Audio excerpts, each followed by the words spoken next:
Hello, and welcome to episode 0, the prelude to counterinsurgency. We've travelled down from the hills of the last series and into the lush, fertile rice valleys and the rich soil of the Chao Phraya River Basin that will birth empires of Lawao, Sukhothai, Ayutthaya, Thonburi, and Siam. Teak logs are flowing down the canals of Lanna into Siam, while market relations push their way up. It's the year 2444, or as the Westerners call it, the turn of the century, 1900. Hiding in the hills that we've left behind are many coming perils. The dangerous comrades in green caps carrying little red books. Communists are massing, arming, organizing, and learning. In these rice fields too, the peasants are restless. A millennia of subjugation is reaching breaking point. Welcome then. Welcome to our new series on counterinsurgency, or the full title that won't fit kindly into the episode name section, Counterinsurgency and the Coup of the Forest. How counterinsurgency policies laid the groundwork for capitalist development in Thailand. This series is going to be a little different from the last one. For starters, we've got much higher production values. And also, we will abandon the chronological narrative, for the most part, and embrace a more scattergun approach to analyze the neo-mandala of the Thai state and its superstructures. In this series, I intend to investigate and demonstrate how deforestation, modern social sciences, counterinsurgency, contemporary farming practices, and 20th century imperialism developed market forces in Thailand, leading to the mass enclosure of a once wild and free landscape, the forest, a sanctum and a refuge for those fleeing subjugation. In short, this will be, for the most part, a political ecology reading of counterinsurgency, what I call the coup of the forest. In episode 1, we will start with the foresters of old, the imperial teak extractors who built the initial framework for this coup, and the counterinsurgency that was to follow. In episode 2, we will investigate the post-war political settlement of the state and capital, which I call the neo-mandala system of governance, and the campaign of mass murder that it instituted.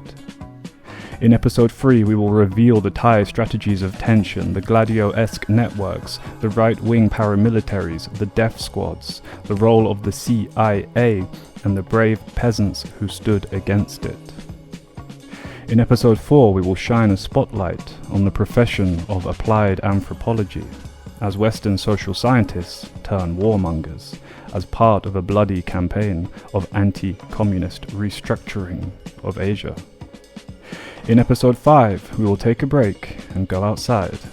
We will walk through the remaining pristine forests with the indigenous people there, picking fruit, swimming in the clear mountain streams, and hunting for small game.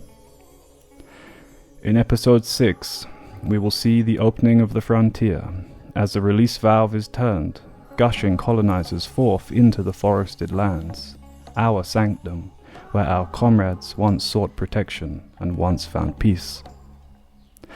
And in episode 7, once the fighting is finally done, once peace is declared by the state, we will ask, why does the Cold War campaign of counterinsurgency still remain to this day?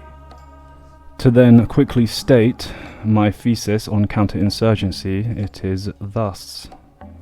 At the turn of the 20th century, capital utilized the state to enforce a program of counterinsurgency to spread market relations. This program of counterinsurgency had 2 targets. Target 1, communism.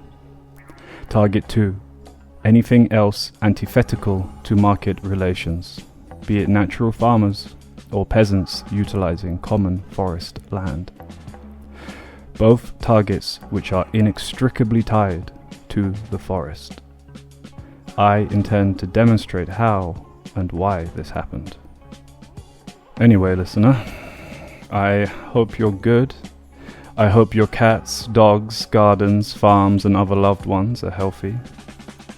But for now, I'll leave you with a story from one of Isan's finest writers, Paul Gadat, who kindly gave us permission to read from his book, translated by Tyrrell Habercorn.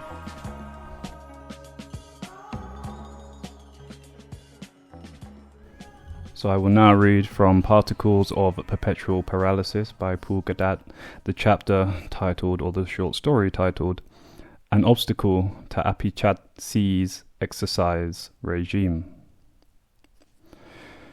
Quote, the sound of the temple's evening transmission fades, and the nighttime insect lullaby once again fills the village.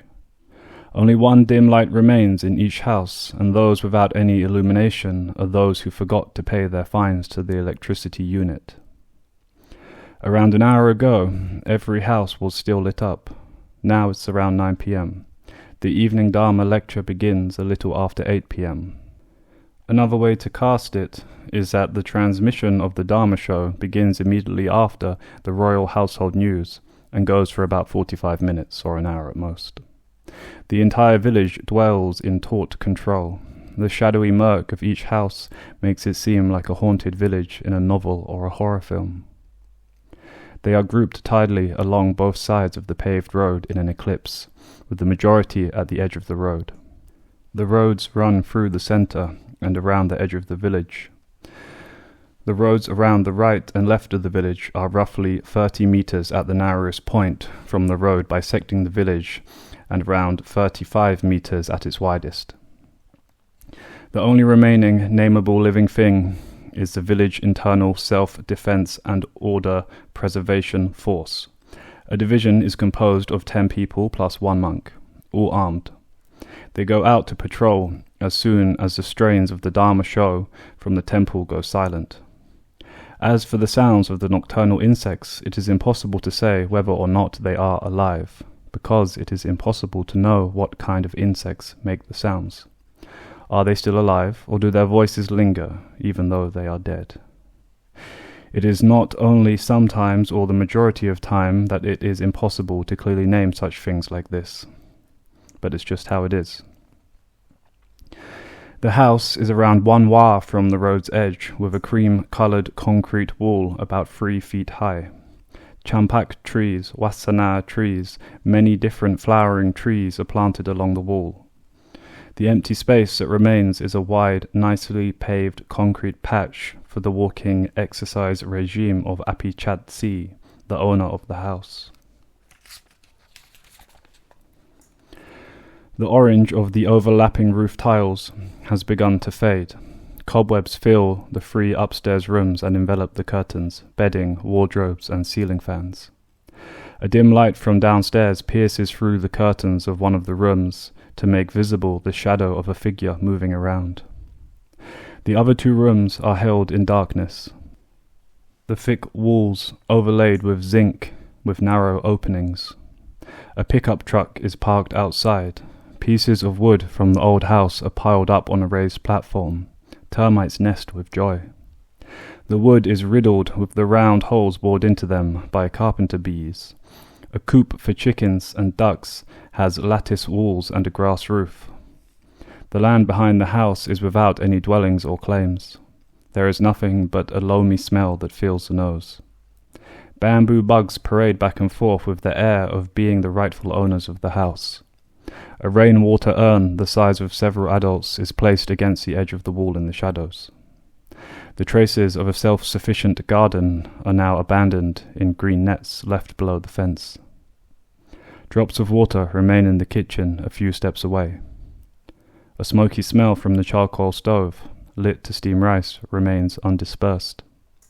Clay mixed with small stones was poured as a new foundation to raise the original floor up by about 1 cubit and support the 12 pillars of the 2-story concrete house.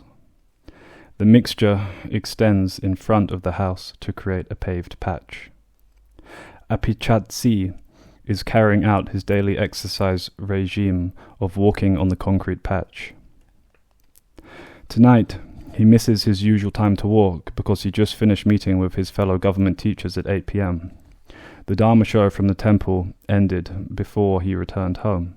He usually exercises at about 7 p.m. every day. He walks for around 45 minutes, bathes, and then watches the news on television. He listens to the Dharma show broadcast from the temple and then goes to sleep. He lowers his big, tall body down onto a soft mattress and passes the night asleep, dead to the world, leaving his wife to lay there, sighing night after night. But tonight is the first night in many years that he is unable to adhere to his daily schedule. After he walks around the concrete area in front of his house for about 10 minutes, sweat begins to bubble up on his skin. Apichatsi feels bored with walking in circles on the patch in a way he has never felt before. This makes him open the gate and walk to the road beyond the walls of his house. The sounds of the unnameable nighttime insects are no more. Only silence applauds him in the instant he steps beyond the walls of his house. This is the first time in 2 or 3 years that he steps outside to walk along the village road in the late evening. No one does so, except for the village internal self-defense and order preservation force. That year, that 1 year, maybe 3 or so years ago, was the last time the village internal self-defense and order preservation force went out to patrol. That year, that 1 year, was the year that the Hat Satdaling, the mythical bird who dwells in the Himavanta forest, flapped its thunderous wings and descended to scoop up the corpse being set alight on the pyre to consume. The undertaker ran away helter-skelter the first time it happened. Murmurings of the news spread throughout the village and to neighbouring villages and sub-districts before reaching the district, where they found that this had happened in other districts too. The Hat Sadling had come back to life to eat corpses once again. Filled with fear and dread, the villagers did not dare step out of their houses once nighttime descended. Yet even though the bird took a hold of the entire village, it was as if the vilification of the Hat Sadaling had gone a bit too far. Many remained who were not afraid, and Apichatsi was among them. Despite being a science teacher, he believed in spirits and ghosts in line with his background and inculcation of his teachers. But he neither believed in nor feared the Hat Sadaling. For him, it was possible that it was a vulture who was nocturnal. The Hat Sadaling is a large bird with a pointy mouth like a trunk who lives in the Himavanta forest and eats the flesh of the dead. Sida shot the Hat Sadaling with a poison arrow long ago, and, ultimately, there is no way for it to descend to eat the corpses of the common people. Since time immemorial, the Hat Sadaling has only consumed the corpses of kings, lords, elites, and big monks. Only those high enough in the feudal system. There is no way that it could be possible. No way. Apichatsi remained unbudging with the villagers. But that year, that 1 year, was the year that he, along with 5, 6 other middle-aged and elderly men, had to take on the duty of watching over the corpses being burnt on the pyre. They came face to face with the Hat Sadaling, with the very first corpse that he and the gang guarded. The corpse was that of a young divorcee in her late 20s who was poisoned. Everyone said this after they saw that her fingernails and toenails were dark and separated from the skin. All the mothers, wives, and lovers of the men in the village could not help but allow a small smile at the corner of their mouths to escape in satisfaction that somebody had finally dealt with her. The divorcee was no less notorious than Emma Hamilton, the young, chestnut-haired woman from an impoverished family in Liverpool in the late 18th and early 19th century. Emma the servant, the queen of heaven, the high-class whore, the model, the diplomat's wife, whose portraits across Europe were the most numerous and exceeded those of Queen Victoria. This made her into an 18th century sex symbol, or perhaps incomparable for all time. The dead divorcee did not come from another class. Village men, young and old, came around to see her until the road was pitted and grooved by their steps. Everyone who wanted to sleep in the same room with the divorcee, whose body was said to have the most captivating, alluring scent that had never dissipated. Anyone within even a wah of her could not extricate his body and mind. They lost all sense of normality and raved like madmen, taken hold of by the malicious spirit. But she was dead. Dead without anyone having their fill of her. No one was satiated. The presumption floating around was that one of the young and old men involved with her had poisoned her. The poison used was from a renowned Kui village in the north. People packed their own food and water when they went to visit or see relatives or run errands in the village, because trusting them was impossible. The villagers attended the funeral and the religious ceremony. They played cards and gambled merrily. All hands were on deck without anyone shirking. Such unity usually only arose when the corpse was that of someone greatly revered, like a monk or an elderly person who was a pillar of the village. That day at dusk, once the monks finished their prayers, and the casket was placed on the pyre and the fire lit, nearly every single villager rushed home. Even the undertaker left. Only a Pichatsi and the gang of men, spanning ages, holding hoes, guns, knives, and axes, remained to guard the corpse upon the pyre. Once the fire upon the pyre had been burning for a while, they dug a trench to conceal themselves. They cut the branches they could find in the forest to create a frame to cover the opening with leaves. They raised their hoes and plunged them down with force into the sandy earth over and over again. Once it was finished, they went into the trench. Everyone's eyes remained glued to the pyre as they smoked and made conversation to pass the time. The burning of flesh and skin permeated the air. Pieces of firewood on the pyre turned into cinders. The coffin was nearly completely burned, but the body of the divorcee remained. The body was blackened, but still stretched out, rather than being consumed by the fire as it should. Her skin was wrinkled, and some of her flesh had peeled and dissolved. Her bones were still white, as if she had merely undergone surgery. It became clear. I get it now. An old man spat and said, "Go, finish it up." They picked up knives and axes and climbed out of the trench. Two went to cut branches in the forest to brush away the embers to clear a path and push the body off the fire. "We have to chop the head off first, right?" a Pichatsi asked. "That's right," one of the old-timers responded.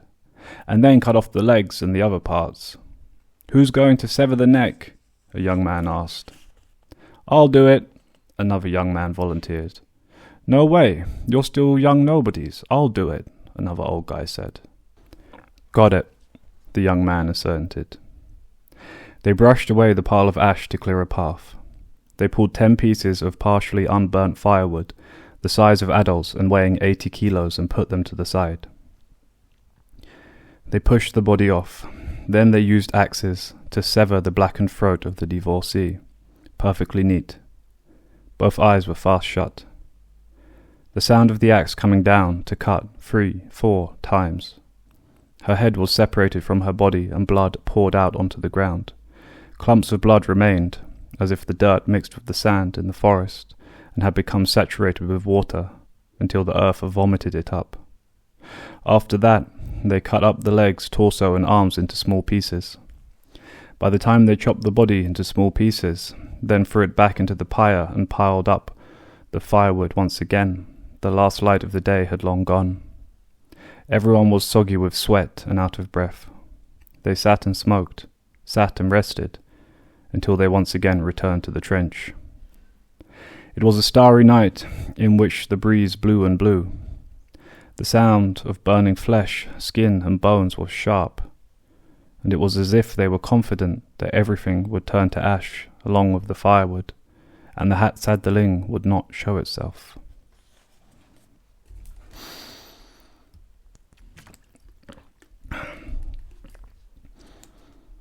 On the night of a new moon, every star sparkles, and it is impossible to know which star is which and which planet is which from merely looking. The light of the battery-powered torches illuminates 10 heads, shaking back and forth. A murky shadow is moving in front of them. The road that encircles the village is bright, especially where the light falls upon it. The houses concealed in the dim shadows are surrounded by opaque walls, taller than the heads of humans, and then a row of banana forest. A field of darkness is on the other side of the road.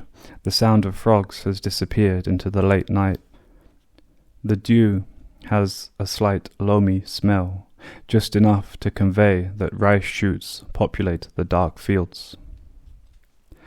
One unit of the village internal self-defense and order preservation force stumbles, holding their battery-powered torches. The last one in line tightens his grip on his shotgun and walks backwards. Cautiously, they shine their lights in every direction, to the left, to the right, down to the ground, up to the sky. The monk is in the middle. Walk left, walk right. He utters an incantation over and over again. Apichat-si takes uniform steps. Left, right, left, left, right, left, breathing deeply, expanding his lungs. He slowly walks away from his house, along the road, through the middle of the desolate village. He doesn't have a clear destination. Would he walk to the end of the village and then back? Or walk to the end of the village and then turn right to walk along the road, around the village, back to his house, to bathe and go to sleep? He has no plan at all as he walks. He is led by pleasure, a pleasure of a magnitude 10 million times greater than walking around in circles on his concrete patch. He feels relieved. Every step generates infinite energy. Apichat-si began a regime of walking outside his house not many years ago, after his belly expanded in size and drooped until it was difficult for him to bend over and tie his shoelaces. When he went for his annual physical for the unit, they recommended exercise. Otherwise, no one would dare guarantee that he could live long enough to repay his debt to the teachers' cooperative. Since then, he exercises at the same time, just before 8 p.m., every day. He treads carefully, step by step. He grows sweaty, but feels refreshed. Apichat-si begins to hum a tune, almost unconsciously. The village internal self-defense and order preservation force strictly patrols the road around the village. At the border of the village, they sit and rest for about an hour underneath a large tamarind tree. The tree is planted inside the temple compound, but nearly all the branches extend beyond the walls. There are 2 resting spots. One is next to the bamboo grove at the entrance to the village, and the other is under the tamarind tree at the edge of the village. They take a break after every 3rd round around the village. They light a fire, drink water, eat food that they brought with them, smoke and chat.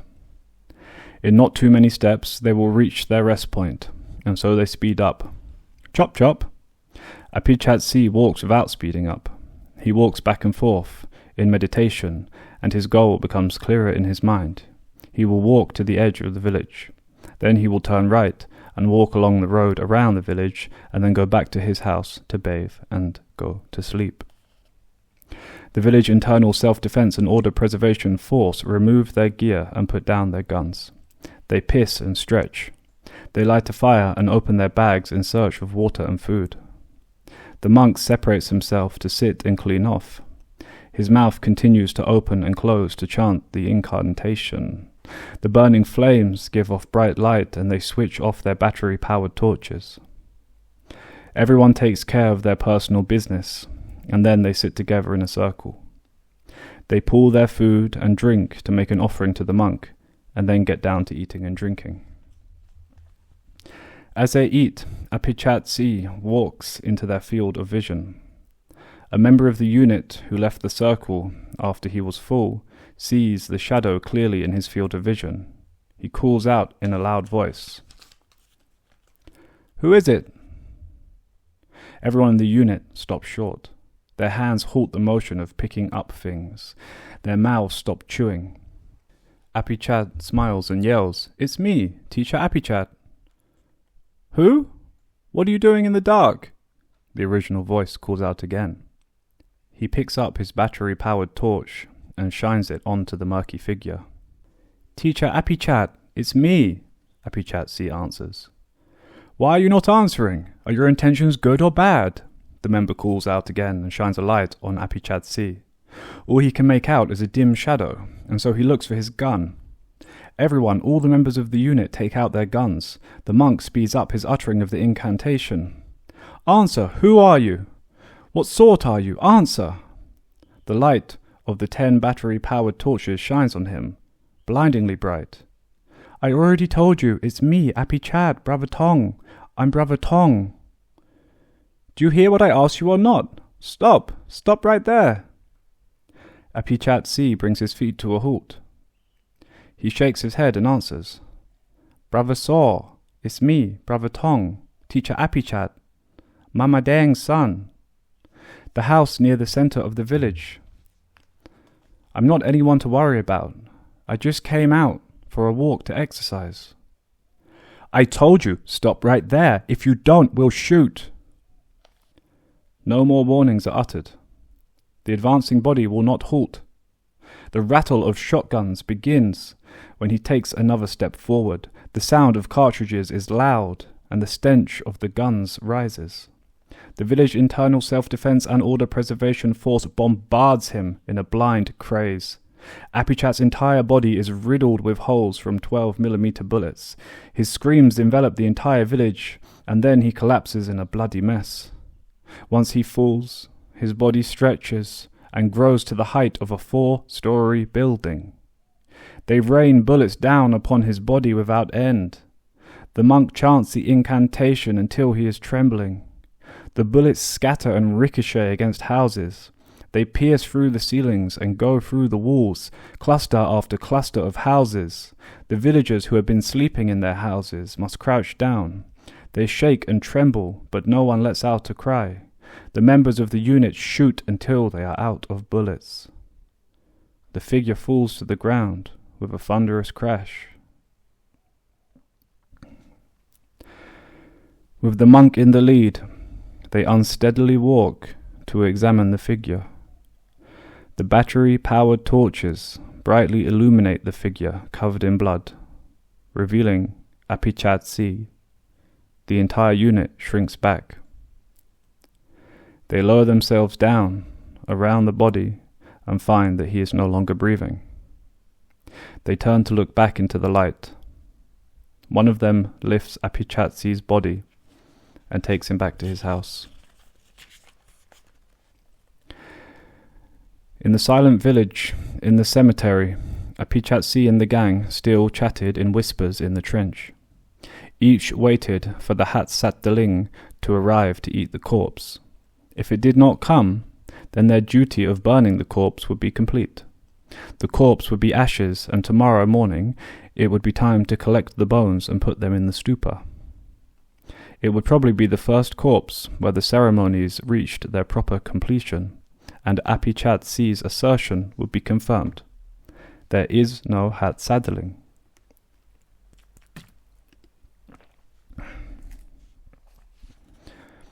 The flaming branches on the pyre still shone, the embers glowing red. An odour accompanied the sound of the crackling, burning flesh and skin. The Hatsat-Daling never misses. The next moment it swooped down to the pyre and flapped its wings, hovered and alighted, standing tall next to the pyre. Apichat C trembled all over without realizing it. Others shook no less. They quivered until they forgot to pick up their weapons to deal with it. Standing at an imposing height, it swung its beak, a beak like an elephant's trunk, back and forth. It moved close to the pyre and flapped its wings one more time. The flames of the pyre were extinguished at once. The Hatsat-Daling stretched out its feet to pick up the pieces of the corpse. At that very moment, consciousness returned to the bodies of Apichat C and the gang. They pulled out their weapons to deal with the Hatsadling. They fired until they were satisfied. They scrambled out of the trench, swinging axes and knives. The Hatsadling tottered back and forth from the force of the bullets. It ran in a circle before collapsing. Axes and knives broke open its body. Chop, chop, chop, chop. The reverberations of its moans and groans nearly shattered the eardrums of those nearby. White blood flowed out like rain during a hurricane. The blood gushed out with force and in such quantity that it rose up to the knees of Apichatsi and the gang around the pyre. Nevertheless, they did not stop slicing it up. Breathing through their mouths, they went on with all their might. The stench of the blood of the Hatsadling rose. The blood flowed out and reached the height of their pelvises. The blood continued to rush into and flood other areas of the forest. At the moment they were cutting the Hatsadling in a great frenzy. It pulled itself to its feet. Everyone's hands stopped. Apichatsi withdrew at once. Others stepped back and hastily turned their backs to it. They waded and parted through the river of blood that now reached their waists. They wade through to escape. The Hatsadling could not stand tall, but tottered unsteadily for a long time. That made it possible for Apichatsi and the gang to escape.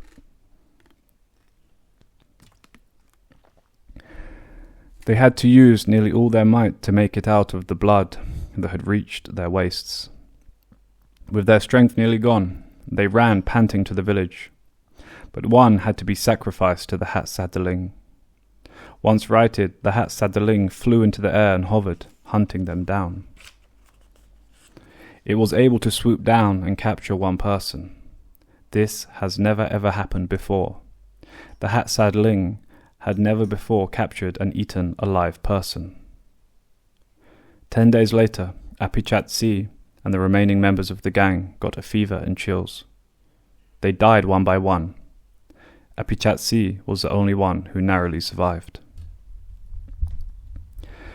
Chaos arose around the village. Once the village settled, silence replaced the chaos. Some migrated away from the village, but the majority took a stand in the village. The story of the Hatsadling spreads to neighbouring villages and sub-districts, reaching the district. It was not only Apichatsi's village where this happened. The very same thing happened in other villages in nearby districts. The situation in other villages seemed even graver. In the other villages, the Hatsadling swooped down to eat people, day and night. 1, 2, 3 people every day. The Hatsadling never skipped a day. This brought hardship everywhere until the central government in Countermahanakon had to send the entire military, the army and the air force, to help hunt the Hatsadling. They come to patrol for threats and dangers and to train the villagers on how to protect themselves. They handed out shotguns to the units they trained. This was the beginning of the village internal self-defense and order preservation force. The hunting and struggles with the Hatsadling by the army of the central government went on for about a year. The Hatsadling did not show itself again, and was unable to swoop down and capture humans to eat. But so as to not underestimate the Hatsadling, the village internal self-defense and order preservation force took over the duties. Night after night, the Hatsadling did not return. Once they were sure they would not be threatened again, the village internal self-defense and order preservation force went inactive. They still trained twice a year, though. Apichatsi's village and other villages returned to peace and normality. This went on for about 5 years. Then the chaos, followed by silence, returned once again. The village internal self-defense and order preservation force became active once again. The cause or the origin of the threat remains unclear.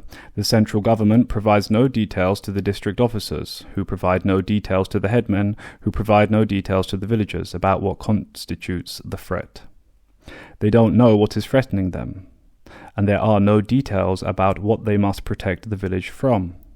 There is only danger, fear, and the darkness that is advancing and enveloping them. Every villager has to build a wall as tall as the top of their house.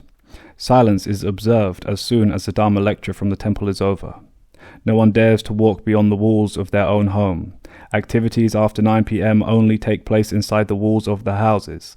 The village internal self-defense and order preservation force carries a duty to protect upon their shoulders. They must come out and patrol every evening without knowing what they are protecting the villagers from. Who is the enemy? No one has ever encountered the danger which is spoken of. But each time they go out to patrol, everyone is solemn and focused. It has been like this, night after night, for 2 or 3 years. Until the night that Apichatsi carelessly follows his heart and walks beyond the walls of his house, while walking as part of an exercise regime to improve his health. His body is riddled with bullets. Again, that was Particles of Perpetual Paralysis by Pugradat, and the chapter of the book is titled An Obstacle to Apichatsi's Exercise Regime. Okay. See you all in episode 1. And I think we'll make some sense of that story. Nice though, wasn't it? Okay. Bye-bye.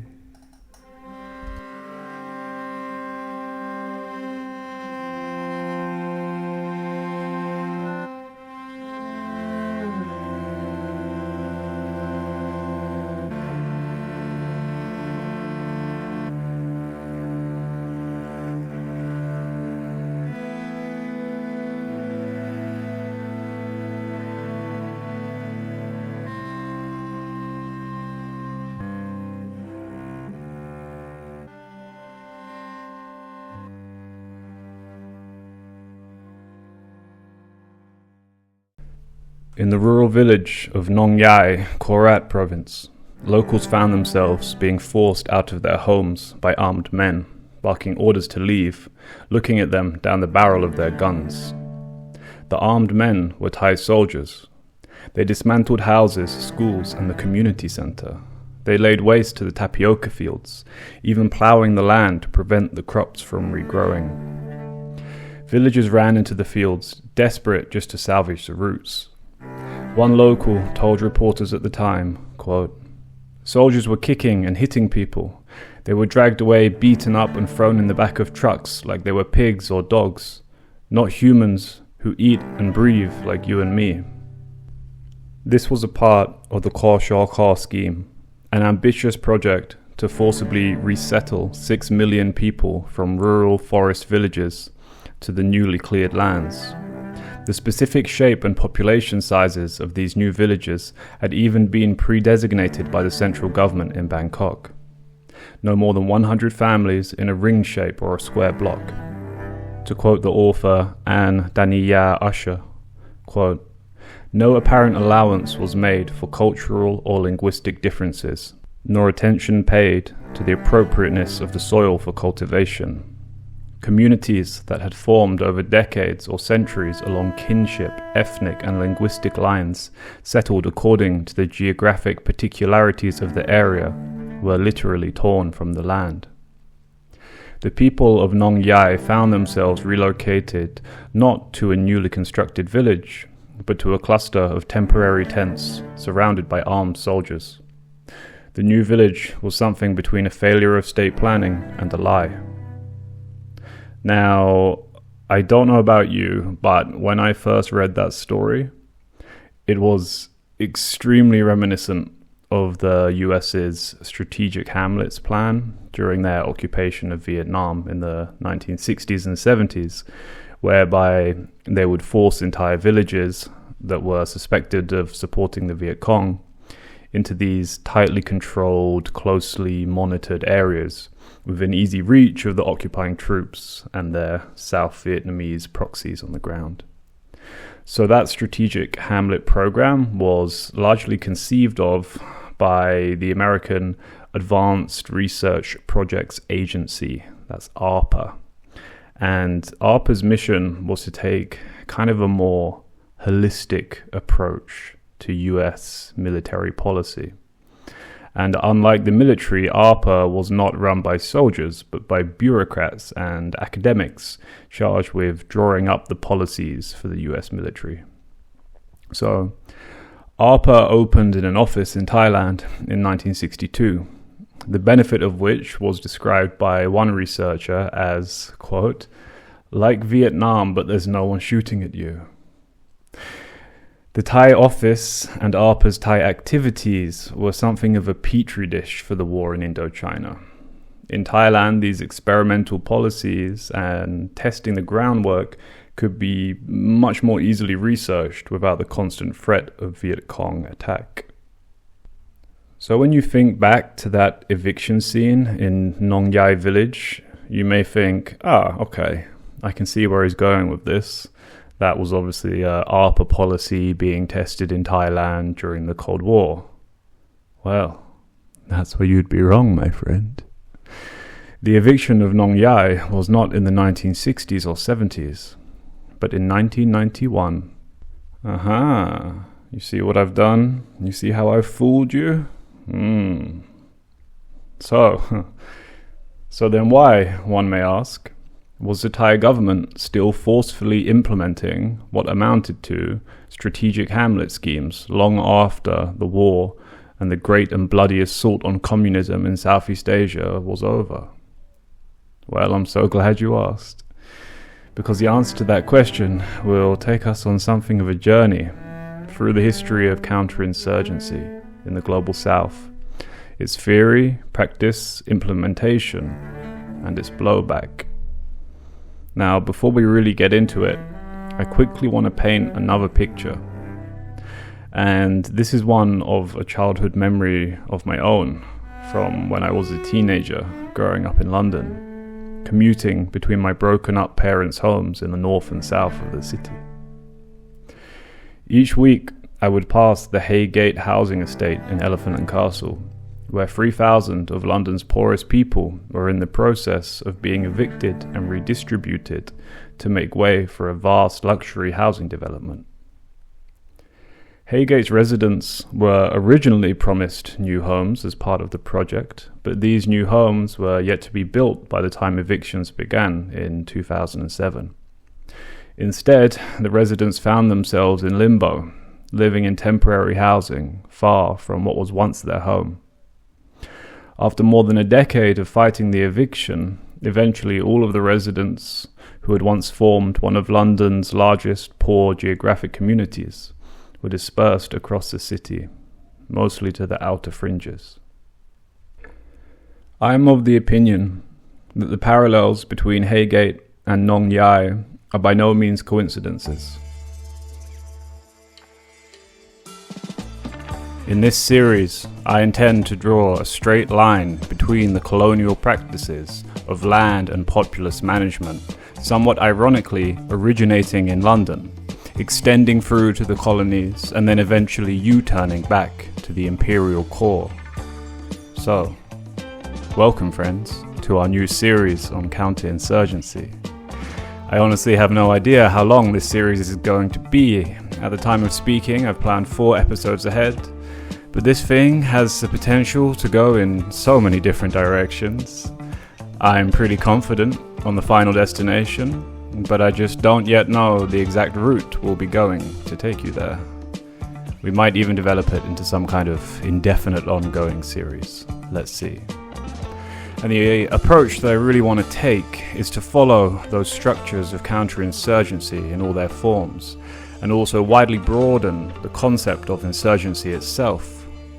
From forest farmers practicing natural farming in the hills, to mass street occupations in Bangkok, insurgents don't necessarily need to be armed with guns and bullets. And in a similar vein, counterinsurgents don't need to be soldiers in combat fatigues. Indeed, we will see that they are all the more likely to be office bureaucrats, social scientists, or elite capitalists, drinking whiskey in old boys' clubs or sitting in stuffy offices. So it's a big picture. Please bear with me, and I will try to sketch it out over the coming episodes. And of course, thank you for being here.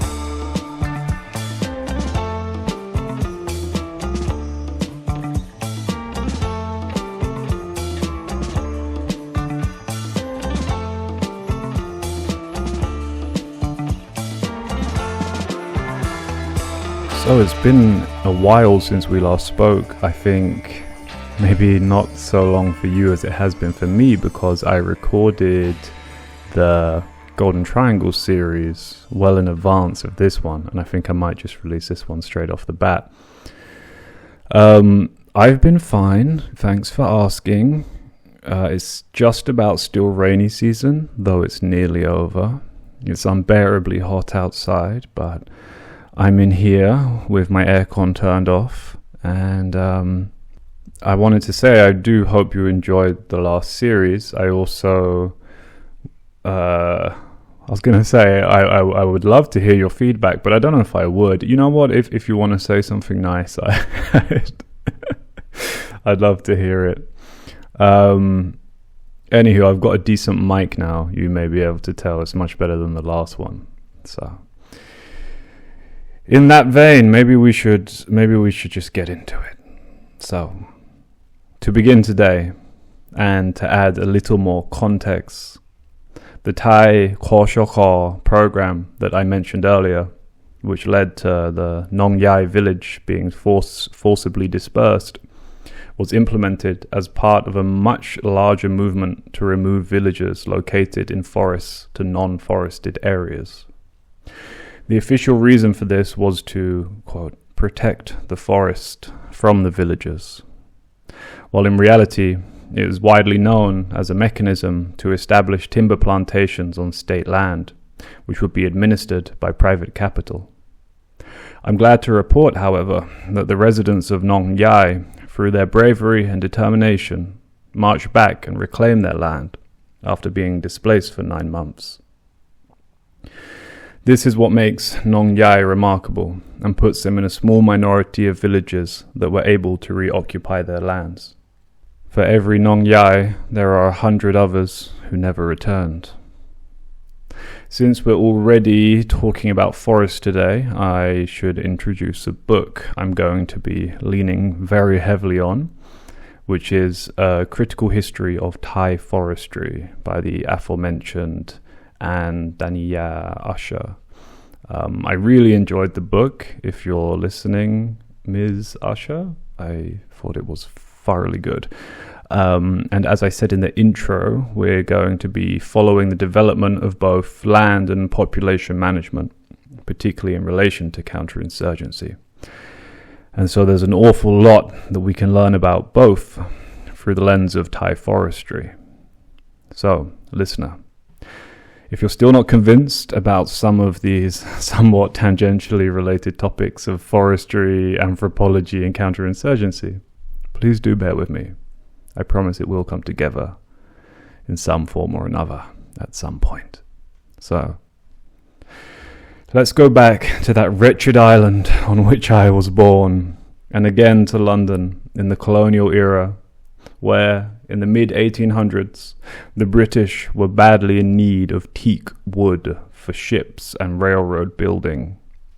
By this period, British forests had long been ransacked for hardwood trees and had no form of forest management or forestry in place.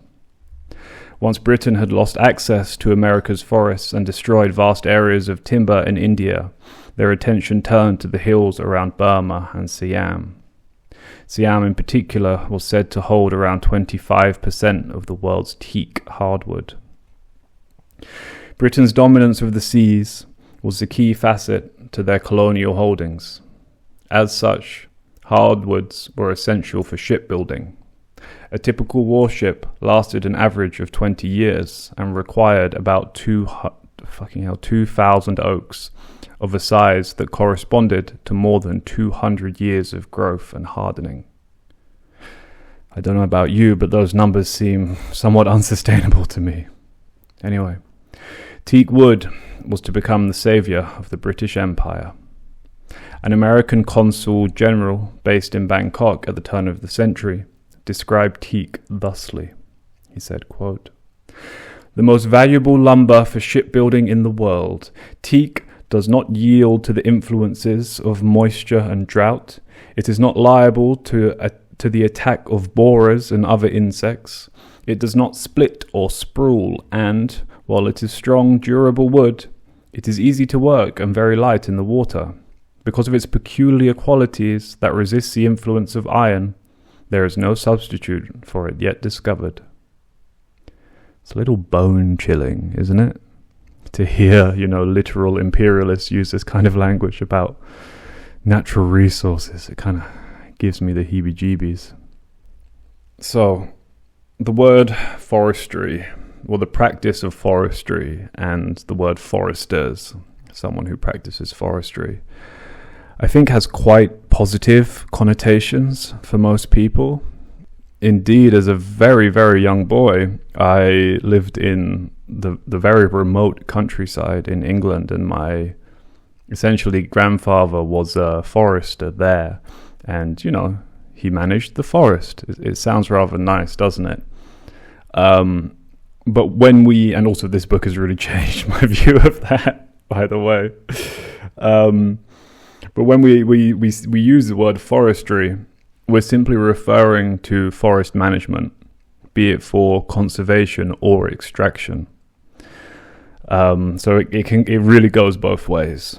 And as I said, Britain had no formalized forestry tradition to draw from in this era, in this colonial era, and was rapidly facing this timber crisis. The British domestic model was clearly unsustainable for the future of the empire, even to implement in the colonies. They were therefore forced to look elsewhere for this expertise. They found it in the area of Central Europe that is today Germany, where the science of forestry had been developed over the previous century. German forestry was specifically designed so as to produce lumber. What this meant practically was, when logging, to replace a logged area with a near monoculture of trees with very low biological diversity, so as to be the most effective and efficient method in generating a consistent long-term timber supply for the future. Sounds very German, doesn't it? This was also predicated on state control of forests as an important factor to consider later in our notions of colonial land management. So, the British brought in prominent German foresters such as Dietrich Brandis, hope that's right, I don't really care actually, to manage their timber extraction and forestry programs in the colonies of India and Burma. While in Siam, British state timber operations were granted concessions by local lords to manage their forests. This approach put the ecology and culturally diverse forests of Asia under the same forestry practices of the increasingly monocultural German forests. Something like putting schnitzel in your somtam. Sorry, I had to. Brandis began bringing colonial forestry officers from Siam, Burma, and India to visit German forests, so as to observe them and then mimic the forestry practices. Originally trained as a botanist, Brandis was well versed in the rich biology of Asia's teak-bearing forests, even having a seeming fascination and admiration for their diversity. How then he was able to consciously administratively destroy this richness in the name of monoculture, we will never truly know. He also worked to bring this forest land under the direct control of the imperial state, a kind of colonial enclosure of the commons, which criminalized any forest usage by people other than those logging on behalf of the British Empire. This method of enclosure is something that we're going to have to return to and explore kind of deeper in the future episodes. It's a process that, unsurprisingly, becomes quite a big factor in insurgency and, as such, counterinsurgency. Also, the enclosure process in the colonies and the semi-colonial concessions, like in Siam, follow entirely different methods from that of those British enclosures, which is where it originated. So I think I'm going to have to dust off my old copy of Chomna Sakdina Thai, which is terribly exciting, and I'm genuinely not kidding. I'm that much of a sicko. Anyway, Brandis's successor in India, another German, Wilhelm Schleich, wrote a manual of forestry, which was for decades used as the authoritative text on forestry worldwide. And here I will read from Anne Usher's description of that manual. Quote, "The hair-raising language of colonial foresters reflected their preoccupation with commercial timber production to the exclusion of other elements of the forest. The fourth volume of Schlicht's manual, for example, entitled Forest Protection, includes the following chapters: protection of the forest against animals, protection of the forest against deer and wild pigs, protection of the forest against rodents, protection of the forest against birds. The notion of forest was clearly interchangeable with timber resources. It followed that principal, valuable, and desirable species were exclusively timber trees, judged solely by their market price and bearing no relation to their ecological or other aspects. Non-timber products were, at best, secondary. Areas that might for local people represent an important supply of medicinal or food plants could readily be dismissed as inferior or wasteland by foresters. If the goal of the forester was to create a normal Wald, it followed that the diverse forest that had not benefited from a forester's intervention was abnormal and chaotic. Schlicht's successor, Robert Scott Troop, likened the forester's mission to the burden of missionaries bringing the light of civilization to unruly savages. Quote within a quote, "The attainment of the normal forest from the abnormal condition of our existing natural forests, as a rule, involves a certain temporary sacrifice in introducing order out of chaos," he said. Arguing specifically against community ownership of forests, William Schlich pointed out in Forest Policy in the British Empire, the first volume of his manual, that, quote, "the personal interests of the members of the village are likely to injure the sustained yield of the forest.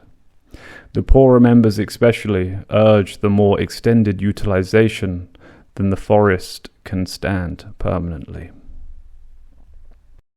So, to specify it a little more, or to contextualize this a little more, in 1855, the Bowring Treaty between Britain and Siam was signed. This treaty was based on the gunship diplomacy of the Unequals Treaty between Britain and China, which put Siam on the verge of British colonization in all but name. Essentially, the British Empire controlled vast swaths of Siam's economy via the ports and benefited from extraterritoriality in the cities, meaning that the British could not be tried under the Siamese legal system. On previous episodes, I have argued that the Bowring Treaty was an integral part of the development of capitalism in Siam. And here we can clearly observe this via the literal process of teak logging. Again, I'll quote from the same book. Quote, "The process of teak extraction involves a long series of steps. After identifying the trees, they were girdled, meaning a groove was cut around the trunk, which killed the tree and allowed them to dry out, thus making it lighter. The trees were left standing up for 2 years and were then felled and dragged by elephant to the banks of the nearest stream.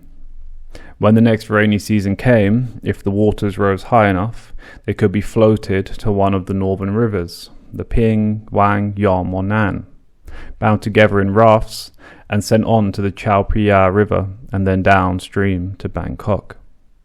The average time between girdling and the arrival in Bangkok was reported to be about 5 years, but a few dry seasons could slow the process by about 2 or 3 years. In the worst case, the whole process could take as long as 15 years. It is therefore not difficult to see why huge financial backing was necessary for logging to be profitable. These kind of complex spreadsheets, this is me talking now, complex spreadsheets of, loans, debts, projected yields and creditors. These are like the real building blocks of capitalism, right? And they were first developed in those Italian merchant states and then in Amsterdam and perfected in London, when they were then exported on to these feudal or Saktina economy of Siam. And so this kind of logging, mass extraction would literally be impossible without the complexities of Western capitalism. So in the late 1800s, British foresters were put in charge of forestry in all of the concessions in Siam and acted as advisors to the Siamese state. There, they set up a forest bureaucracy as an identical model of the British colonial systems one, based on Brandis's German forestry system. It was then, during this period, that Siam's forests were being ruthlessly plundered by British timber companies. To quote Anne Usher again, "The real lasting impact of the style of forestry introduced at the end of the 19th century was not systematic forestry use, but rather a political system." This is important. Keep quoting. Where the Royal Forestry Department eventually claimed a monopoly over more than 40% of the country's land area and criminalized millions of people who just so happened to be living there. Again, this was not a forestry policy, but a political system for land management. And also here I just want to say a quick apology and also a thank you to Anne Usher for ripping off so much of this section from her book, but such is a necessity when dealing with topics that suffer so little interrogation. So again, thank you and sorry. Continuing then. Later in life, perhaps Brandis's conscience caught up with him, as he seems to have changed his tone quite substantially, arguing for limitations of logging and allowing local people to self-administer areas of forest near their settlements. Of course, British authorities did not share Brandis's views, and his proposals were entirely rejected. To finish off reading Anne Usher's work, I'm going to read from one more section. Quote, "Forest law in Burma and India, as well as Siam, defined forests as state land. Foresters were therefore in their full right to forbid villagers from destroying state property. But this was practically impossible, because foresters lacked the manpower and budgets to patrol such immense areas. Moreover, local people could cause all manner of damage if they were pushed too far. Brandis was opposed to the complete prohibition of shifting cultivation, fires, and collection of, quote, minor forest produce. He warned prophetically that, in the long run, forestry cannot succeed unless the people who live in and near the forest are for it and not against it. He wrote that it was quite out of the question to prohibit shifting cultivation without special permission over an extensive area, nor was this contemplated. Such measures would produce a most harassing and vexatious interference with the inhabitants of the forests, without any corresponding advantages. With uncanny foresight, he even warned in the 1870s that the annoyance to the inhabitants by the maintenance of restrictions over the whole area of land and large forest tracts will be permanent. These warnings went unheeded, and the forestry's tasks came to focus on extending state control, transforming the physical landscape, and limiting customary rights as far as politically feasible without invoking serious rebellion. And here it is, at our first mention of serious rebellion, that we'll take a little break.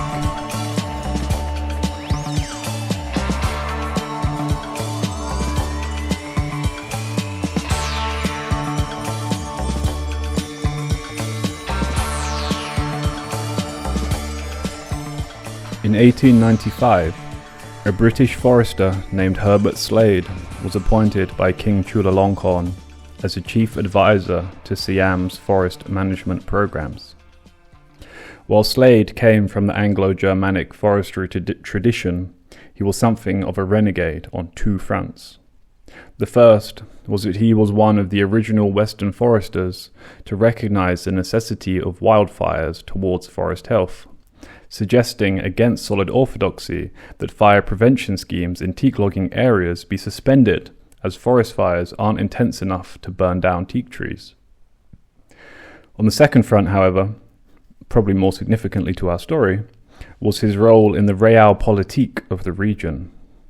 For over a century, the French and the British had competitively jockeyed for more control over the nominally independent Siam. The British were always a few steps ahead, and they had used the work of special advisors like Slade to push their interests in the kingdom. By the time of Slade's appointment, Britain had firmly established their control on the Shan Hills following the Third Anglo-Burmese War. In doing so, extending into areas controlled by the lords of Chiang Mai, who themselves were vassals of Siam. British timber firms were acting as if they had already annexed the territories. A secret report by the British Council in Chiang Mai from 1902 suggests that Chulalongkorn had serious grounds for concern. To quote the British, "The extinction of Siam as an independent power is merely a question of time. Situated as Siam is weak, a scarcely civilized state, hemmed in between two strong colonizing powers, its fate is inevitable." Slade, who followed Brandis's German political doctrines, pushed Chulalongkorn to bring Siam and subsequently Chiang Mai's forests under the direct ownership of the state, as had been done in Germany and the British colonies in India and Burma.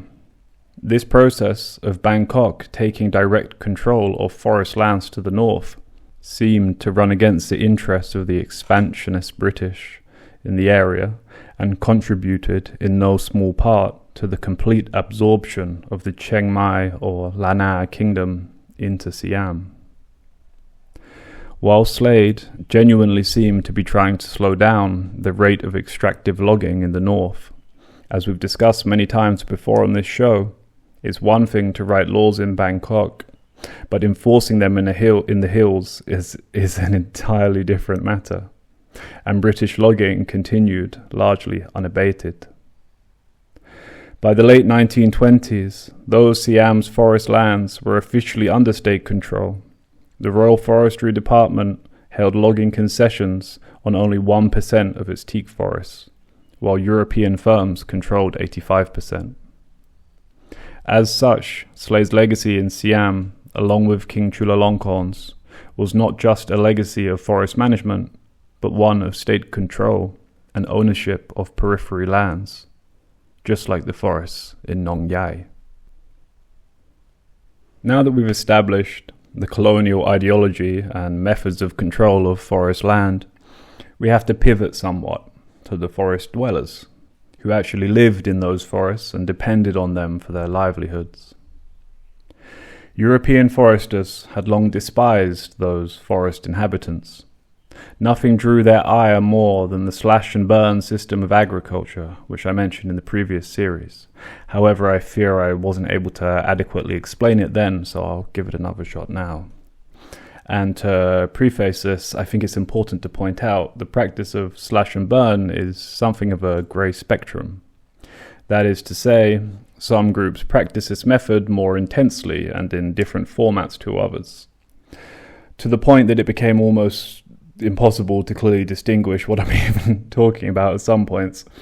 So I will follow my Virgil guide for this series in Anne Usher and use the example she did, using the Daungjia method. I don't know how it's pronounced. I think it's a Karen word. Daungjia. I'm going to go for that. So, the so-called Daungjia method, practiced in eastern Burma and western Thailand, typically among the Karen people, involved rotational shifting cultivation, controlled burning of forests, and fallowing periods for fields. More specifically, this is a mixture of small-scale natural farming techniques, where fields are created by controlled fires in forested areas. The fire, rather than ruining the land, as the colonialists always saw it, helped to fertilize the soil. Crops would then be planted and rotated over various seasons. So one season, let's say you plant corn, and another season beans and so on. You rotate it. And after a few seasons, you fallow the field, meaning you just leave it alone without tilling the soil, so as to recover that organic matter. Another technique during this fallow period is to plant cover crops like clover to refill the nitrogen levels in the soil, which will increase the soil recovery rate compared to just leaving it alone. Furthermore, the surrounding forest acted as an essential source of food and materials via hunting and gathering. Now, this system can also be adapted to include growing timber.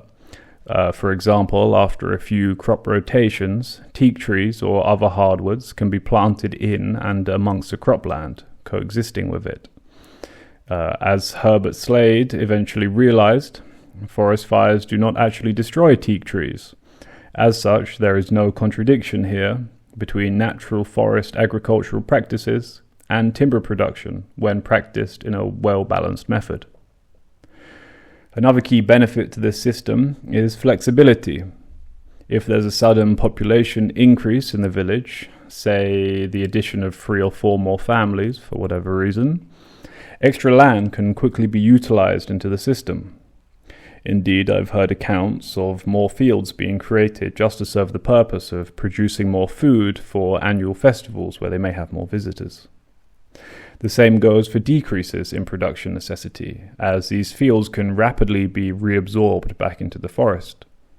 And anyone who's lived on the edge of a rainforest before will know exactly how fast that reabsorption can be. As I said, this is just one broad example of forest agriculture and is practiced in varying ways across the region. Ultimately, though, the point I'm trying to make is that there have obviously been populations living, farming, and thriving in the forests for millennia without causing degradation to the forests. The rather obvious truth was unfortunately lost on the Anglo-German foresters, one of whom described the Daunja system thusly, quote, "A pernicious system, the most wasteful of all methods of forest utilization. Thousands of square miles of valuable forests of the country have been laid to waste by the system, the formerly fine timber forest being replaced by worthless scrub." Needless to say, the worthless scrub that is being described here is likely fallow fields in the process of regenerating. It's also possible that this worthless scrub is caused by excessive taxation demands imposed by the British, which forced locals to clear more forests than they had done previously. It's not entirely clear from that quote, but what is clear, and should have been clear at the time as well, is that those living in those valuable teak-rich forests did not simply show up there at the same time as the British colonists. They, and the teak that had been there for centuries, need I even say it? It seems so obvious, but clearly the presence of people living and practicing agriculture in the forest was not detrimental to teak, as evidenced by all the fucking teak that had brought the colonialists to the forests in the first place. Fuck. Sorry. They're just such obnoxious fucking idiots, aren't they? Anyway. I think what is significant here and explains this supposed idiocy is not the pure naivety of the European foresters, but the fact that the presence of people living in the forest was becoming increasingly problematic for timber extraction. The problem of local forest people can only be perceived as an issue when we assess the productivist approach to land and population management within the context of surplus extraction. To put it more simply, those local people were only a problem because they hindered profits. Their largely localized agricultural activity was not productive to the state nor to capital, and their presence got in the way of the extraction of precious timber, which of course was highly profitable. Here I'm going to use a word for the first time on this series, and that is which the series is predicated, the word insurgent. The way of life of forest people was in itself insurgent towards the expansionist capitalist interests.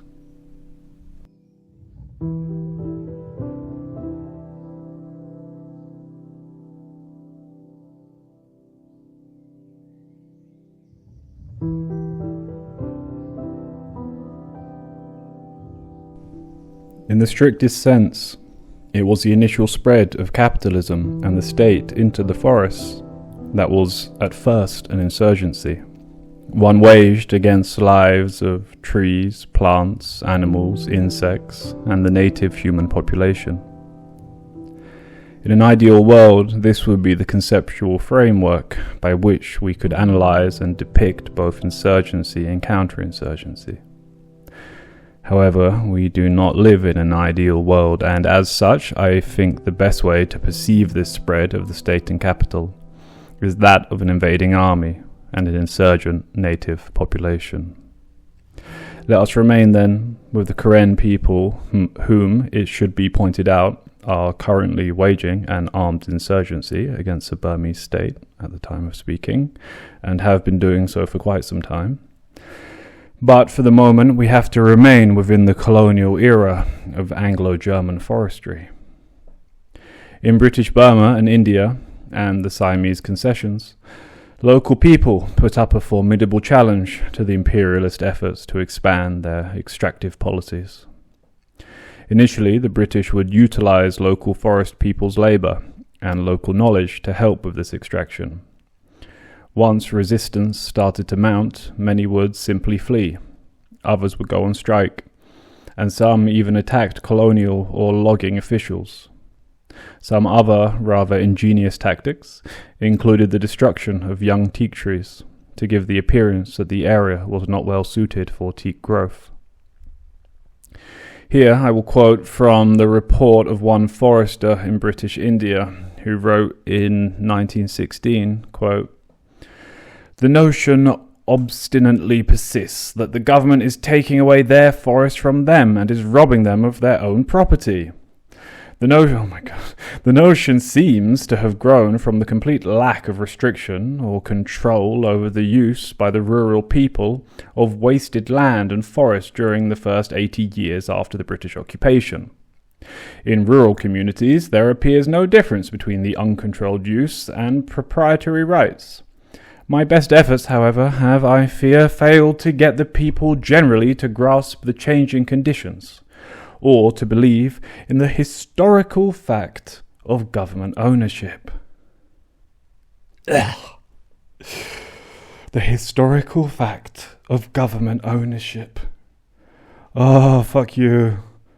Such an absurd, indignant claim, my lord. Okay, anyway, I'm gonna, you know what? Have a drink. Cool down. Got to cool down. I told you it's hot. It's hot today. I'm getting hot. So, while these populations put up what I am sure was a brave and noble fight, the fact remained that at this time they were sparsely populated, disorganized, and realistically no match for the might of the British Empire and the voracious tendrils of capital. So, as we approach the turn of the century, the renegade Herbert Slade, advisor to King Chulalongkorn, fancied himself something of a conservationist, as I mentioned earlier. He certainly recognized the damage done by intensive logging, and so began concocting the seemingly contradictory dual ideology of a forest practice that permitted extractive logging and forbid common people from using their lands for their livelihood. Or to put it more simply, to protect the people's forest from the people, while also protecting profits. The idea here was that it was the local people who damaged the forest, And while logging too was damaging, if the rapacious natives could be contained, all-round forest degradation would cease. And so, the Royal Forest Department of Siam was inaugurated, with Slade serving as the first director of the department. In 1899, all forests were declared government property, and all logging without payment to the Royal Forest Department was prohibited. No thought, of course, was given to the people who lived there, and if any thought was given, it was probably good. Now we can get them the fuck off of our timber plantations. The turn of the century was, without question, a watershed moment in Siamese history, as King Chulalongkorn's Anglo-centric state centralization really kicked into high gear. King Chulalongkorn was, by the way, the prince from The King and I, if that helps contextualize this for anyone. I actually haven't seen it, as far as I'm aware. It's banned in Thailand still, which is quite funny that that's the forbidden knowledge. Anyway, more importantly to our story, Chulalongkorn did more than any monarch to push Siam into the new, modern, global capitalist system. And in doing so, he largely abolished much of the existing Saktina feudal system, which, to his credit, largely put an end to slavery and serfdom in the kingdom, allowing those peasants to have their labor extracted not by feudal lords, but by capitalist bosses, many of whom were, of course, the former feudal lords. Despite inching towards the modern era, it would still be another few decades before teak was no longer essential for shipbuilding and train tracks, both of which made up the twin arms of Britain's imperial extractionist infrastructure. The Kingdom of Siam was undergoing significant upheaval. Its primary source of wealth, its forests, were being pillaged by the colonial powers. The local lords who once ruled the forested lands of the periphery were being muscled out. Bangkok had laid claim to vast swaths of the country. The royal household, while remaining nominally independent of the European imperialists, had studied them closely. They had literally copied and pasted their doctrines and legislature into Siam's DNA. Thanks partly again to Mr. Slade. As such, Bangkok exported Siamese administrators to those formerly distant peripheries. And now, due to the advent of advanced technologies like the telegraph machine, they could be overseen by the throne and its newly colonial modelled bureaucracies. It is now that we'll have to return to the writings of that old German forester, Herr Brandisch, who got us started down this long trail. And I will repeat the extract of his warnings made many, many years before.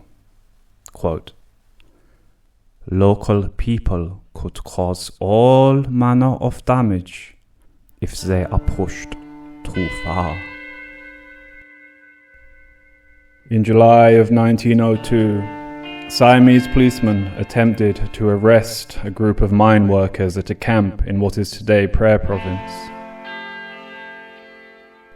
They accused the workers of being members of a group of known bandits responsible for several robberies in the area. The workers resisted, killing several officers and forcing the police to retreat. Perhaps they indeed were the bandits, perhaps not. The authorities returned, this time with a force of 80 soldiers and policemen, as well as war elephants, horses, and heavy weapons.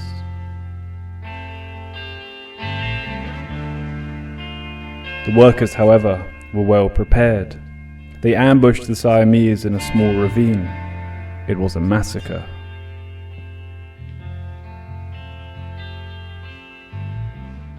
They killed 16 Siamese and liberated their weapons, horses, and elephants. The surviving officials fled towards Lampang, while the newly armed workers knew they had little choice now but to engage in a full-blown rebellion. They marched into Phrae City, where they attacked the police station, storming it, killing yet more Siamese officers and seizing the weaponry. From the police station, as their numbers grew, with local villagers joining the rebels, they ransacked Prair's governor's mansion, butchering those inside. The governor himself survived, having already fled. They cut telegraph lines down and freed prisoners from the city's jails, further increasing their numbers.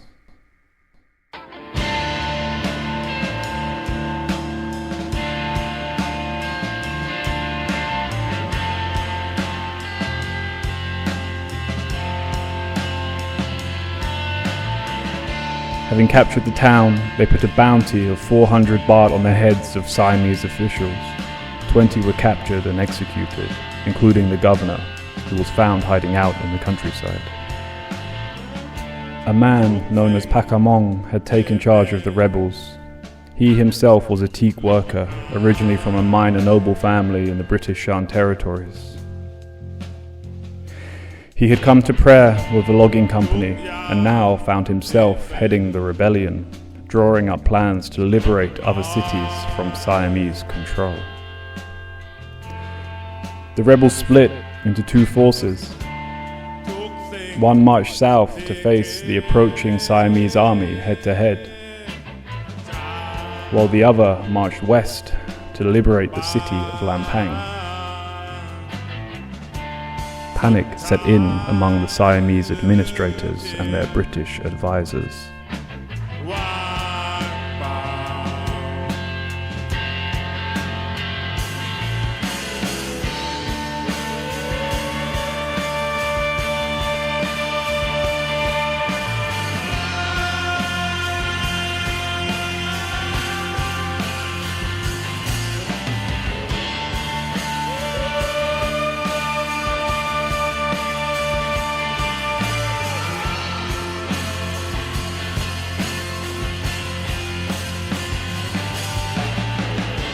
Both groups of rebels, seemingly overconfident after their relatively easy rout of the Siamese in Prair, were crushed when they came up against the might of the mobilized, modernized, and well-organized Siamese army.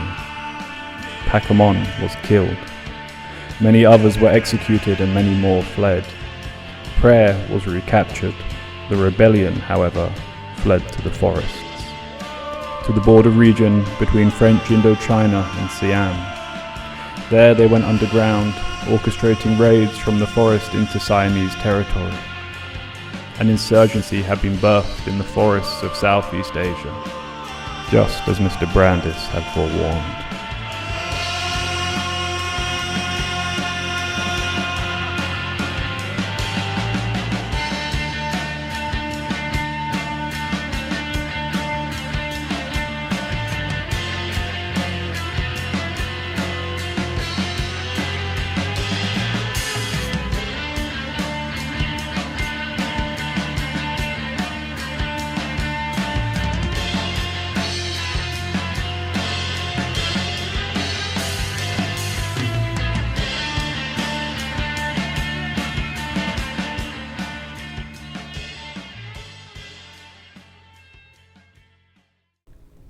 In September 1889, Siamese tax collectors, having evaluated their books, decided to launch a campaign targeting the peasants of Chiang Mai.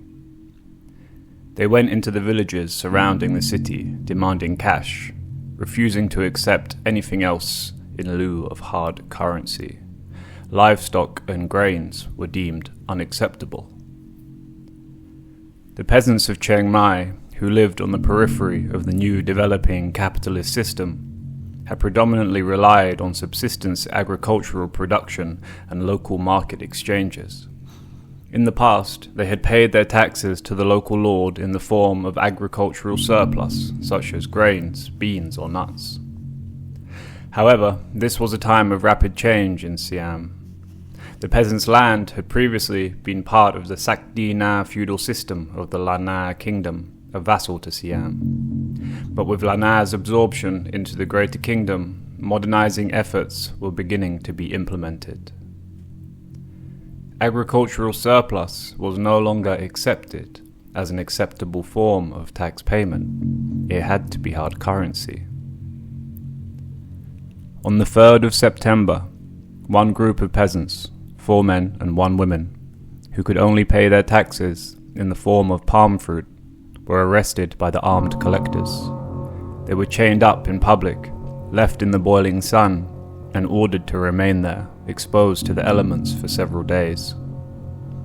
In the nearby village of Couped, locals held a rally on the 8th of September of approximately 300 villagers, including some village headmen. They called to impeach the tax collectors for their oppressive program. The leader of the movement, Payapab, a local village chief, marched with about 50 men and liberated those 5 peasants who had been arrested. The Siamese officials got wind of the unrest and started to prepare their troops. Payapab was a chieftain who had, under the Lanna system, previously acted as something of a petty intermediary between the royal court in Chiang Mai and the nearby peasants. However, with the absorption of Lanna into Siam and the encroachment of the capitalist system into the old feudal way of life, the dynamics had shifted, and so Payapab had to shift too. With tensions mounting, more village headmen joined together in a meeting. They discussed whether to take their grievances to the old prince of Chiang Mai from the fading Lanna dynasty. The idea was rejected. Instead, the peasants would fight for themselves. The chiefs took an oath of resistance, cementing in the act of drinking sacred water. They issued a written appeal to a number of other village headmen. More petty chiefs and peasants would assemble at the rally. All drank the water of allegiance. 2 monks performed a ritual exorcism in which water is sprinkled on and drunk by those in the congregation. Payapab was also something of a mystic, well versed in the supernatural ways of warfare, such as bathing in the sacred water, which was understood to provide miraculous invulnerability against any enemy attack.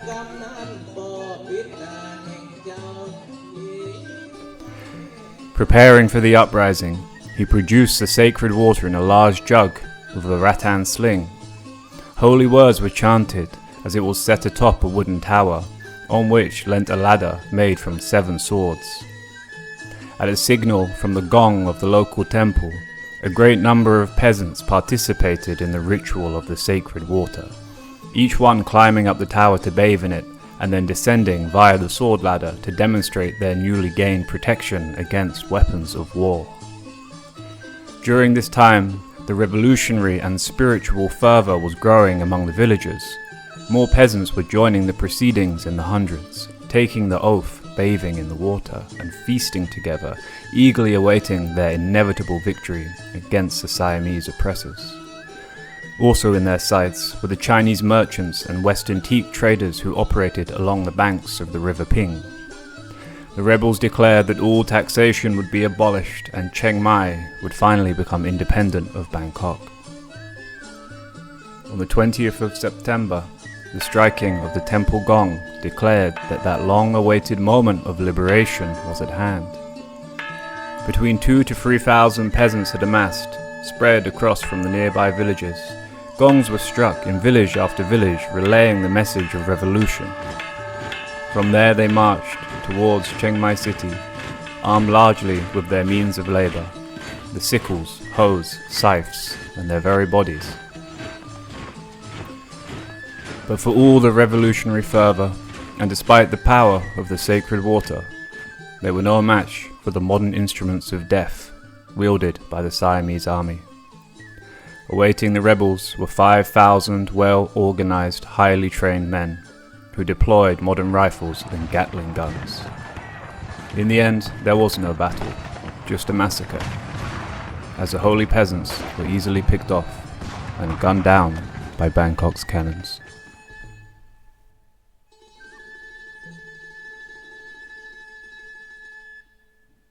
The Holy Revolt and the unholy massacre of Chiang Mai was not an isolated incident. Across the periphery of the Siamese state and capital, holy men were leading the peasantry in uprisings of revolutionary, spiritual, anti-capitalist, anti-colonial fervor. each culminated in the unleashing of Bangkok's cannons, turning the red soil still redder with the blood of the peasantry. Today these rebellions are known as those of the Holy Men. In the Ghost of the Red Soil series, I talked about the cyclical nature of revolt in the periphery area of Bangkok's control. The rebellion of the Holy Men, the Communist Party insurgency, and the Red Shirt movement. In the last episode, we looked at the infrastructure by which the Siamese periphery was absorbed into the global capitalist economy, and subsequently into the purview of Bangkokian state management. This process led directly to the revolts of the Holy Men and the other insurgencies that were to follow.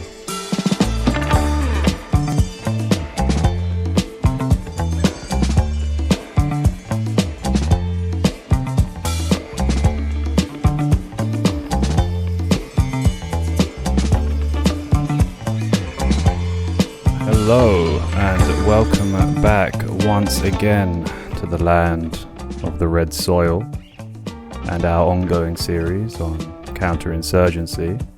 I hope you're doing quite well.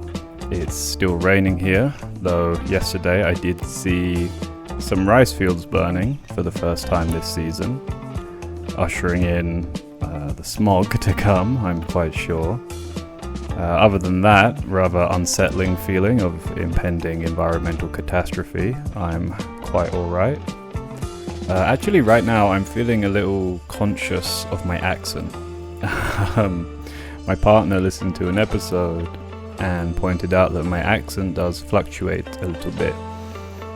This kind of narration voice is obviously quite far from my natural accent, and now I'm like all in my head about it, so if I start sounding a bit like this, well, then apologies.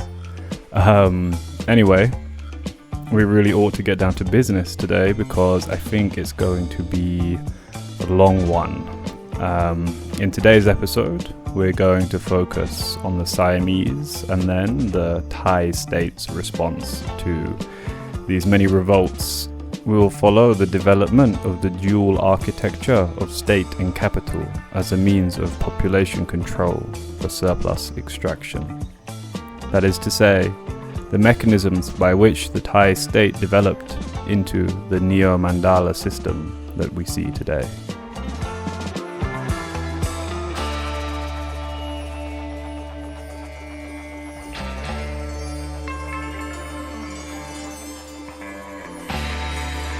So, to start today, on a couple of side notes from the previous episode, where we witnessed a moment of mass enclosure of common land facilitated by the colonial Anglo-German forest practices.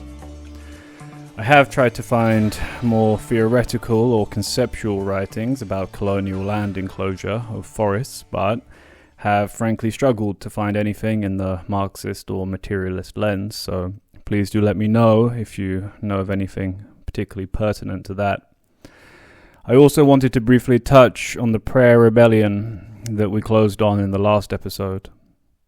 There, and in the intro to this episode, I somewhat, quite intentionally framed it as something of a class or anti-colonial based rebellion.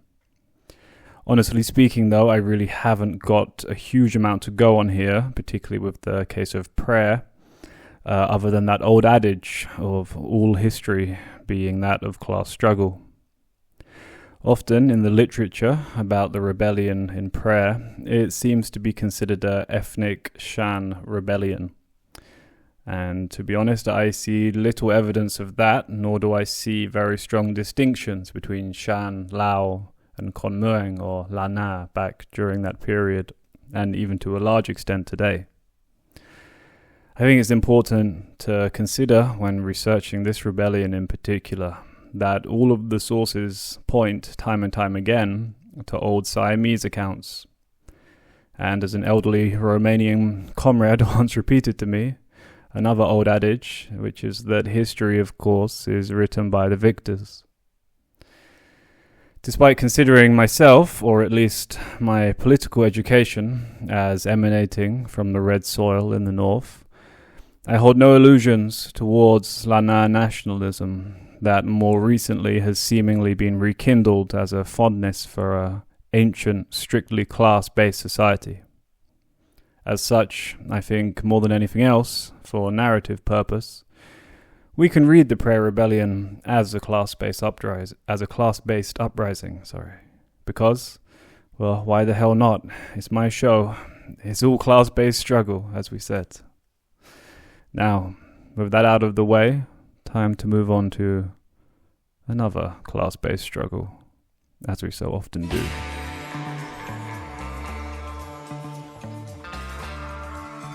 So, in my introduction, when referring to the structure of the Thai state, I used the term Neo-Mandala system. This is a term of my own coining, as far as I'm aware. And to begin, I wanted to break it down a little. We will then reconstruct it as we go through the episode.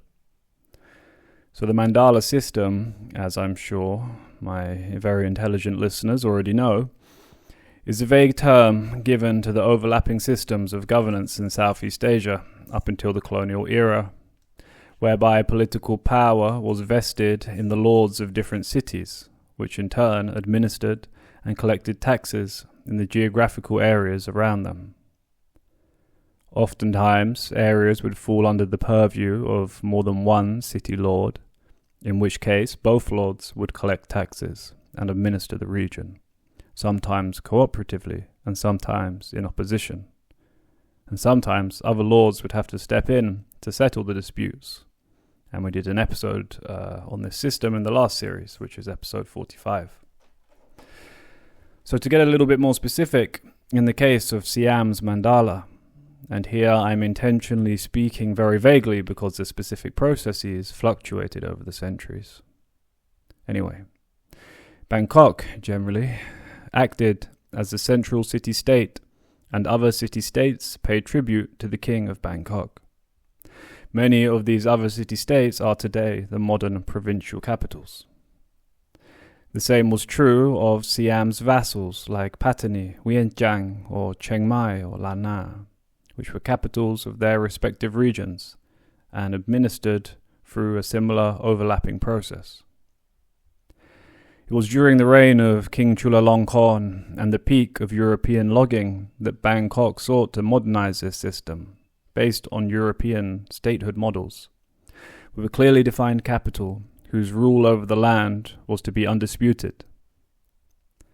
The process of cementing this development came in many forms, one of which we of course mentioned, the declaration that all forested land is the property of the Crown in Bangkok. During their reigns, King Mongkut, King Chulalongkorn, and his son, the British-educated Vajiralongkorn, were largely I hate pronouncing that name.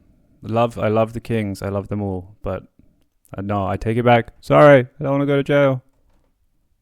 Vajiralongkorn was successfully... well, those kings, I'm sorry.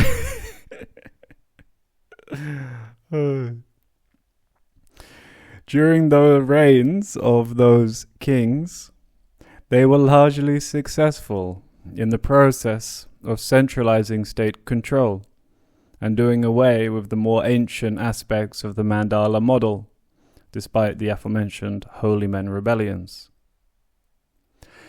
Unlike the European states, however, Siam was an absolute monarchy. That is, of course, until 1932, when the king was overthrown by a group of elite commoners known as the Kanad Rasadon, or the People's Party. I am of the opinion that it was at this moment that this one centralized power scattered. It scattered not geographically like the Mandala system of old, but factionally into different sections of the elite classes. These were the monarchy, the military, the judiciary, the parliament, and of course, capital, the big capitalists. These became the new power centers that would come to administer the state to this day. Like the Mandala city-states of old, sometimes their areas of control would be vague and hard to define. Sometimes they would cooperate, sometimes they would compete, and sometimes they would go to war. Indeed, something like that is quietly happening as I speak, although I don't think we're allowed to talk about it. This is what I mean by the neo-Mandala system of administration and surplus extraction. So to really begin, let's go back to that moment of rupture when this very system was born, in 1932.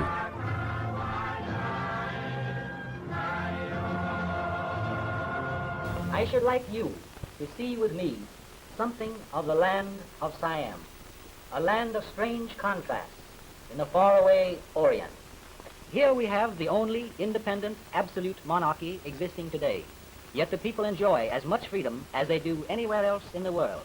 Thailand was literally born by coup, when in 1932, that small alliance of Western-educated military officers and civil society elites known as the Kanat Ratsadon People's Party overthrew the absolute monarchy. While other states of the era had similar revolutions, Thailand's was complicated, an outlier. It was not an explicitly colonial territory. There was no major war or collapse to ignite the coup, and the movement was not a popular front, but a small band of elite commoners. This was an ideological coup by elite consensus. That is to say, enough members of the elite class agreed that there needed to be a change at the nation's helm. Having spent time in continental Europe, factions within the People's Party, these elite commoners, had become enamored with different elements of Western republicanism. Generally speaking, the party could be split in half. The civil society elements were staunch believers of liberal democracy, democratic socialism, and even anti-imperialism, while most of the military officers admired the early fascist movements of Benito Mussolini and Kemal Ataturk. This strange alliance was only made possible by the position of the absolute monarchy as one common enemy. In Siam, as it was then known, there was no popular mass movement for the coup plotters to organize around other than that of the holy men, which was of course out of the question. The cities lacked a significant urban proletariat, as there was little in the way of industrial development. Cities mostly acted as centers for trade and governance. Siam even lacked a well-established language or religion, despite those reformist efforts by the monarchy in the past century to centralize the state. Both factions within the plotting People's Party, without question, considered themselves progressive revolutionaries. Having witnessed European state-building firsthand, they considered it their duty as elites to bring change to what they saw as their backwards homeland. Again, this was an ideological coup by elite consensus. And so it was, on the day itself, on June 24th, 1932, the coup was executed flawlessly. The core group of plotters was so effective that many soldiers took part without even knowing they were staging a takeover. There was no bloodshed. The only injury sustained was one indignant prince who put up a brave struggle while being arrested. The civilian section of the party immediately sprang into action, and the nation's first constitution was signed just 3 days later, relegating the power of the absolute monarchy, though not abolishing it. The process of this initial coup set the standards for the many coups that were to follow, all of which share remarkably similar characteristics. They are meticulously organized takeovers, with no bloodshed, and immediately justified by a legalistic framework. Just under 1 year later came another coup, where the pesky left-leaning civilian elements of the People's Party were purged, paving the way for the fascistic military policies that would define Siam's development into Thailand over the next few decades. Now, this is something we've covered many times before, and apologies if you've heard it all before, but I'm going somewhere with this. I'm taking it in different directions, so It's time for dust off that old Eurofascism with Thai characteristics hypothesis. The years following the 1933 coup cemented the military wing's control of the People's Party and the nation at large. The fascist Field Marshal Plek Pibun took a firm grip on the party.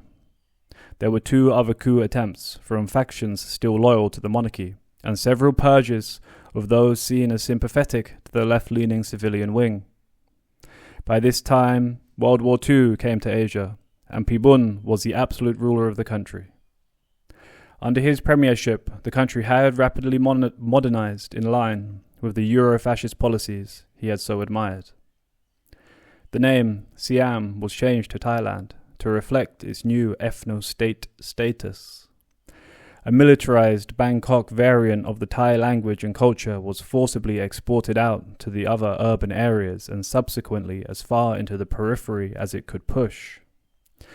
Minority groups were absorbed into Thainess, while those that resisted were harshly penalized or purged. Strict anti-communist legislation was introduced, while peasants and urban workers simply had an old noble lord replaced by a new boss. Many of these policies mirror those of Ataturk's formation of the Turkish state, as well as Mussolini's in Italy. Indeed, Pibun fervently tried to create a similar cult of personality for himself. The economy was also increasingly urbanized through modern central planning, while old feudal patronage networks were trying to be redrawn. Wealth poured into Bangkok, though now not into the palace, but the pockets of the People's Party's leaders and their crony capitalist allies. In the minds of the military, this was a program of progressivism, to remodel Thailand along the lines of the modern Europeans, and hold the line against those imperial powers on their borders, while simultaneously weaning the nation off of the social and spiritual dependency of the monarchy, with many members now largely jailed or in exile, the latter including the king. This period saw Bangkok's ultra-nationalist military elite and big capitalists in a tight alliance, one that increasingly entrenched and simultaneously enforced the other. At this top end of the ruling class, distinctions between the two started to become grey, as families arranged tactical marriages between clans. This was also aided by the displacement of the aristocracy, allowing elite commoners into the highest echelons of the new Thai society. Bangkok's new elite were exported into regional positions of control in the outer provinces, in a bid to prevent any localism from the now united Thailand. What Pibun and his allies were attempting to do was rid Thailand of the vestiges of the monarchical Saktina feudal system, and centralize this new power under a militaristic republican leadership of Bangkok. These vestiges, despite being forced into the periphery of power, still remained. Many in the Sangha were still loyal to the Saktina system, while the monarchy in exile waited patiently for their chance to return. World War II saw Pibun's Thailand immediately capitulate in the face of Japanese expansion across Southeast Asia, with Thailand signing a ceasefire after just 5 hours of fighting. Pibun took advantage of the situation too, with Japan's help to reclaim territory that he considered stolen by the European imperialists in Laos, Cambodia, and Burma. However, many in the People's Party were uncomfortable with the arrangement.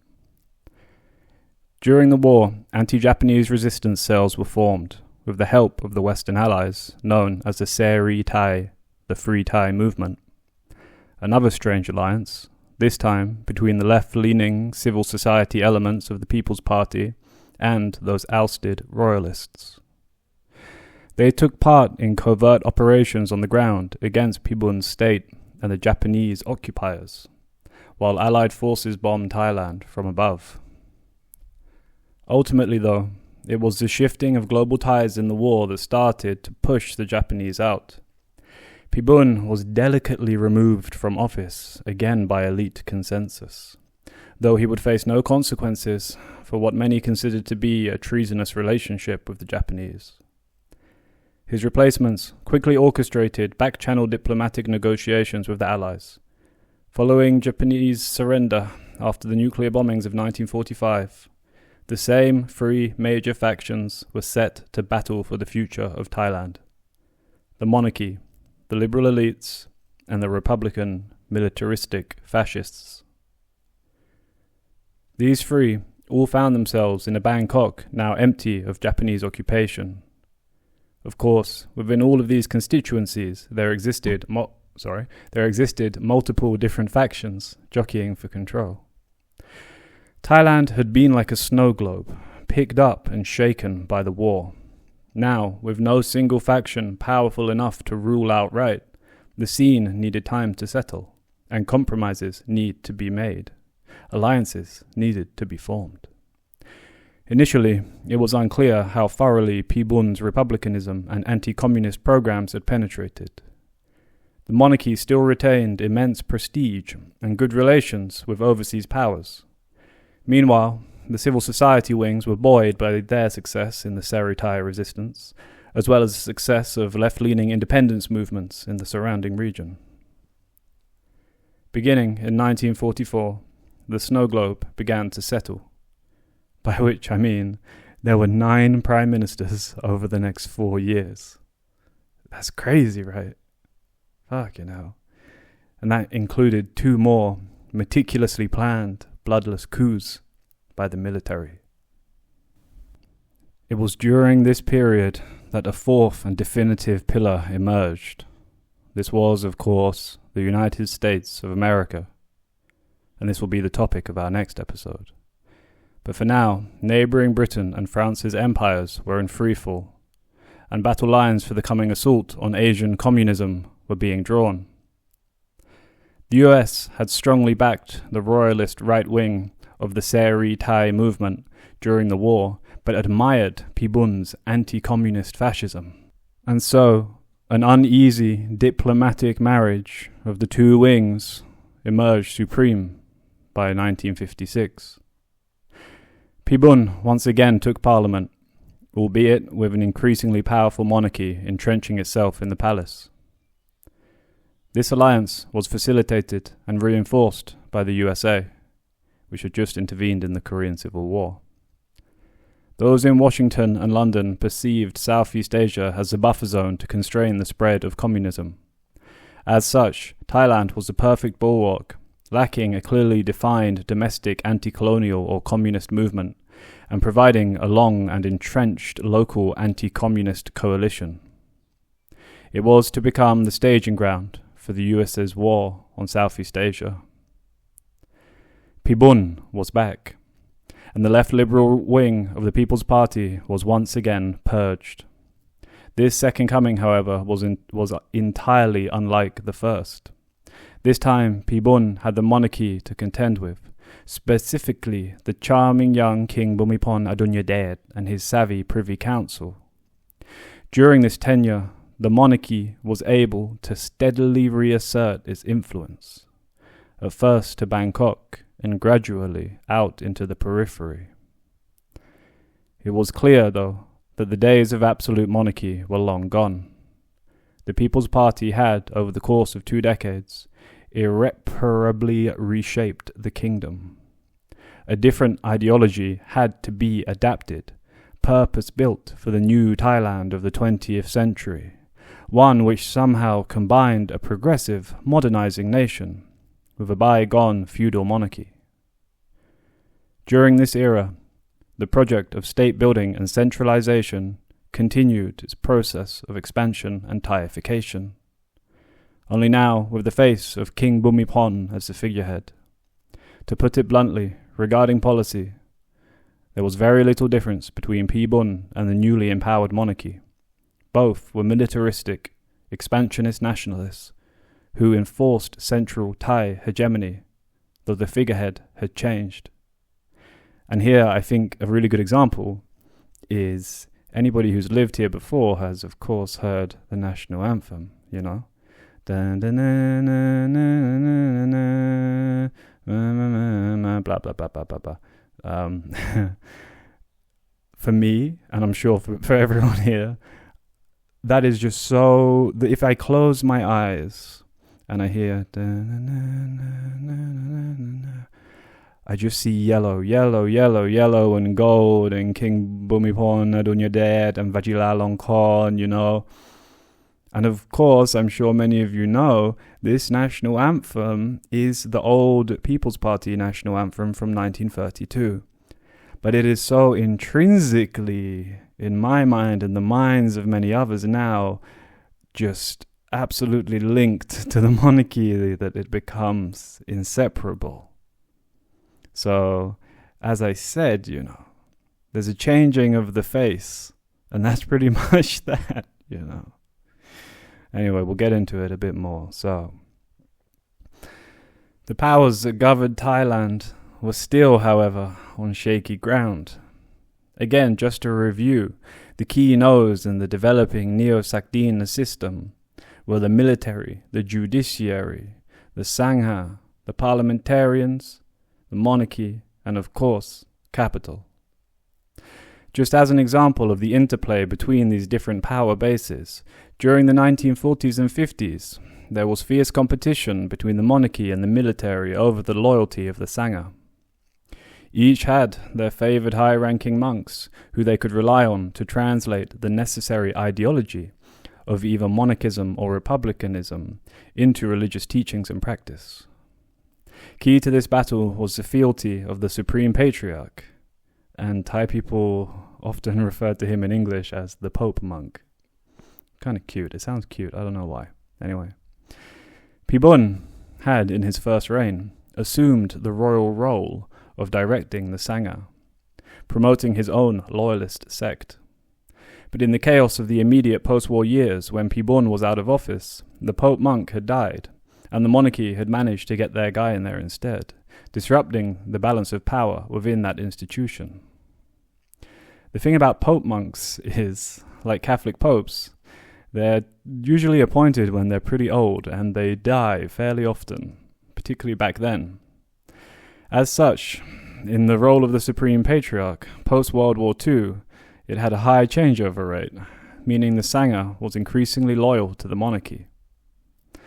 Also, I don't want to be one of those guys, but if you've ever played Medieval 2 Total War as a Catholic faction, this kind of like quick-fire pope rotation will make a lot of sense.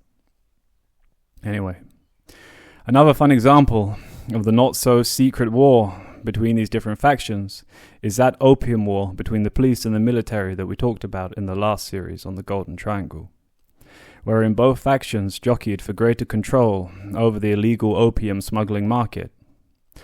The respective leaders of these two factions were General Pao, head of the police, and General Sarit, head of the military. On the surface, this looked like a war for financial control over the lucrative market. But there was a secondary component, one of those tactical neo-mandala alliances. And here I will oversimplify it, but Pao and the police were generally more loyal to the Republican side of the People's Party, while the formerly Republican Sarit, his loyalties now lay with the monarchy. Both of these factions, however, were extremely tight with the CIA and the American embassy. And again, I am oversimplifying here for expediency.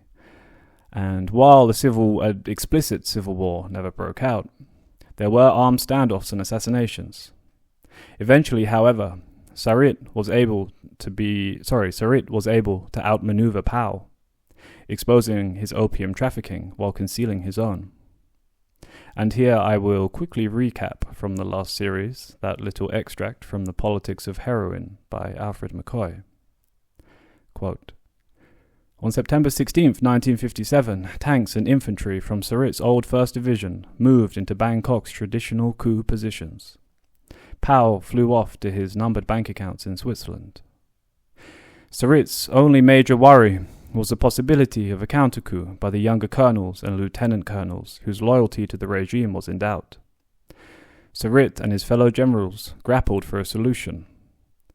They agreed that a coup could be prevented if they recruited the majority of the colonels into their faction by paying them large initial bonuses and regular supplementary salaries. But the new group faced the immediate problem of rapidly assembling millions of baht for the large initial bonuses. Obviously, the fastest way to amass this amount of money was to reorganize General Pao's opium trade. They dispatched army and air force officers to Hong Kong and Singapore to arrange large opium deals. Police and military officers were sent into northern Thailand to alert mountain traders that there would be a market for all they could buy.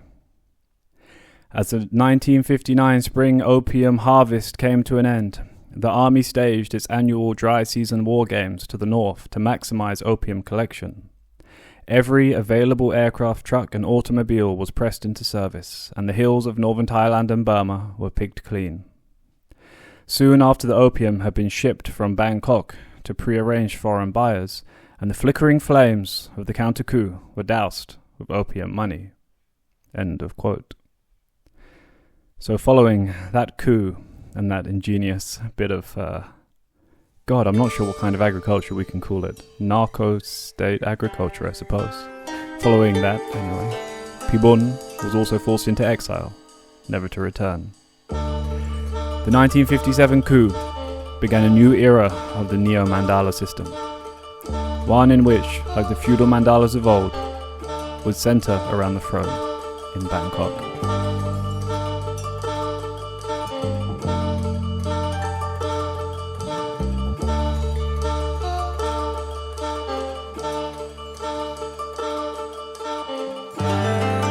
So, I am quite aware that this history is far from a people's history, but it is, in my opinion, nonetheless necessary to look at the ideological and practical development of these elite institutions, these neo-mandalas. So, what was going on in our beloved boondocks, in the fallow forest fields and remote rural villages? Well, there was quietly brewing an increased discontent, which, lacking any left-wing representation in Bangkok, would once again, seemingly spontaneously, erupt. To briefly return to the turn of the century then, during that period that we discussed earlier under the monarchy, the absolute monarchy, that is of Chulalongkorn and cohort, there had been land reforms and the supposed abolition of the Sakdina feudal system. And here I will, for the sake of expediency, vulgarly define Sakdina as the old Siamese feudal or serfdom system. Anyway, as I was saying, there had been reforms, and some peasant land ownership had taken place. Now, as promised, here I will quite literally dust off my copy of Chomna Sakdina Thai, that is, The Real Face of Thai Feudalism by Jit Pumisak, and give you Jit's reading of this supposed transition from a Sakdina system to a capitalist one. And by the way, it's actually very rare that I get to go to my bookshelf and pick up a physical book for the sake of research, as I have very few print books. So that really was a nice little treat for me. I'm serious. So this is what I'm going to do is I'm going to give you my reading of Jit's reading. And Jit can be somewhat hard to interpret at times, so do let me know if you have any other insight. And don't worry, I'm already well aware of Giles Ungpakorn's alternative reading, so you don't need to inform me of that. To all the Trotskyist listeners out there. Anyway, in short, Jit describes how during the early development of the capitalist bourgeois class, both the feudal lords and the bourgeoisie would use the peasants as pawns to fight one another for their own class interests. To quote Jit then, once the development of Sakdina society reached a stage when the capitalist mode of production had emerged and the middle class had risen up to struggle against the Sakdina class, the peasant class usually followed the middle class's leadership. The peasant struggle at this time joined with the middle class's struggle in the cities, and the middle class always took advantage of the peasant disturbances for its own purposes. One clear indication of the attitude of the middle class was compromise. i.e., the compromise it made with the landlords once it had been victorious in its struggle. The reason for this was that once it had established its liberal trade and industrial system, its fundamental conflict with the Sakdina over the means of production was eliminated. This enabled people in the two classes to join forces for a further period, and thus it was that the Sakdina class could continue its exploitation of the peasantry as of old. Those who gained from these peasant disturbances, therefore, were not the peasants themselves, but the middle class, which was engaged in establishing the capitalist system of production.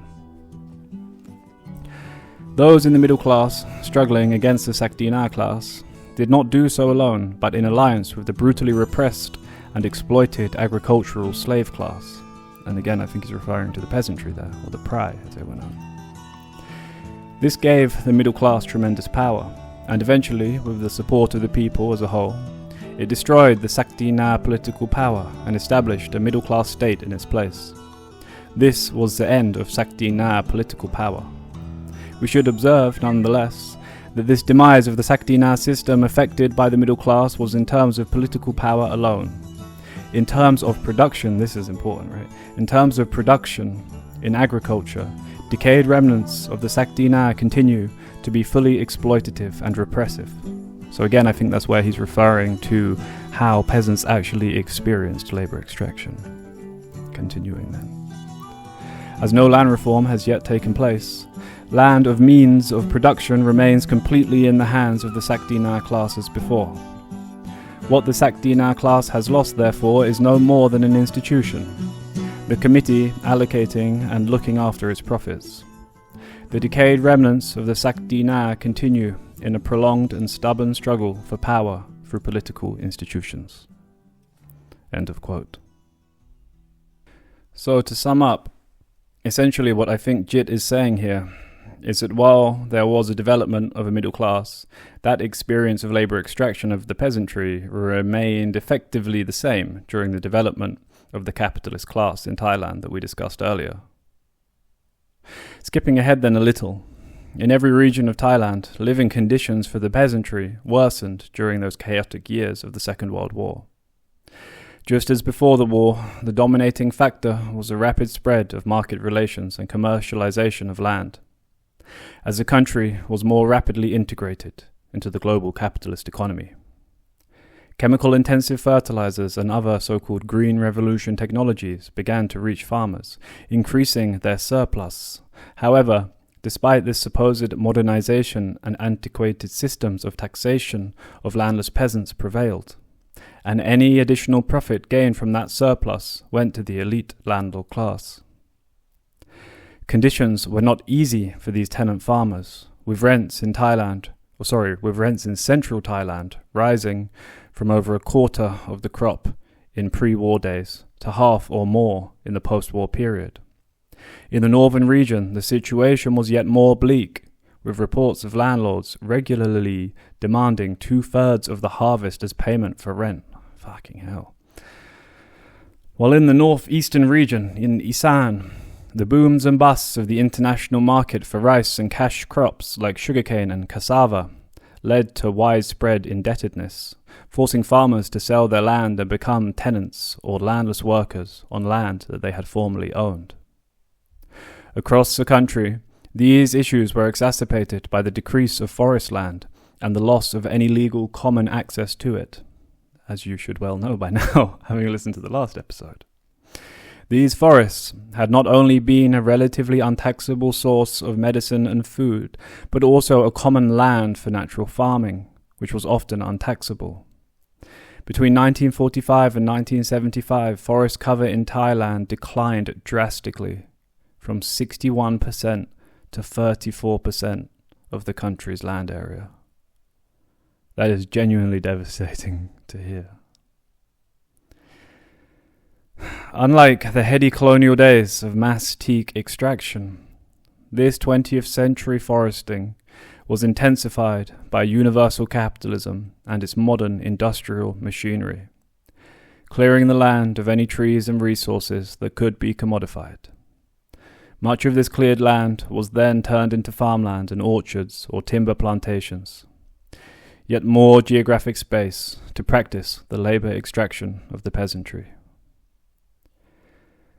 The deteriorating conditions in the rural areas contributed to an increasing tension between the peasantry and their landlords. However, due to the geographic and social conditions of the countryside, much of these antagonisms were highly localized and thus lacked a united voice. In a similar vein, the conditions in the countryside were almost entirely overlooked by the elites in Bangkok. For example, in the late 1950s, when a famine ravaged the northeastern Isan region, thousands of drought refugees flooded into the capital city. Reports emerged of the starving masses resorting to eating small house lizards and rats, like eating jingjoks. In a meek attempt to investigate the situation, the Minister of Agriculture, a former military general, or maybe he still was, I'm not sure, he flew over the region by helicopter. He reported back that everything was in order, there was no crisis, and that, quote, it is a normal condition for Isaners to eat jingjoks, the tiny little lizards that are currently crawling on my ceiling. So it's 1959. In the next episode, we're going to specifically focus on the late 50s and the 1960s, particularly the role of Western social scientists during that period. You'll have to wait and see about that. So for now, I'm just going to skip ahead and fast forward through this period. So, to be brief, Sarit's rule was brutal and repressive, extraordinarily corrupt and fanatically anti-worker and anti-communist. He was followed by Tanom, who was just as horrific. This was the great new state architecture of 4 major provinces: the monarchy, the military, the Sangha, and the judiciary. Oh well, and of course capital, which is always there to unite against the poor.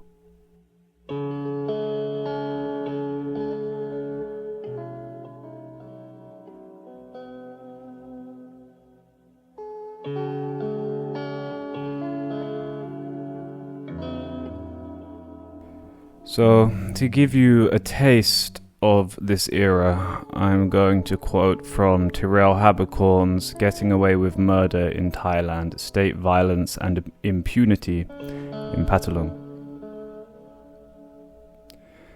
Teacher Lim.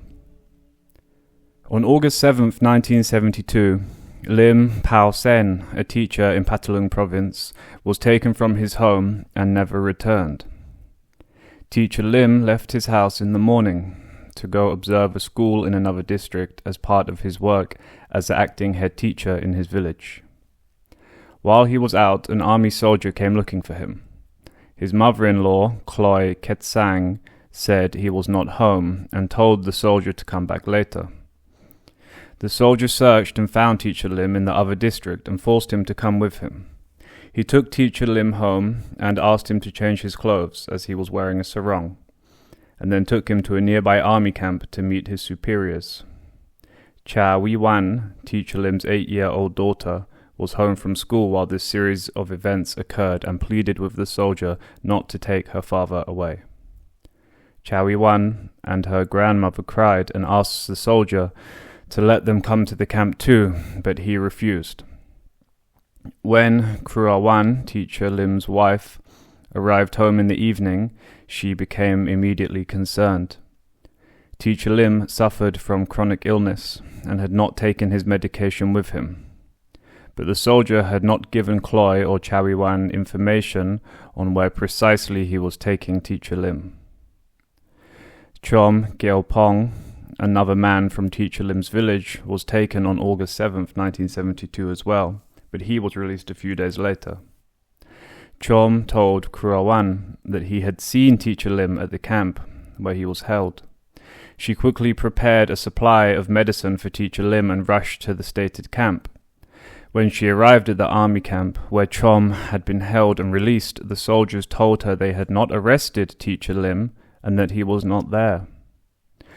Krua Wan then went from camp to camp in Patolung, but did not find Teacher Lim or anyone who had information about him. She went to neighbouring Songkhla and Pattani provinces, but was still unable to find her husband. Finally, she learnt from a survivor of Ta Chiet camp that he had been burned in a tang daeng, a red barrel. The same person told her that Teacher Lim had been killed because he opposed the corrupt dealings of a locally influential person who wanted a contract to build a new school. Teacher Lim had been a civil servant for over 10 years, but Kruawan was unable to obtain his death certificate or even his last month's salary. The reason? There was no body, no death certificate. Teacher Ploy. Ploy Prapan, aged 39, was a teacher who narrowly escaped the red barrels in Patalung. On August 10, 1972, he was taken and stuffed with others from his village into a GMC truck and transported to Ta Chiet Army Camp. In language reminiscent of earlier and later periods of extrajudicial detention, Teacher Ploy was told that he was not being arrested but was invited to the camp. Once one is arrested, certain procedures and record-keeping mechanisms must be followed under Thai law. Invitation is a slippery linguistic trick of obfuscation. If Teacher Ploy was invited, it was an invitation without the possibility of refusal. Upon arrival at Ta Chiet, officials accused Teacher Ploy of working with his colleague Teacher Lim to foment unrest. They were allegedly going to make Xeroxes of tracts from the People's Liberation Army of Patalung to distribute in the market. They then were going to burn government buildings, including a health centre, and kill army soldiers and village defence forces. At the close of this interrogation, Teacher Ploy was told that if he did not confess to these crimes, then he would be killed in a red barrel. A soldier took Teacher Ploy to a large tent at the edge of the camp. He saw blood staining the ground near the tent. When he entered the tent, he saw over 60 villagers, many of them with obvious marks of torture on their bodies. Teacher Ploy was interrogated every day while at Ta Chiet. His fellow villagers told him that if you were called for interrogation at night, you were going to be killed. The villagers told Teacher Ploy that even though the soldiers guarding the tent told those who left at night they were being released, this was not true. Instead, people were forced to sign a statement confirming that they were being released, and then they were killed.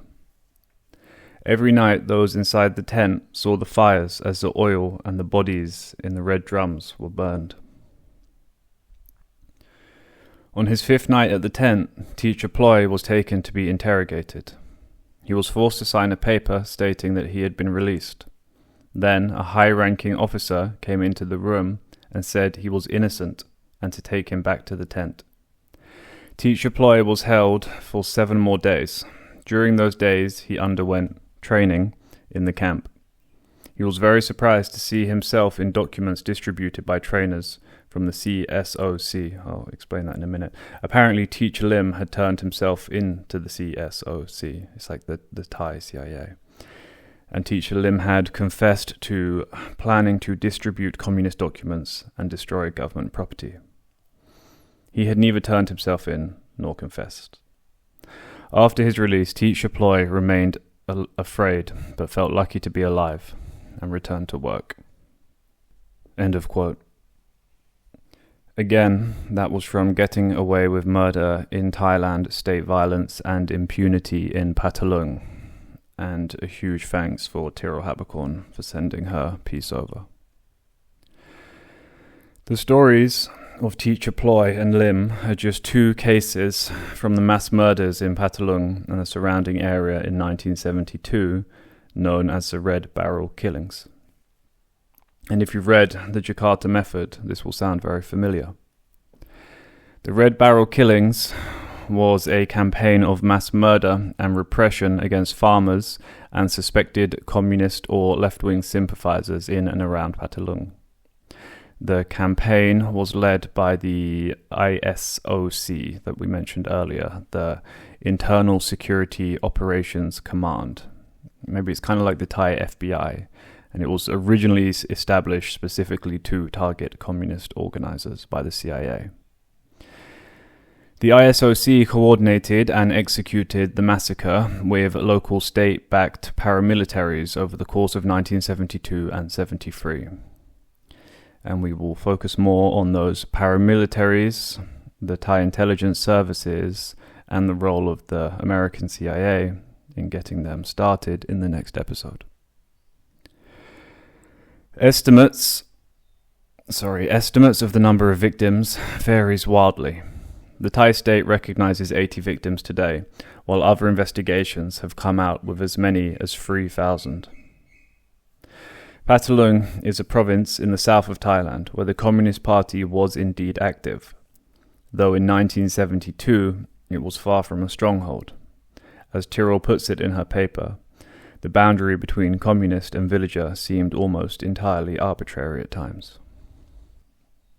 To put a little more context, to put more of a frame on the Red Barrel killings, the year before it kind of was known to begin, in 1971, US troop numbers in Vietnam were significantly winding down, while organizing against the American presence in Thailand, as well as their lackeys in the ruling junta, was growing.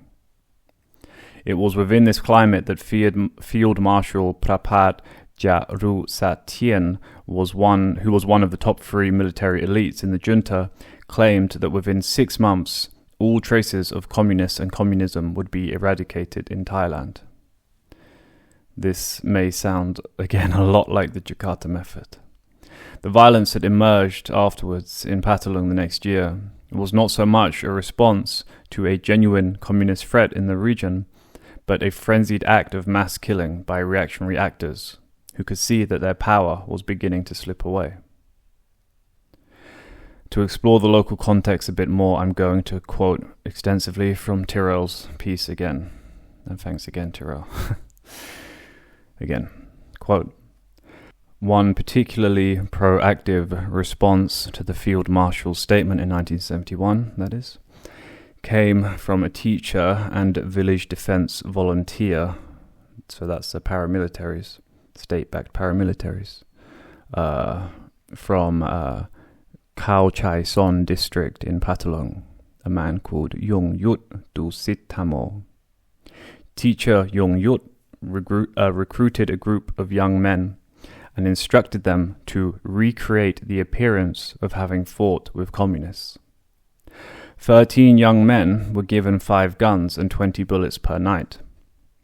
After 9 p.m. every evening, they shot the guns into the air and ran through the rice fields, trampling the stalks and destroying the rice. Teacher Yongyut also provided chickens plural, for them to kill and create blood-laced messy evidence of their encounters with the communists. The nightly killing of a chicken was necessary, since the alleged communists were not real. With the chicken blood as evidence of their presence, the young men could report that the communists always fled. After using their allotted bullets, the young men ran to tell the nearest village headman in a given area that they had fought the communists, but the communists had escaped. Teacher Yongyut and his fellow village defense volunteers used similar strategies to produce a logic in which there was both a formidable communist presence in Patalung, as well as a need for their increased financial support.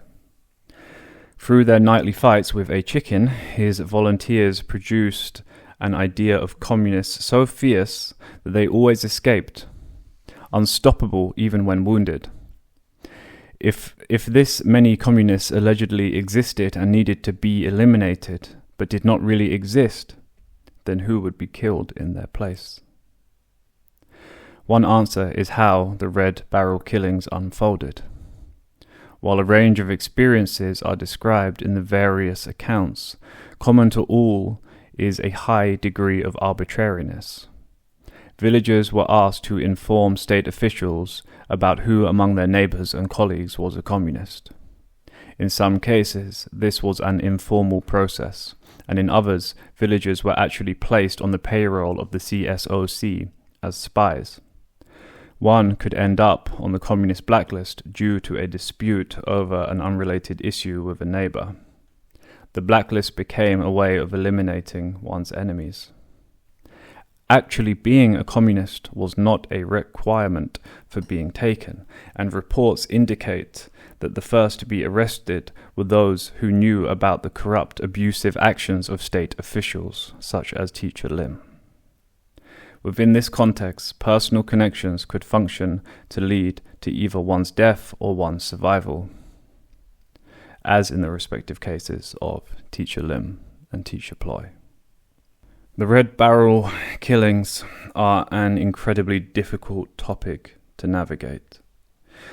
I wanted to bring it up here to give a taste of the era, the reactionary sentiment, the power of the state, and the impunity of state actors.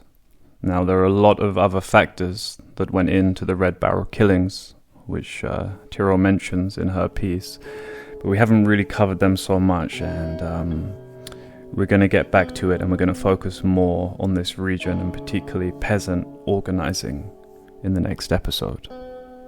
So at this point, let's pause this particular sub-narrative and continue with our main timeline.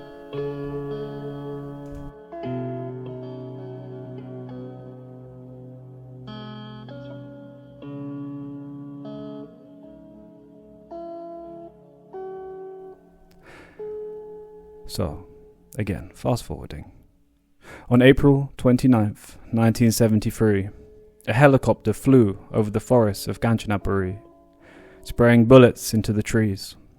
Inside was a group of military cronies, including Narong Kitikachorn, the son of the dictator Tanon Kitikachorn.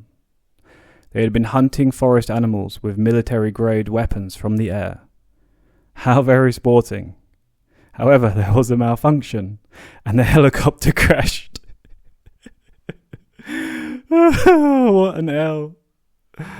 Unfortunately, they all survived.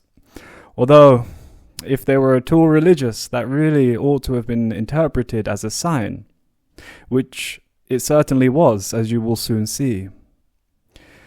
So, the incident was eventually made public. The vast majority of the Thai population was sick and tired of these barbaric oaths which had such a firm grip on the kingdom. Bangkokians flooded to the streets in protest, and here I'll quote from one speaker who analysed the current situation. Quote, "At present, changes are taking place rather ominously. People are becoming slaves on the land under the oppressive yoke of capitalists. Ours is a system in which each has his own land and shelter, but all that is now being turned into a reviled system of feudalism of medieval Europe, with a hierarchy of oppressive rule down to the lowest stratum. People used to work on their land, or land which could be theirs but for the capitalists to buy it, which was accepted out of the illusion that the money thus received could bring them happiness. But in reality, with the money gone, they had to hire themselves out, and cheaply too, and finally became the capitalist slaves." Now, here's like a really fun little quiz for you. If anyone can correctly guess who made that speech, do email in and I will send you a free Dindeng t-shirt. Okay, write down your answer. Yeah? I'm just going to have to trust you here, okay? 3, 2, 1. The correct answer was, of course, the great King Bhumibol Adulyadej. I know, right? What a weird and wild fucking time. I'm going off script here a bit, and I've got to be a little careful, but I genuinely think King Bhumibol was, at this period at least, anti-capitalist. Now, as I've tried to make clear to people before, anti-capitalism doesn't mean socialism necessarily at all. Certainly, he seems to, turn against feudalism here, because I would more characterize him in that vein. However, the king was being very clever and coy about his beliefs, and I think he really did want to appeal to that younger generation who were protesting, and appeal he did. But we'll get on to that a bit later, maybe, anyway, depending how brave I'm feeling. So, on the 14th of October 1973, central Bangkok streets were filled with protesters. Students, workers, and peasant activists had been occupying the old town for over a week. By mid-morning, the crowd and the authorities had become restless. It's not quite clear what started it, but violence erupted. Tanks and soldiers surrounded the area. From above, a helicopter circled, firing wildly down into the crowd. Aboard the helicopter? Well, if it isn't that same fucking Narong Kitty Kachon. What the fuck, man? What is with this guy? 77 people lost their lives, while many hundreds more were injured. The great dictators and the Kitty Kachons fled the city. For the first time in decades, a civilian government would sit in a semi-elected parliament. A brief window of potential change had been opened again, albeit one with a parliament filled with bourgeois reformists, a judiciary overrun by reactionaries, a military in the thralls of anti-communist fervour, and a monarchy which, while most common narratives of Thai political history focus on these events in Bangkok and the chaos of the next 3 years which would result in the massacre at Thammasat, we're going to leave the capital, as I'm always wont to do when I'm in that awful city. And so, in the next episode, we're going to head back up north, because it would be under these conditions that the organised peasant movement would erupt, in those very same villages where the blessed peasants arose and were gunned down, oh so many decades ago.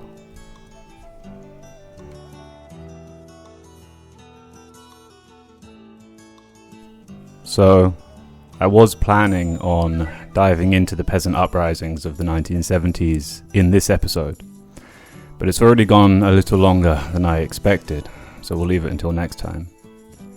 Instead, however, we'll do something a little different and engage in a bit of a speculative music theory to close out and set the stage for next time, while drawing on some rather wild cosmic lines. Earlier on, when I was quoting Jit Pumisak, you may have noticed the guitar in the background. And initially I wanted to use an instrumental of the version of the song called Jit Pumisak, which was by Nga Karawan, but I couldn't find one. So instead I used the instrumental of John Barleycorn Must Die by the underrated 60s rock band Traffic. Now, Traffic didn't write the song, it's one of those unknown folk origin songs. Now, Nga's ode to Jit Pumisak is a close adaptation of the John Barleycorn song, which is how I was able just to swap in one for the other. I'll play both now side by side, so you get a sense of what I mean.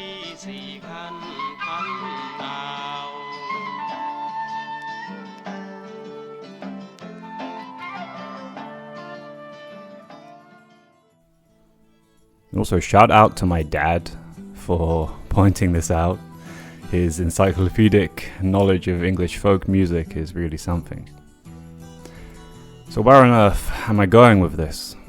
Well, given the intro to this episode and the topic of the next, which is the bravery and violence of the peasant uprisings, I couldn't help but be struck by the lyrics and the story of John Barleycorn. And please keep in mind Chiang Mai's holy peasants while I quote it. So I'll read from the first few stanzas here. There were 3 men came out of the west, their fortunes for to try. And these 3 men made a solemn vow, John Barleycorn must die. They've ploughed, they've sown, they've harrowed him in, threw clods upon his head. And these 3 men made a solemn vow, John Barleycorn was dead. They've let him lie for a very long time, till the rains from heaven did fall. And little Sir John sprang up his head, and so amazed them all. They've let him stand till midsummer's day, till he looked both pale and wan. And little Sir John's grown a long, long beard, and so become a man. They've hired men with scythes so sharp, to cut him off at the knee. They've rolled him and tied him by the way, serving him most barbarously. Come on, you hear that, right? It's quite amazing, really, and it actually kind of gave me the goosebumps earlier when I was listening to the song. Now again, as the class characteristics of the prayer rebellion and my interpretation of it, we get into interpretations again. Now, I very much see these lyrics as a reflection of the violence of peasant life. And as, to be honest, with the peasant rebellions in mind, how else could one interpret the rising of John Barleycorn from the soil and his brutal murder? Now, I very well know that most academics, or whoever wrote the Wikipedia page for this song, interpret it about alcohol, or specifically brandy, due to this closing stanza, which I'll read now. They've hired men with crabtree sticks to cut him skin from bone, and the miller he has served him worse than that, for he's ground between two stones. And little Sir John and the nut-brown bowl, and he's brandy in the glass. And little Sir John and the nut-brown bowl proved the strongest man at last. Now, while that very may be the end point of John Barleycorn's story, the tone of this song is far from one of a drinking tune. I mean, seriously, listen to it. This is no drinking song. So when interpreting that prayer uprising, I honestly was a little conscious of my positionality. But this time, well, I grew up among the barley fields, running around and playing in those enclosures of early capitalism. A fence or a hedgerow was no match for me and my brother. Those young boys would sit with their old grandfather, who would sing them those old English folk songs of the embattled peasantry. So having said that, fuck you, Wikipedia anthropologists. I never saw you in the barley fields. This is my common culture, my common history, and I'll interpret it however I damn please. Isn't that the whole point of commoner folk music anyway?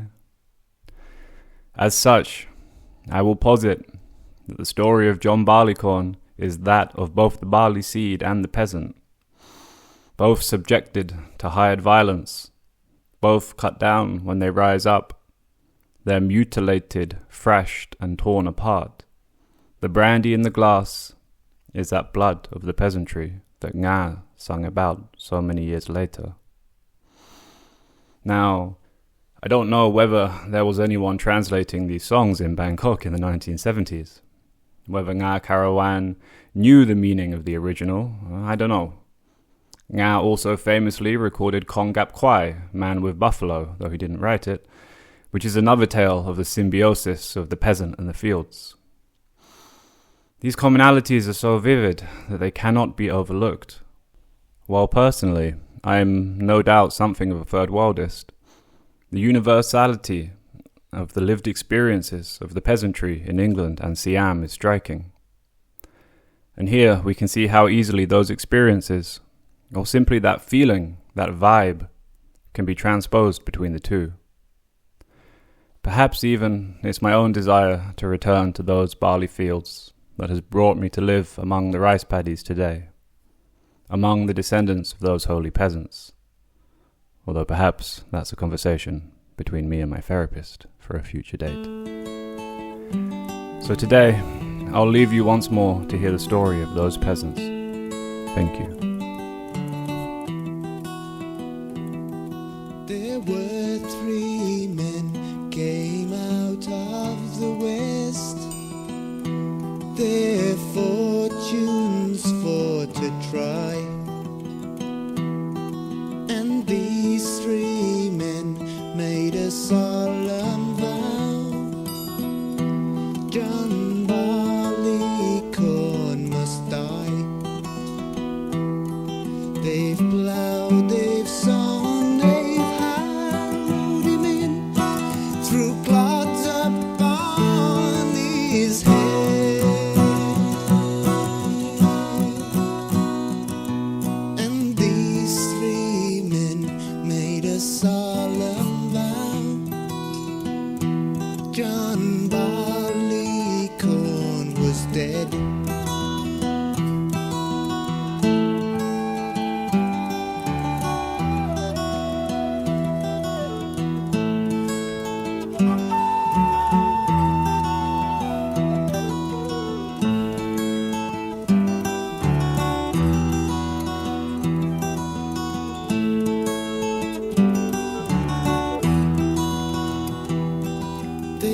let him lie for a very long time, till the rains from heaven did fall, and little Sir John sprung up his head, and so amazed them all. They've let him stand 2 midsummers day, till he looked both pale and drawn, and little Sir John's grown a long, long beard, and so become a man.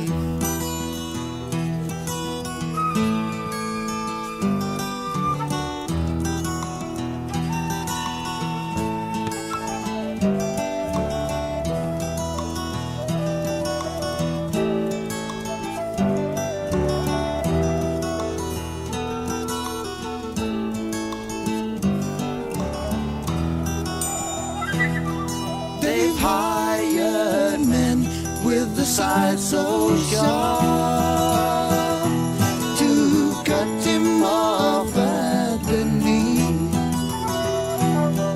They've rolled him and tied him by the way, serving him most barbarously. They've hired men with the sharp pitchforks who pricked him to the heart, and the loader he has served him worse than that, for he's bound him to the cart.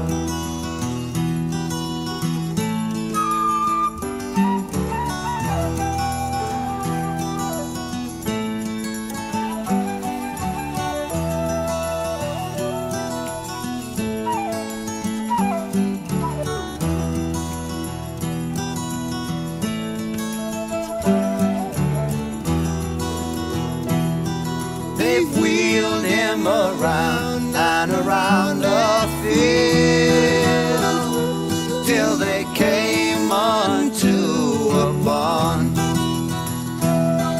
and there they made a solemn oath on poor John Barleycorn. They've hired men with a crabtree sticks to cut him skin from bone, and the miller he has served him worse than that, for he's ground him between 2 stones.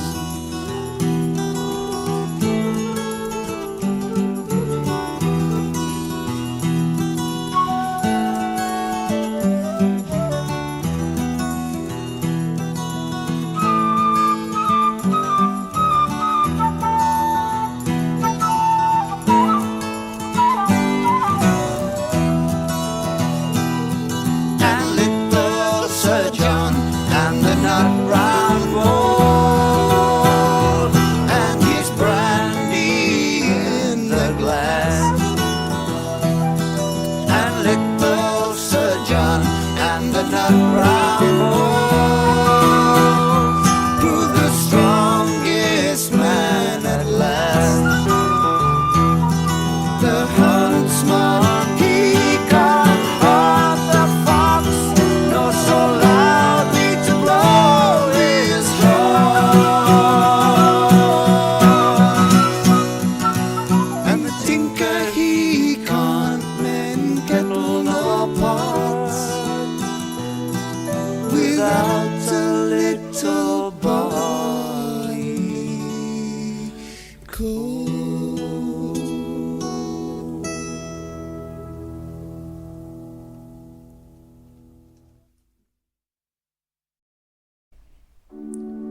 Quote, "It is the morning of May 20th, 2010. The day after the Royal Thai Army dispersed the red shirts from the Ratchaprasong area, leaving behind 55 dead bodies. In the surreally empty area, military trucks fill the air with their baritone roaring. Small pieces of paper fly everywhere, often landing in big water puddles that reflect on the Central World Complex, still burning. A pungent smell of burned plastic and stagnant water permeates the intersection, giving unmistakable concreteness to what looks like an apocalyptic movie. A few cleaners roam around among journalists and curious people. The stage sits in the middle of the intersection like a skeleton. In front, plastic chairs remain scattered, facing different directions, like a small crowd of confused human beings. Plastic mats roll along the ground, and a huge black plastic sheet protecting the stage from the sun and snipers swings with the breeze. A massive banner in English, red with white letters, hangs over the scene, half detached from the skywalk. It declares, "Peaceful protesters, not terrorists." Chairs, tents, shacks, banners, half-eaten bowls of rice, mats, clappers, fans, screens, TVs, radios, and clothes litter the intersection as during the protest. What is missing are the red shirt protesters. Vanished. Walking down Rama 1 Road in the direction of Siam Square, I pass a small group of soldiers.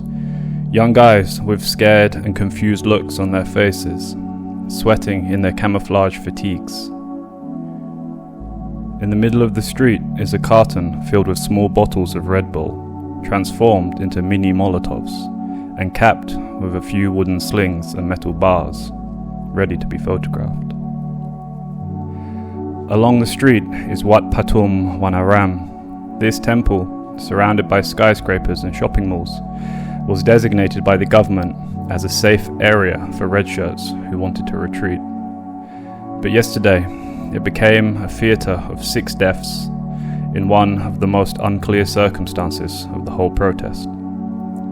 Today, it is home only to abandoned objects and empty except for a group of riot police relaxing in the shade. On the other side of the street, the police headquarters shelters the last group of red shirt protesters still in the area.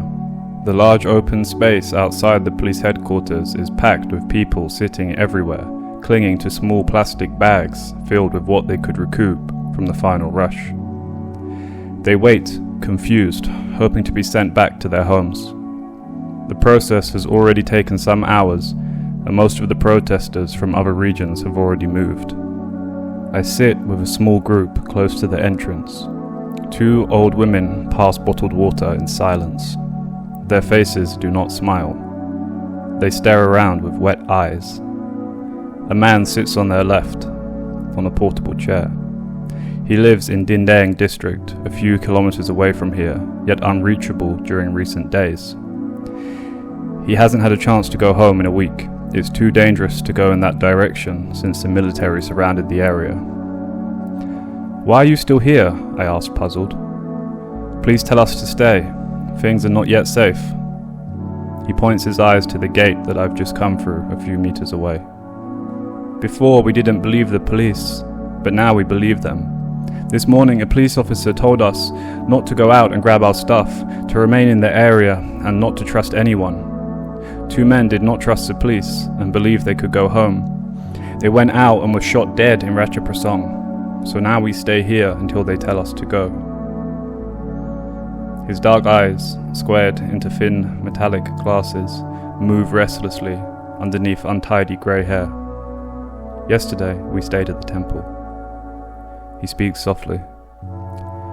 "We stayed close to the monks, thinking it was the safest place. But the military have no problem. The soldiers shoot monks too. In Dindang, also, they were shooting at monks." He stops. "Where is the fairness? We are a peaceful group. We have no weapons. Look around you. Yet the army shoots us." I sit down close to him. His wife passes around biscuits to me and a Thai friend of mine. "Only dictators kill like this. Snipers against people with bare hands. There's no fairness. Look at the dead. When a yellow shirt died, they gave a national funeral and money to the family. If we die, nobody cares. How do you feel now? I ask. Look around you. Look at people's faces, he says. I look around. Lost faces wrinkle into short smiles when they notice I'm staring at them, and then go back to their tense expression. We will not accept this, he adds. We will fight again. That was from Claudio Sopranzetti's book, Red Journeys Inside the Thai Red Shirt Movement. A book which I very, very highly recommend, and was very influential on me personally as well. Claudio's vivid accounts from the front lines of the Red Peasants' occupation of Bangkok is a source we will return to later in this series. I wanted to bring it up now, however, so as to, have it lurk in the background and serve as maybe some kind of point on the horizon as well, to guide our journey today and over the next few episodes. Much like that of the Nong Yai eviction in Korad that I described in the intro to our first episode. Today then, we're talking about the parents of those 21st century Red Peasants, the John Barleycorns of the 1970s, and the gruesome state apparatuses that coalesced to cut them off at the knees. The peasantry of Thailand have long been described as the backbone of the nation, whose labour produces the fundamental staple commodity of rice, which sustained the successive grain states of the Chao Phraya River Valley, Sukhothai, Ayutthaya, Bangkok. In the last episode, we saw the holy peasants of Chiang Mai rise up as best they could, only to be immediately cut down by the might of a modern military. We then witnessed the formation of the 20th century neo-Mandala system that followed the massacres at the turn of the century. 70 years later, and the descendants of the holy peasants would rise again. This time, however, their movement was not confined to the local provinces, but spread throughout the entire nation, as a national peasant class consciousness was shaped and formed in opposition to both the bourgeois reformists in parliament and the demented, bloodthirsty military. As we know, however, there are few happy endings in this history. In Ghost of the Red Soil, I described the rise and fall of insurgencies in Thailand as a samsaric cycle. It's this cycle that will eventually spin around again to the peasants of the 21st century that we can see on the horizon. But lest we forget what the purpose of our investigation is, for this series at least, that of counterinsurgency. As such, today we will focus on those modes of reaction as we explore and expose Thailand's strategy of tension and its years of lead.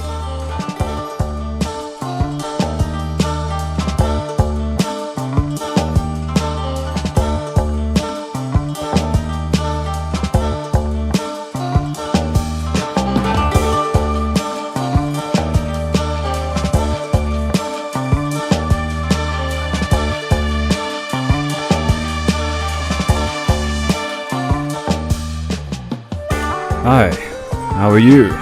Welcome back, thanks for being here. I've been feverishly writing or sketching out these scripts and researching and even digging through old CIA files in the past week to the point of madness almost. So I'm recording this episode a bit in advance, and I very much intend to get back to that way of life of walking up the hills and the forests and coming home and playing FIFA and hanging out with my cat, which is what I hope to spend some time on in the next few weeks. So today, anyway, in this episode, so we're going to be relying quite heavily on the wonderful Professor Tyrrell Habercorn's book, Revolution Interrupted. And we interviewed Professor Habercorn about the book some time ago. That was episode 31 of the last series, if you'd like to give it a listen. And also in the last episode, I forgot to mention that I borrowed from the summaries of Walden Bellow's book, Counter-Revolution, which is a book that I highly recommend and has served as something of inspiration to this series. And to my surprise, I found that Bellow's book is available for free download on the publisher's site, which is Practical Action Publishing.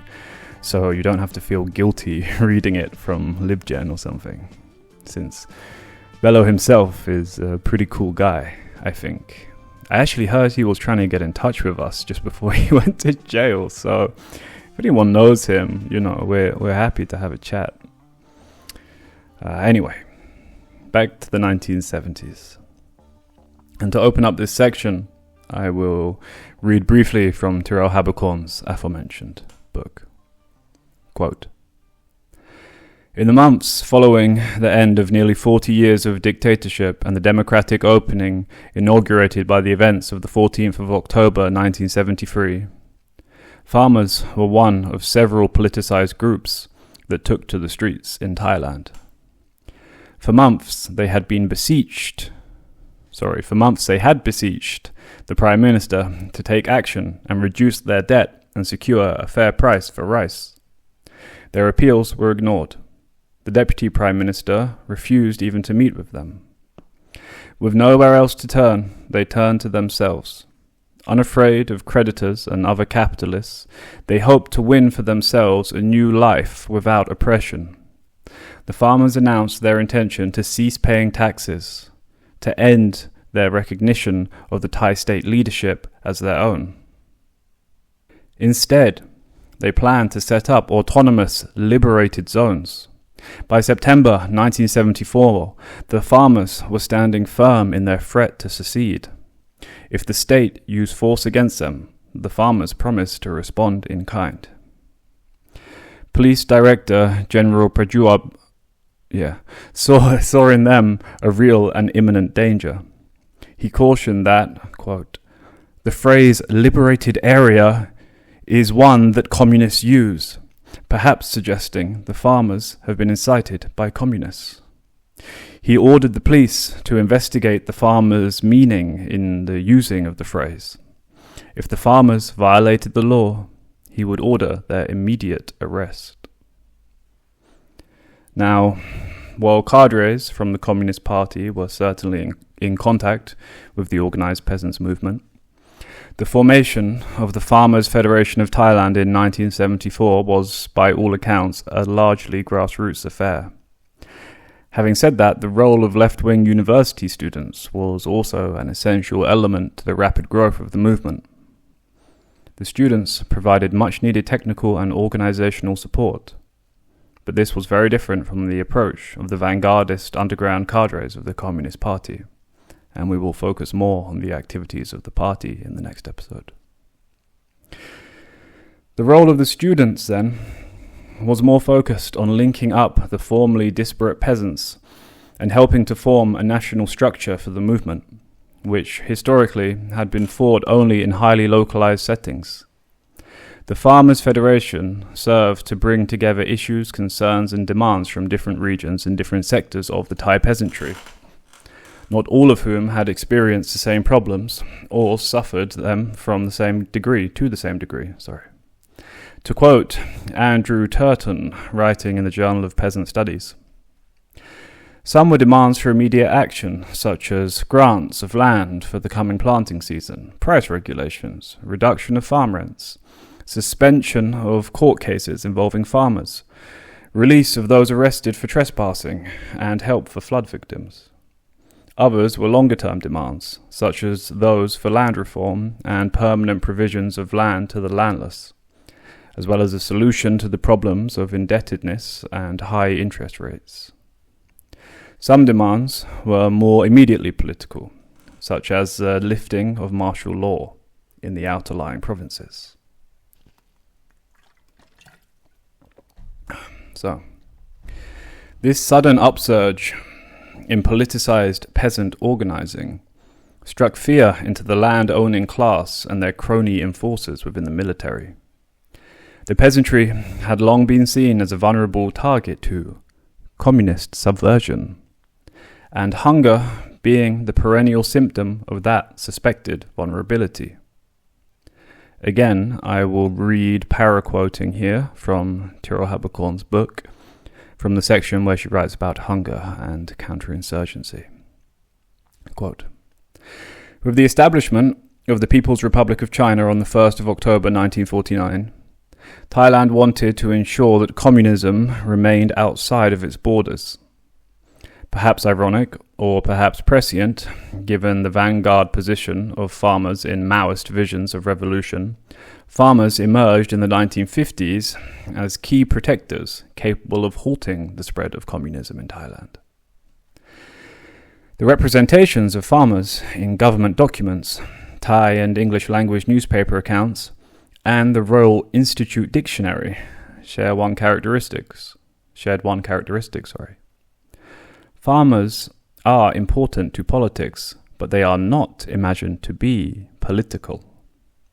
Farmers were viewed as a tool of counterinsurgency, because avoiding hunger and famine was seen as a critical part of preventing communism. As growers of rice, the staple grain in Thailand, farmers could prevent hunger. As long as people were not hungry, the official line went, they would not want to topple the existing system." I see they read their Lenin. Anyway, continuing on. According to an article in the Bangkok Post, equal distribution of rice across the region was important in order to, quote within a quote, prevent any number of people in the deficit countries going hungry and therefore becoming more susceptible to subversive propaganda. End of a quote within a quote. If one's belly is full, one does not, cannot, will not, dream of a different life or another future. By preventing hunger, communism could be prevented. The Bangkok Post ran a front-page headline that read, quote, "Anti-communist success said to be dependent on rice," quote, finished. Not only would bellies full of Thai rice be the great protection against the spread of communism, but the, quote, "supply of rice and the price have great political significance," end of quote. The consumers of rice were clearly addressed here. But what about the growers of rice? What about the farmers? One answer to this question came over a year later in another Bangkok Post editorial titled "On Land Reform." The editorial was about a conference on land tenure convened by UNESCO and held from the 8th of October to the 20th of November in 1951 in Madison, Wisconsin. The author predicted that when the Thai delegates returned, they would, extended quote and a quote here, bring back with them suggestions for land reform, which should be organized into a national blueprint for a system of land tenure incorporating the best features of land ownership and tenancy methods of free countries in all parts of the world. This is the best answer to communist claims about land reform. Soviet propagandists have dangled promises of great challenges to impoverished and hungry people in their lands. The peasants of Eastern Europe, like the peasants of Russia, have learned the Soviet collectivization or land reforms imposed from the top brings worse oppression than before. Confiscation of property and liquidation of landowners as practiced in Russia, Eastern Europe and now in China have not done anything to improve the lot of the farmer, and that collectivization has accomplished, all that it's accomplished is to make a tool out of the man for the state. Here I think it's this is me talking now, here I think it's quite easy to point out the ironies of this anti-communist thinking. That last sentence, again, to make a tool out of man for the state, is explicitly what the reactionary powers intended to do with the peasants, as they had quite implicitly stated. Anyway, to go back to Tyrell's question, The consumers of rice were clearly addressed, but what of the rice growers and the farmers? The answer, as she later puts it in the book, is that farmers had to solve the problem of hunger without ever being hungry themselves. In the book, she goes on to detail how farmers were not considered political actors by the Thai elite or the American backers of the Thai state. It was, in fact, the revolutionary organizing of the Farmers' Federation which began to build agency for the peasantry. Tyrrell's assessment is that the farmers' assertion of their rights as citizens was in and of itself a revolutionary act. As previously, they had been this kind of passive, invisible mass of labourers, and any such challenge to that status quo was a revolutionary act. And following that, in my own personal opinion, an act of insurgency.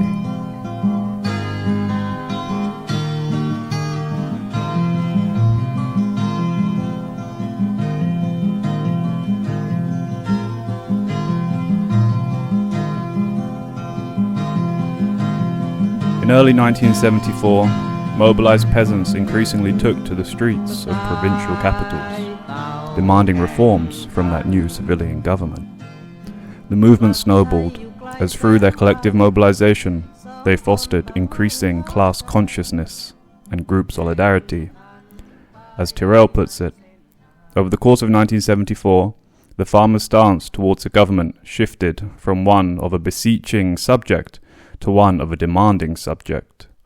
This change was matched by a transformation of farmers from being organized in relatively isolated province or district-based groups to membership in a nationwide organization with many allies.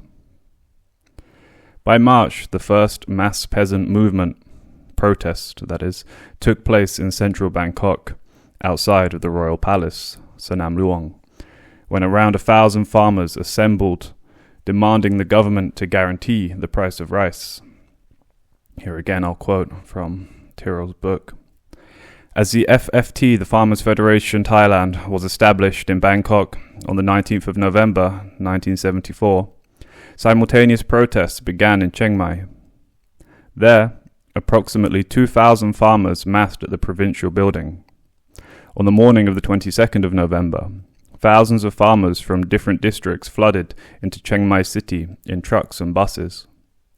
In total, over 3,000 farmers assembled in front of the provincial office and vowed to remain there until they received a response to the 9 demands presented to the government in Bangkok. As long as those demands of those waiting in Sanam Luang in Bangkok were not met, they would not disperse either. In addition to signs and placards, they brought cooked and uncooked rice, fish and blankets. The farmers were prepared to wait. Using megaphones, the farmers appealed to everyone in the streets around them to join their call for the immediate decree of the 1950 Land Rent Control Act in Chiang Mai and Lamphun. It's a Land Rent Control Act that was not implemented in the northern region at the time. Anyway. Although they supported all 9 demands shared by the Farmers' Federation Thailand, their primary concern was that land rent relief.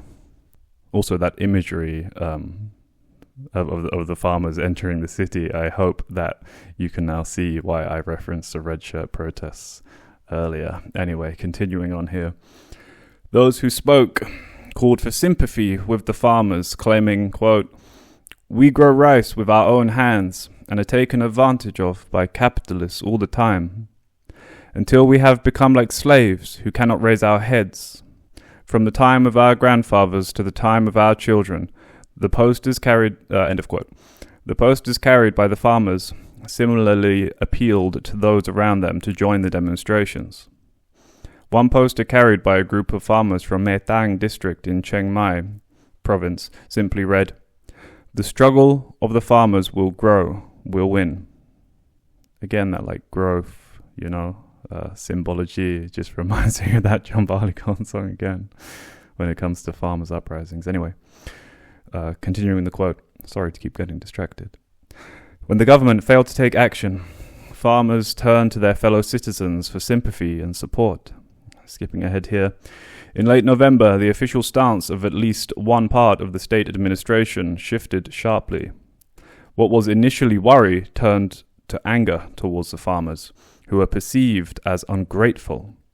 Rather than admitting the government's failure to help the farmers, the Minister of the Interior accused the farmers of being selfish and said, quote, "It is not right the government has given the best assistance within the limits of the law, which has to consider justice without favouring any side." End of quote. Moving quote. Whether it was the threat of the farmers to burn the rice in the fields, their sheer presence on Sanam Luang and in front of Chiang Mai provincial office, or something else altogether, the minister's rebuke was telling. There were no reports or evidence of farmers carrying out destructive or violent actions. At worst, there was only the threat to burn the rice in the fields of wealthy Chiang Mai landowners.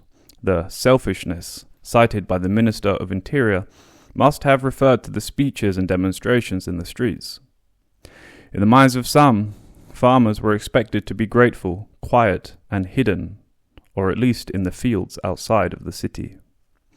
What seemed selfish to the Minister of the Interior was not the farmers' protests,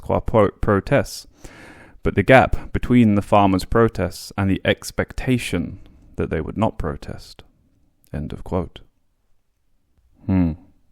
So, this chaotic civilian government, they said they would consider the matter, an urge for the farmers to show more patience.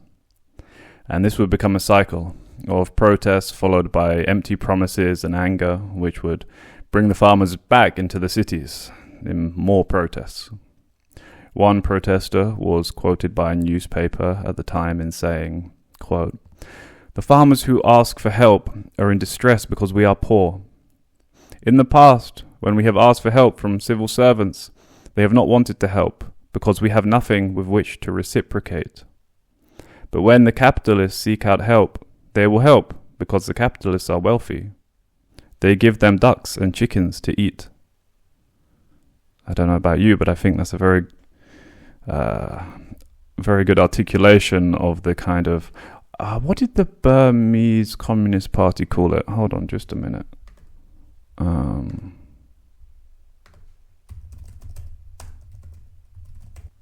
The military bureaucratic capitalist system. I've always quite liked that. Anyway, so by June, around 10,000 farmers assembled outside of the royal palace, occupying the square, that's Sanam Luang, for 5 days. There, they were joined in solidarity by a range of groups, such as students and labor unions. The government did eventually, in response, agree to implement the Land Rent Control Act, which standardized and lowered the level of rents on rice land. However, in reality, in the rural areas, this still was seldom enforced. Back in the provinces, tensions between local landlords and their tenant farmers were breaking out into violence. In Tyrrell's book, she documents one such encounter, which I will read from here. Quote, "Oh boy, what's this guy's name? It's one of those super long Thai names. Aikeo Chalam Supakun, a landowner in Lamphun, met with 15 farmers who rented land from him to divide the year's harvest. When he sat down with his tenants, he demanded half the rice harvest. This group of farmers had rented from him for many years, and he expected the usual rental amount of 1/2. But the farmers only offered 1/3 of the harvest, which was already above the ceiling that they were now legally required to pay.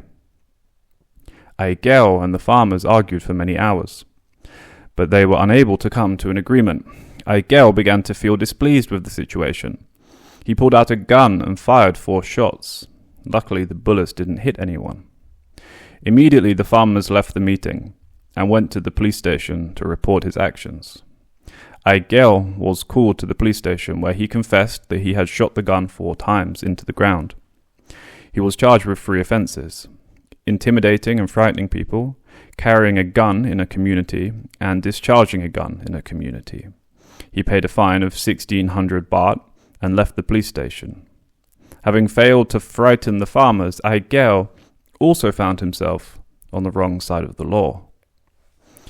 So for farmers, incidents like this where the law actually, acted on their side, was for many their first experience of having any kind of political agency on the local level, which then transferred to their perceived agency on the national level. And this momentum saw the movement's rapid growth, as these new emboldened citizens went village to village, door to door, building to building, extending their shared class consciousness. The protests continued.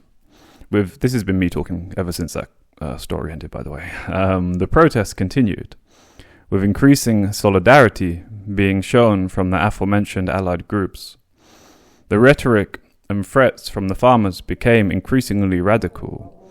They vowed to burn their ID cards, to stop paying taxes, to burn their crops and liberate their land into autonomous zones if the government continued their policy of inaction and empty promises. Now, I don't know about you, but this is insurgency talk.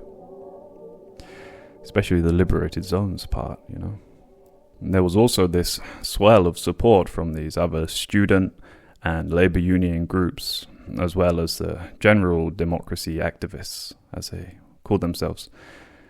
And when you have this kind of open solidarity beginning to foster among these disparate members of the proletariat, then the response from the neo-Mandala state begins to grow more aggressive. As Tyrrell puts it, to quote again, here, its use, this is talking about the use of protest and the vocabulary they used. Here its use signaled the boundary between acceptable and unacceptable dissent. The protest marked the shift from farmers petitioning or crying to the government for help to farmers demanding that the government take action. The shift itself indicated the social and political opening created by the transition from an authoritarian bureaucracy to a more democratic form of rule. In the eyes of Prakab Hutta Singh, the deputy minister, and perhaps others, this was going too far. While working class solidarity was being cemented in protest, so too was this class solidarity of the elites of the neo-Mandala, who began to see the farmers, the students, the urban workers, and the nascent communist insurgency as an existential threat. And so it begins, the Thai strategy of tension.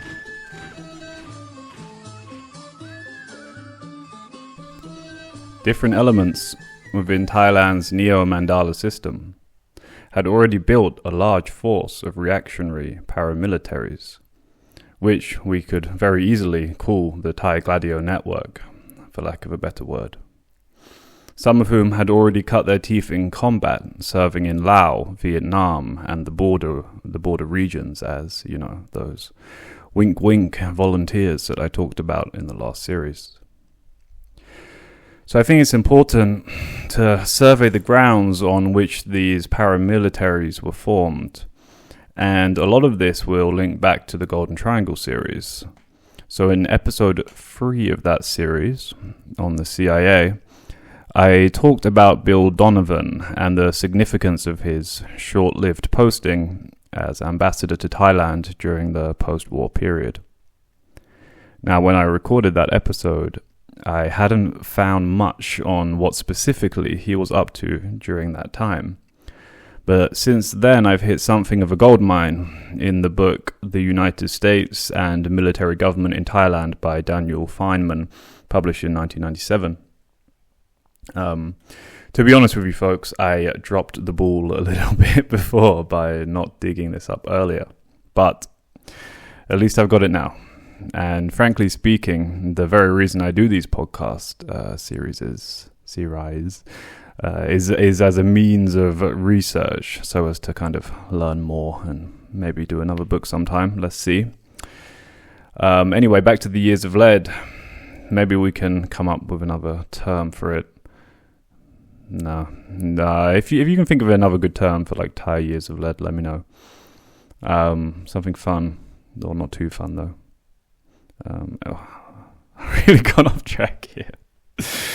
Okay, what are we talking? We're talking Wild Bill Donovan, right? So again, Wild Bill, and again for more, go back to the last series. Bill was the founding father of the CIA during World War II, considered one of the world's most able spooks. His political connections stretching across the whole of the American elite, all the way to the president. And after the CIA was established, he is appointed as American ambassador to Thailand, which is where we will pick up the story.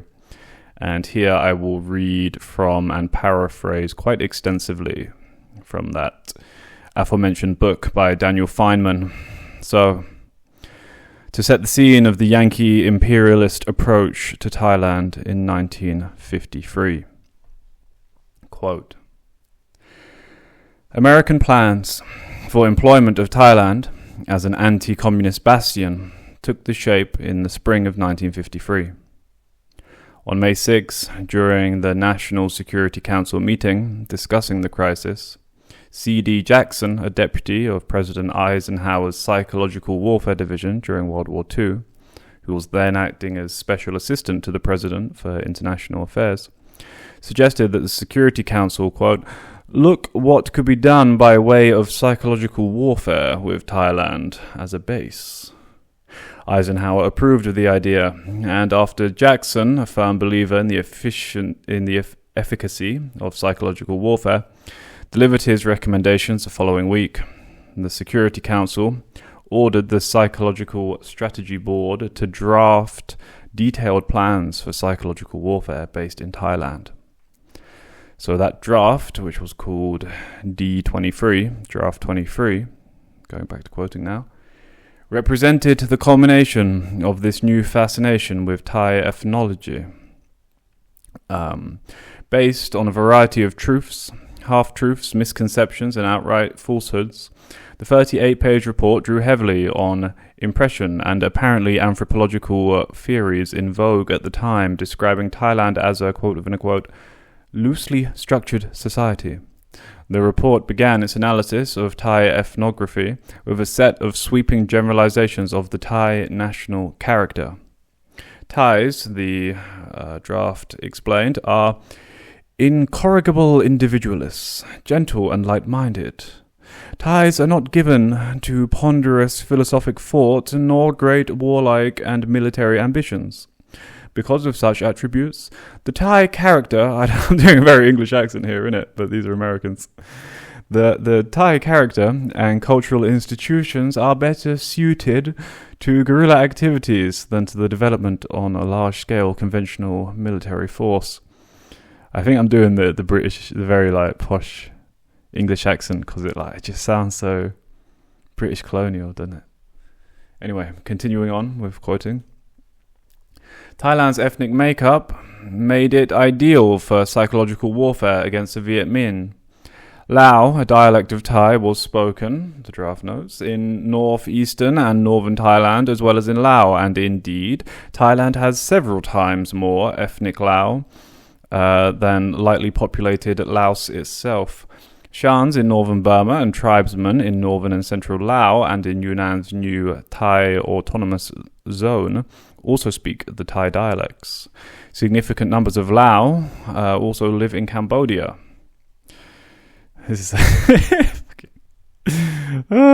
a good taste of the colonial anthropology that, as promised, we'll be investigating in the next episode. Anyway, continuing here, describing more about the proposed plans for Thailand. The board suggested a two-stage plan.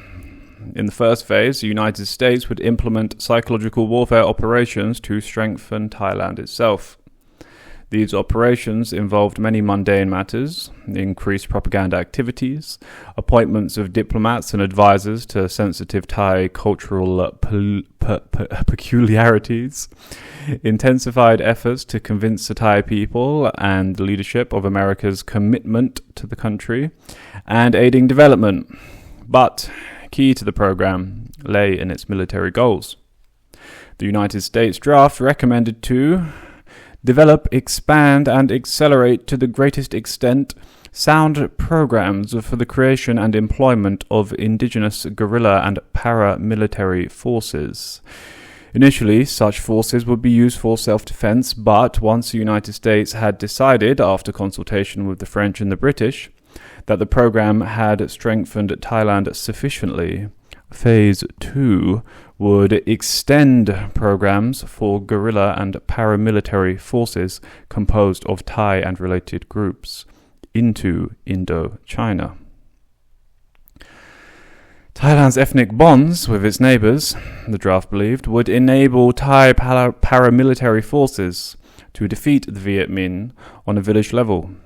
As a result, the Americans could beat the communists at their own game and extend US influence and local acceptance of it throughout the whole of Southeast Asia. I don't like reading this kind of text. Anyway, so here I'm just really laying down a few stepping stones that we can climb over to reach Mr. Wild Bill Donovan. So, to continue quoting further ahead. As for Donovan's appointment as ambassador, the new administration had no need for the old style of diplomats capable of merely making friends. Eisenhower and Allen Dulles, who was head of the CIA, wanted an ambassador who would perform much more than diplomacy. Before Donovan left for Bangkok, he was instructed, quote, to gather together quietly under his personal direction and coordination the activities and money spending by the Foreign Operations Administration, the United States Information Service, and the CIA. Donovan's primary mission, Smith explained, was to implement the aforementioned Draft 23 that we read from a moment ago. After he had, quote, ensured that these three agencies operate in close covert coordination with the stepped-up military mission, as he explained. Donovan was to, quote again, to prepare a plan for the intensification and the increased efficiency of the psychological warfare activities for the purpose of building a bastion in Thailand from which various operations can be initiated into adjoining areas. Skipping ahead more. The new police, this is when it actually started to get going. So, the new police programs associated with Draft 23 took a variety of forms. In the last half of 1953, the CIA helped the Thais establish a new intelligence organization, the Krom Pramuan Rachakan Pen Din. This agency followed communist and non-communist dissidents' activities in Thailand and neighboring countries. Although the body was formally subordinate to the office of the Prime Minister, who was Pao, remember him? Or was it Pao? No, it wasn't. It was Pibun, sorry. So it was officially subordinate to Pibun. Pao acted as Director General and exercised complete control over it, Pao being one of those opium generals we discussed in quite a lot of depth in the last series. Continuing then. The agency cooperated with the CIA and also formed during Donovan's tenure with the US help was the Border Patrol Police. These fucking guys. The Thais asked, we'll get onto them a lot more later. The Thais asked the United States to train policemen for military-style patrol of the border with Laos and Cambodia. In response, the United States established a new police drill camp in Nakhon Ratchasima, that's Korat, in July, and in the second half of 1954 formed camp graduates into the corps of the 5,000-strong Border Patrol Police. The unit implemented most of the guerrilla warfare aspects of Draft 23. Most importantly, Donovan helped General Pao, found in 1953 the elite of the police paramilitary units, which was called the Police Aerial Reconnaissance Resupply Unit, known as PARU.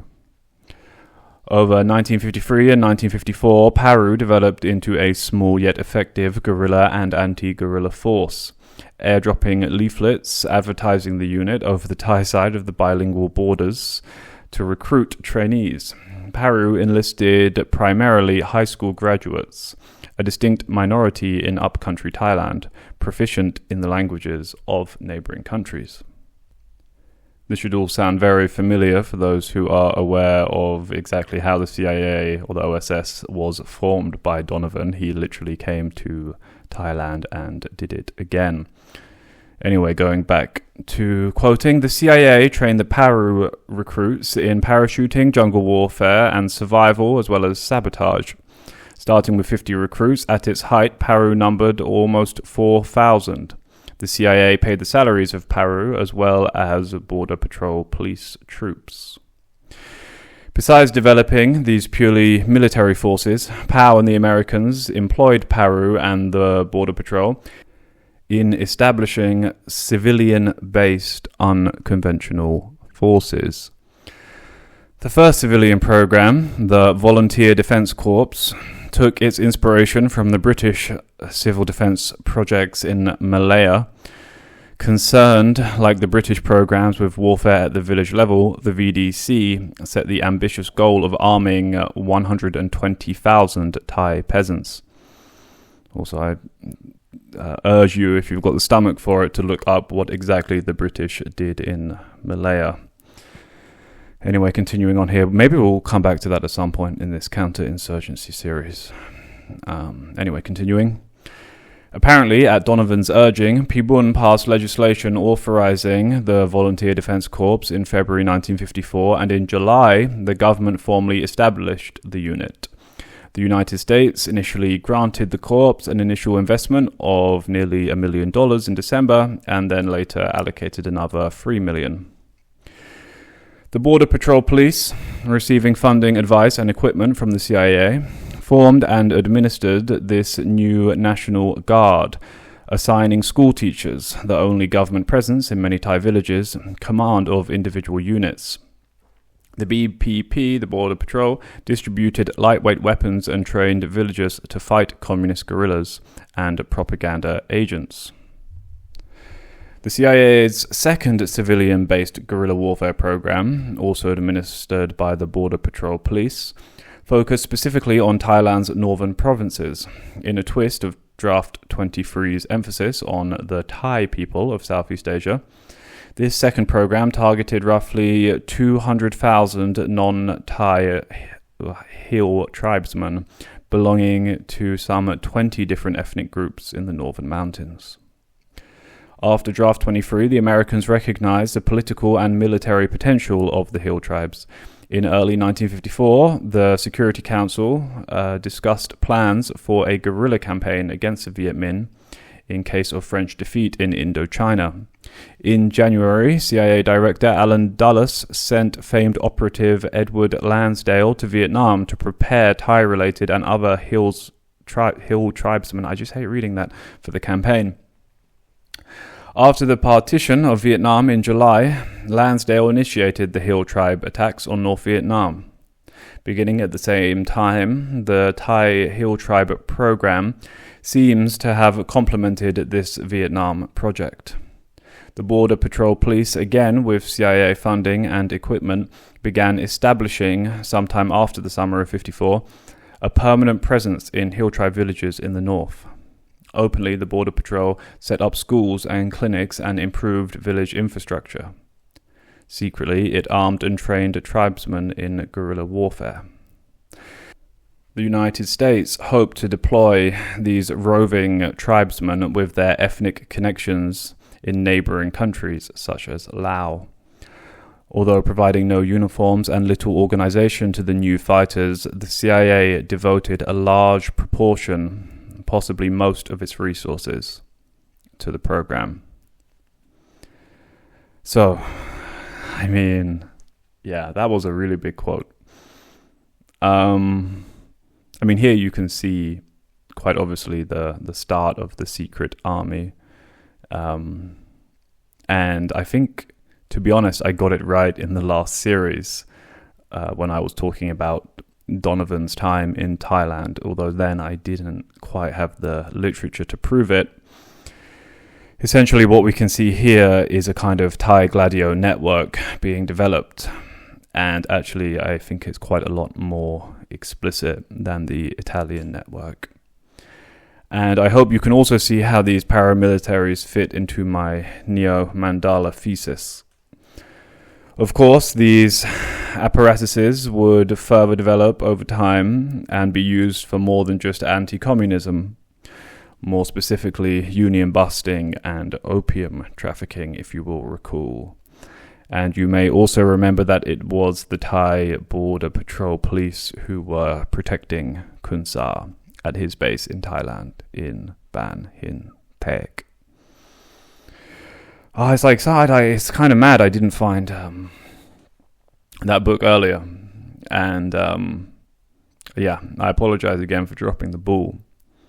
But it's one of those things where we could kind of see it with our eyes and we could suspect it all, and the pieces of the puzzle were all right in front of us, and it's just nice to be able to it's like one of those puzzles for a little kid, you know what I mean? It's got like 8 pieces, and we as adults can clearly see like, oh, it's a dog, you know, but then a kid is gonna like put it together, be like, you know. So I kind of feel like the kid right now, like in a way. Like, like we could see what it was, but now it's real clear. Sorry to ramble. Let me take a little break. I think I need to go have a smoke.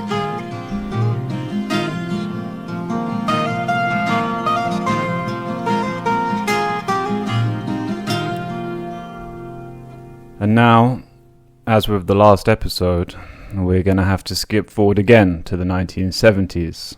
To that peasant movement, and of course those brown shirt paramilitaries. Maybe we can call them like Sua Nam Tan. No, doesn't sound good. Anyway, so to get going, also quick shout out to John Dolan, actually, who in the past described recruitment for paramilitary groups along the lines of, going in and picking the nastiest, toughest guy in the village and giving him carte blanche to do whatever he wants so long as he remains on your side. And that's going to sound very familiar when I name some of the most prominent paramilitary groups that developed into the 70s.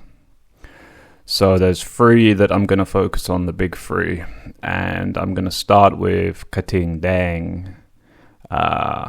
Kating Dang was organized by military elites.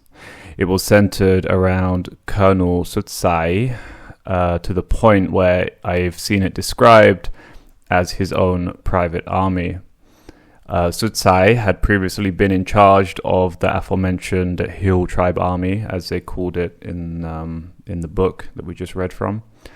And that was overseen by the Communist Suppression Operations Command Center in Bangkok, which was another CIA venture, which was founded after Donovan's time, but very much part of that, catalogue. So the Kating Dang foot soldiers were largely drawn from former soldiers and also these kind of like petty neighborhood gangsters who would benefit from the military's protection. I've also heard that some members were from those ethnic minority armies in the north that Sutsai had helped to establish. Kating Dang members were paid rather well, as I understand it, and they were also rewarded with these kind of all paid for drinking sprees and brothel passes and, just being able to do whatever the fuck they want. And this actually, I was talking to a friend from Burma a few days ago whose parents are in Yangon, and she was saying that one of these military security groups, unclear who, came to her parents' flats, like apartment block, where they have, like generators, electricity generators, and they just took them, and then, they'll go and sell them, and, what you're going to do. So something like that, So another important group was another very famous one, the Village Scouts. this was more of a rural group for land-owning farmers. Hold on, what's that sound? I thought my cat was fighting. I think he's good. What was I saying? Village scouts. Yeah. So I think we call it like the yeomanry in English. Like, what was that guy earlier? I forgot his name. Aikeo, the farmer who had 15 tenant farmers under him. People like that. The scouts were funded by the monarchy, and they swore an allegiance to protect the crown. And after undergoing something akin to a kind of military training, they mostly, before the 74, they served as like intelligence assets to the landowning class. And they would document the activities of those rural peasant organizers. So by 1974, the scouts numbered in the tens of thousands, and it was in 74 that the ISOC, which is the main state intelligence agency, took control of the scout movement, developing it into this kind of organization that extended all the way from the fields, and they took it into the cities. Oh, my cat is fighting. I have to go. Okay, that's all taken care of. So I was saying that the village scouts, into the early 70s started expanding into the cities. Right, so behind that expansion just so happened to be the leader of the Border Patrol Police, General Surapon, who was a long-time ally of King Bhumibol. Quite interesting, though, that essentially we see this kind of merger of the Border Patrol Police that was explicitly started by the CIA and then also this paramilitary group. And so during that urban expansion of the Scouts, membership swelled, incorporating urbaners like minor businessmen, low-ranking civil servants, and of women as well, like the wives of government officials, as well as military and police officers, and even palace staff. So the final one I'll mention, which is by far the spookiest, is Nawapon, which was organized very much so by wealthy capitalists and operated closely with the most reactionary elements of the Buddhist Sangha. One of the big players here was the monk Kitiwuto Bhikkhu, who famously said that killing communists was not a sin, but rather an act of good merit. Now, unlike the other two groups I mentioned, Nawapon were certainly not ruffians, street thugs. They were very elite elements of the bureaucracy, the armed services, big business, the Sangha, and again the palace. And there's also this quite widely held belief that Nawapon were something of a phantom group who had no ordinary members like the other two, but they were in fact an arm of the Thai intelligence state, disguised as a, typical right-wing paramilitary. It's also believed that Nawapon were behind some of the more high-level assassinations and false flag operations of the era. So I think we can kind of see Nawapon. That's kind of how I see them, as it's almost like the Freemasons,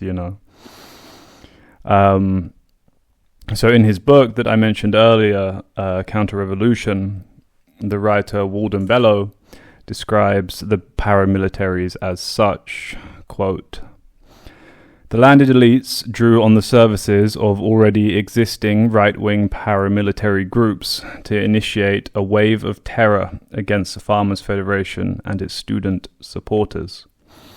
These formations included the Katingdeng, Nawapon, and the Village Scouts, who counted among their supporters people in the military, the police, and key business elites. These groups combined terror tactics with ideological appeals in the battle for the hearts and minds of the rural populace against the peasant movement and the students. The centerpiece of the right-wing ideology offensive was the slogan, Nation, Religion, King. Now, again, I hope you're seeing some parallels to the anti-red shirt movement, somewhat known as the yellow shirt movement, with the PAD and Kapa following them. I mean, it all fucking stinks, right?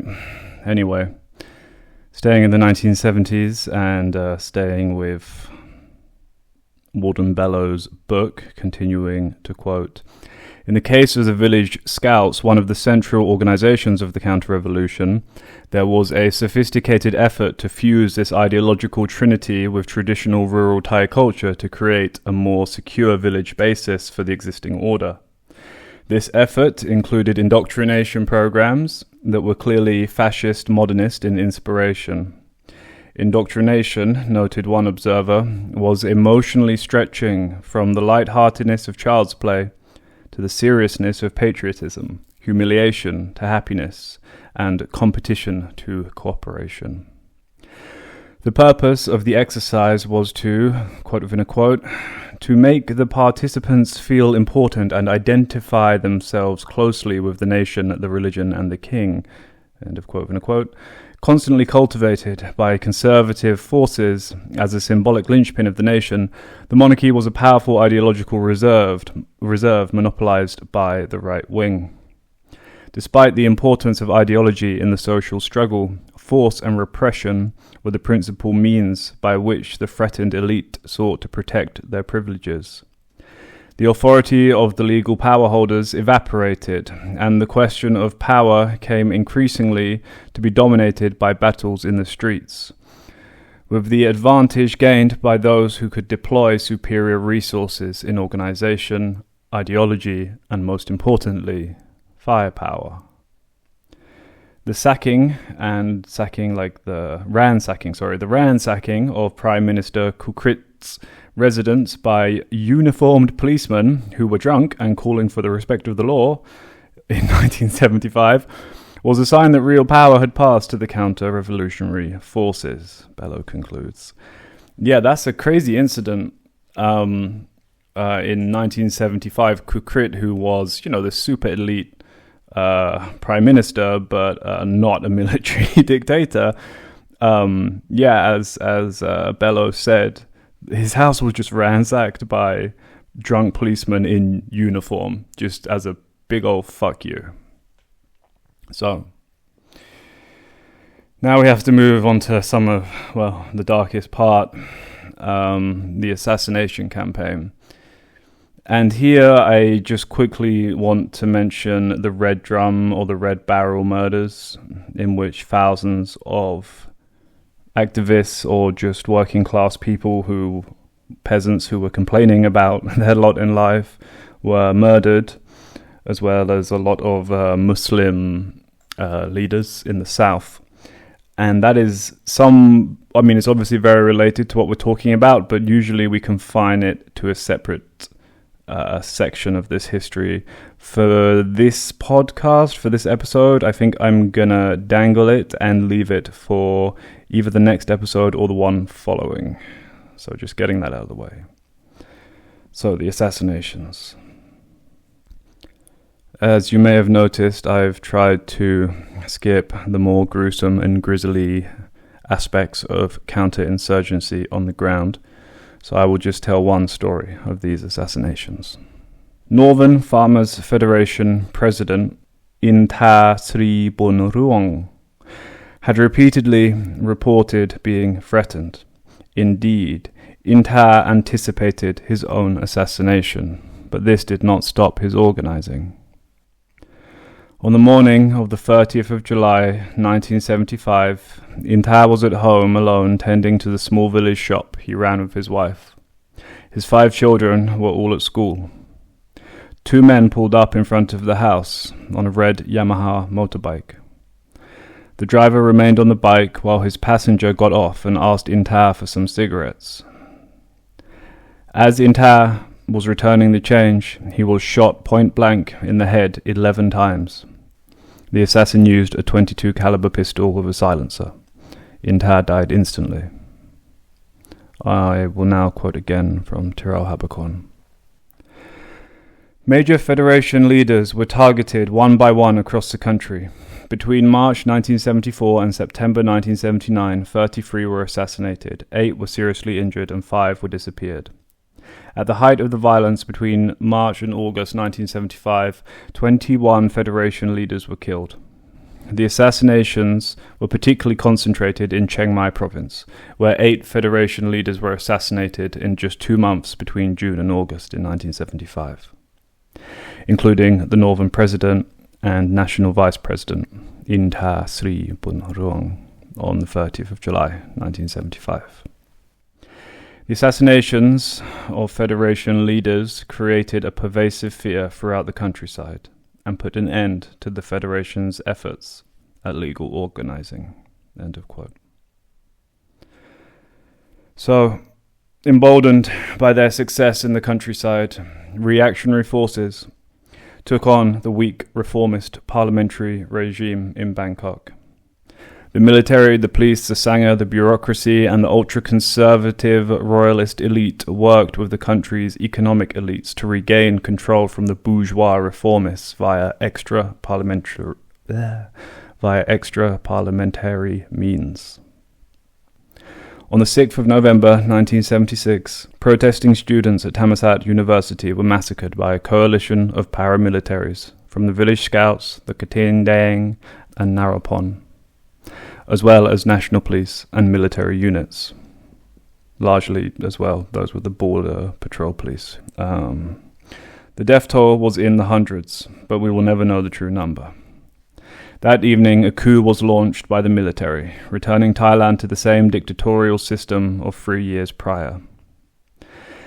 As I argued in Ghost of the Red Soil, this violence, both the massacre at Thammasat and the assassination of the peasant organizers, was utilized by the neo-Mandala system as a kind of proof of concept, to show these activists, to show the nation, that the state and the para-state are willing to pull the trigger if political organizing strays outside of the acceptable parameters. Bangkok's cannons had fired again. So, it's been a long one today, and I need some rest. In the next episode, though, as promised, we're going to dig deeper into the architecture of these policies of subjugation and control of insurgent populations. Specifically, we will be focusing on that vile colonial institution of Western applied anthropology. Now, to close out, I am not going to tell another story of rebellion, but instead read the names of those farmers who were murdered by the reactionary forces between 1974 and 1979.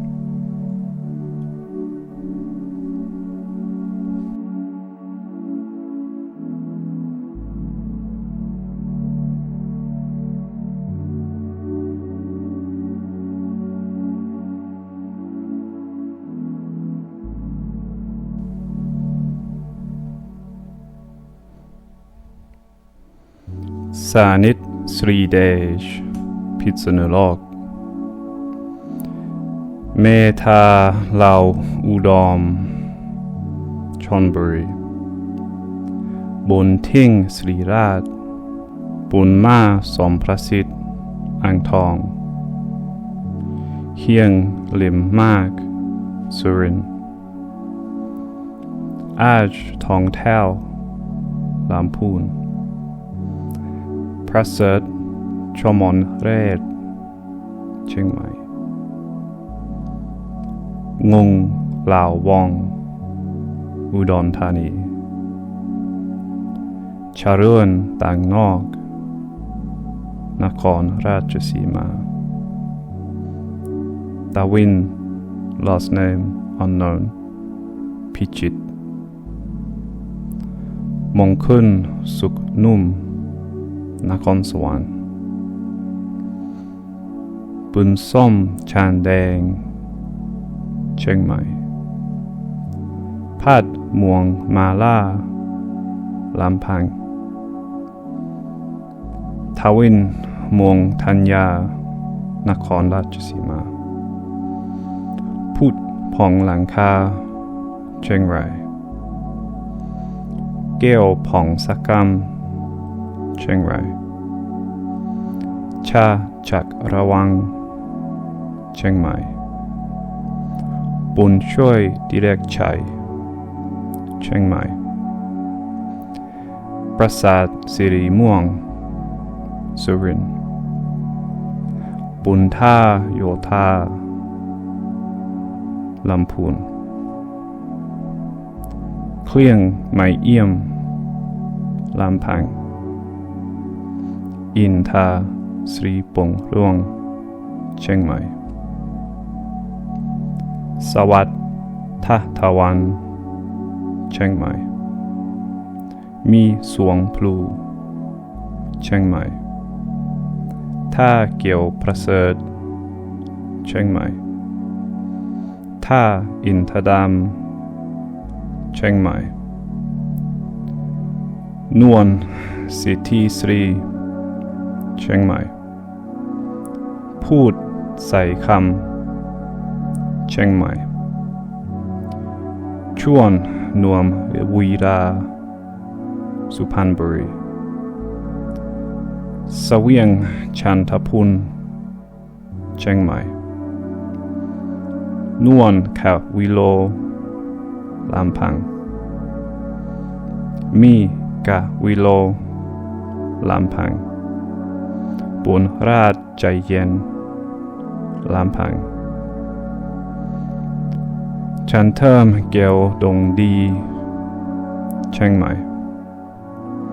ล่าสุภชันลำพังพันสนใสเชียงใหม่กัมทมุนลำพัง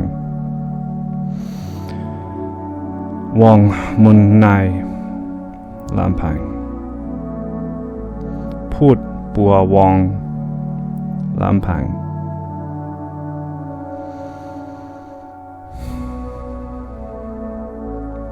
ซ่องกาวิโลลำพังตวงกามพรห้อมแดงเชียงรายนวลดาวธาตุเชียงใหม่สีทรยศคันธาเชียงใหม่จิตของเพชแม่ฮ่องสอนสดธานี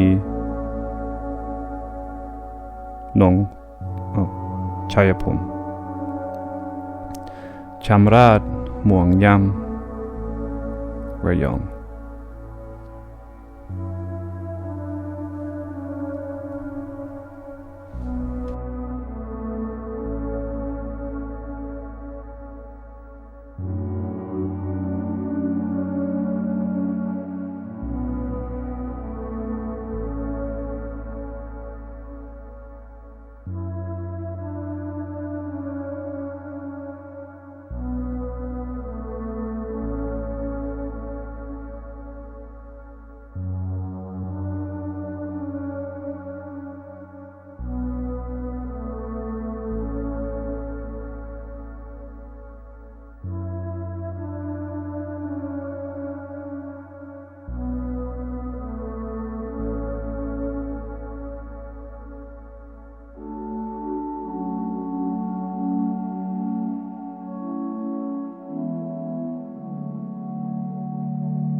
In May of 1969, a group of Hmong villagers in Hoi Shompu, Chiang Rai province, were felling trees and clearing the land to create new rotational swidden fields for planting, as they had done so for generations. The trees fell, and the villagers headed back to wait for the trees and the undergrowth to dry out before utilizing the wood for timber and burning the undergrowth to enrich the soil, as they had done so for generations. Hoi Chompu sits on the slopes of a valley directly north of Prayer City, where we left our story before. And today we're going to pick it up half a century later, where the local forest people practice the same agricultural system that had guided them for so long. In the valley below, however, were the local government administrators, now no longer defined as Siamese but Thai. While the name had changed, the state architecture in relation to the Hmong village on the hill remained the same. A few days later, those villagers returned to the developing swidden fields. They started a fire to clear the undergrowth. Its smoke arose through the trees, catching the attention of the Thais in the valley below. Some say the Hmong farmers were clearing the fields to plant opium. Others, like myself, say that it doesn't really matter. The Thais were well aware of the Hmong's practice, which was deemed illegal, either way, opium or not, by the government in Bangkok, who claimed ownership of the forest. The policemen had been extorting the villagers for several months, though the Hmong had little to give. Following the smoke, one official arrived and demanded payment in exchange for not reporting the illegal burning activity. The Hmong obliged, as they were so used to doing. A little later, a second official arrived, making the same demand for payment. The Hmong again reluctantly obliged. It was, however, when a third official arrived this time as part of a group that it became too much to bear. The farmers attacked the party, killing one and wounding 4 others, and capturing 3 more. Early the next morning, a raiding party of 64 policemen set out to recover their lost men from the Hmong. Travelling along the footpath, they came under fire from the Hmong. They took defensive positions as a gunfight broke out, eventually lasting the whole day. Just before sunrise, the Thais realized that the Hmong had withdrawn and released the 3 captives. The police pressed on. When they arrived at Hoi Chompu village, they found the locals had fled in anticipation. Once again, smoke arose from the forest, but this time not from the fields of those local villagers, but from the village itself, as the police set fire to the buildings, slaughtered the livestock, and destroyed the grain, a message of retribution and a warning of what was to come. Much like how the violence in Prayer and Chiang Mai was a complex mix of decades of harmful forestry, colonial imposition and rapid development of state reach, so too was the violence at Hoi Shompu. It had its own context outside of agriculture and forestry laws. The burning of the village came at a time when the authorities were increasingly swept away by the mounting Red Scare. Communist terrorists, they were told, were lurking in the hills, and deviously turning the local minorities against the Thai state. Whether this particular Hmong village were aligned with the party at the time, I don't know, though I do somewhat doubt it. I also think that given what occurred, it's pretty fucking clear that it wasn't the communists alienating the villagers from the Thai state. Though that's probably so apparent I don't need to point it out. So, by October of the same year, the Thai army began a series of bloody communist suppression operations in the area that provoked what became a major uprising. Struggling to win the ground war in the thick forests and the hills, the Thais began napalming the villages and relocating them into strategic hamlets that we talked about before. The revolt spread rapidly. By 1970, guerrillas had taken the fight to the Thai military, forcing them to withdraw to their well-fortified bases. The Air Force was unleashed in full, and the whole suspected insurgent area was declared a free fire zone, though the bombing runs seemed to have little effect on the insurgents. For the Thais and their US overseers, it became clear that ground troops needed to go in and clear out the area. The Thai troops, however, had failed time and time again in the rugged terrain, and so they turned to the Kuomintang. The Kuomintang met all the requirements for the job that the Thais clearly lacked. They understood the mechanisms of mountain warfare. Fortunately for the Thais, the Kuomintang were also rabidly anti-communist opium traffickers. So not only were the supposed Red Hmong insurgents painted as an affront to their ideology, but perhaps more importantly, a threat to their business interests.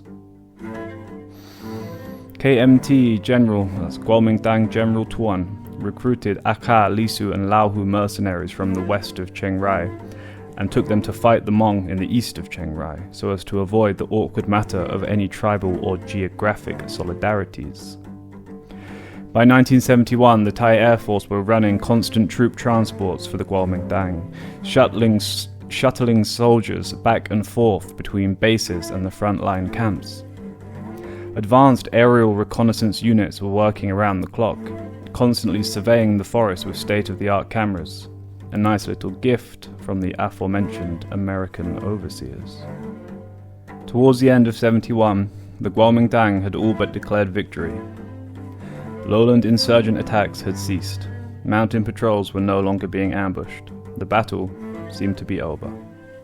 Perhaps the Hmong had decided to cross into Lao and join the Pathet Lao revolutionaries. Perhaps even the Kuomintang had just incorporated them into their opium market.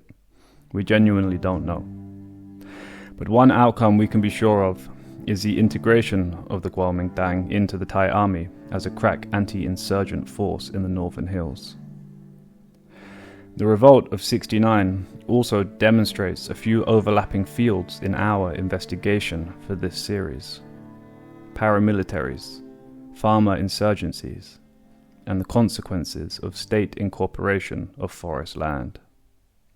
Now I know you're all getting pretty excited, right? You're like, yeah, he's talking about Sweden agriculture again, yeah. Get back to that critical theory of forestry. Well, you're goddamn right. I do very much plan to. Woo! So one of the sources I used when researching that story of the uprising was a book titled The War in Northern Thailand by Jeffrey Race, published in 1974. And now I will quote for you directly from that book. So, the ambiguous legal position of upland peoples in Thailand also produces a potential for conflict. The issue of Thai citizenship for tribal peoples remains unresolved thus far, and the resulting ambiguity places a severe handicap on the Hill tribe peoples in a number of respects. Because of this uncertain legal status, the Hill peoples are almost completely outside of the political system in Thailand. Likewise, they cannot enter government service. Since Thai law provides that only citizens may own land, the Hill peoples similarly cannot obtain the title to the lands they farm. Another provision of Thai law directs that upland forested areas are to be considered royal preserves, and thus the Hill tribes, regardless of their citizenship status, are technically illegal squatters. This is aggravated in turn by the Swidden agriculture of the Hill tribes mentioned earlier, and by the custom of several of the tribes to grow opium, which the Thai government is obliged by international agreement to suppress. The Hill tribe peoples, for their part, however, view the Thais as leaving their proper places in the valleys to invade the traditional upland home of the Hill peoples to enforce a series of unreasonable restrictions against subsistence practices which the Hill people have always carried on. End of quote. Now, I think it's fair to say that here I concur with Mr. Jeffrey Race. I too think the Thais shouldn't be fucking around with the upland people. However, despite our overlap, I think Mr. Jeffrey and myself have fundamentally quite different perspectives and beliefs when it comes to the subjugation of indigenous people.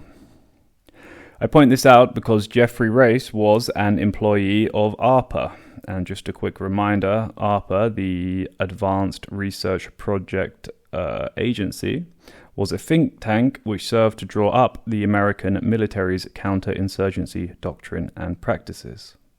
One responsible for the massed force relocations and deaths of millions during the Americans' violent assault on the peasantry of Southeast Asia. The theoretical basis for the practicality of that assault was not written by scheming military generals, but by social scientists, ethnographers, sociologists, and anthropologists like Jeffrey Race. It is also these fields of study which ironically have become the home to much of what is left of the left in the global aristocratic lands of the global north. The double-edged irony is, as I alluded to in the last episode, of course, the return of these social and political scientists to their imperial core, where they were able to reapply some of these counterinsurgency policies that they developed out here in the new colonies. During the American assault on Asia, political and social scientists like Jeffrey Race were directly responsible for these murderous policies, which were researched and developed under the guise of the Academy.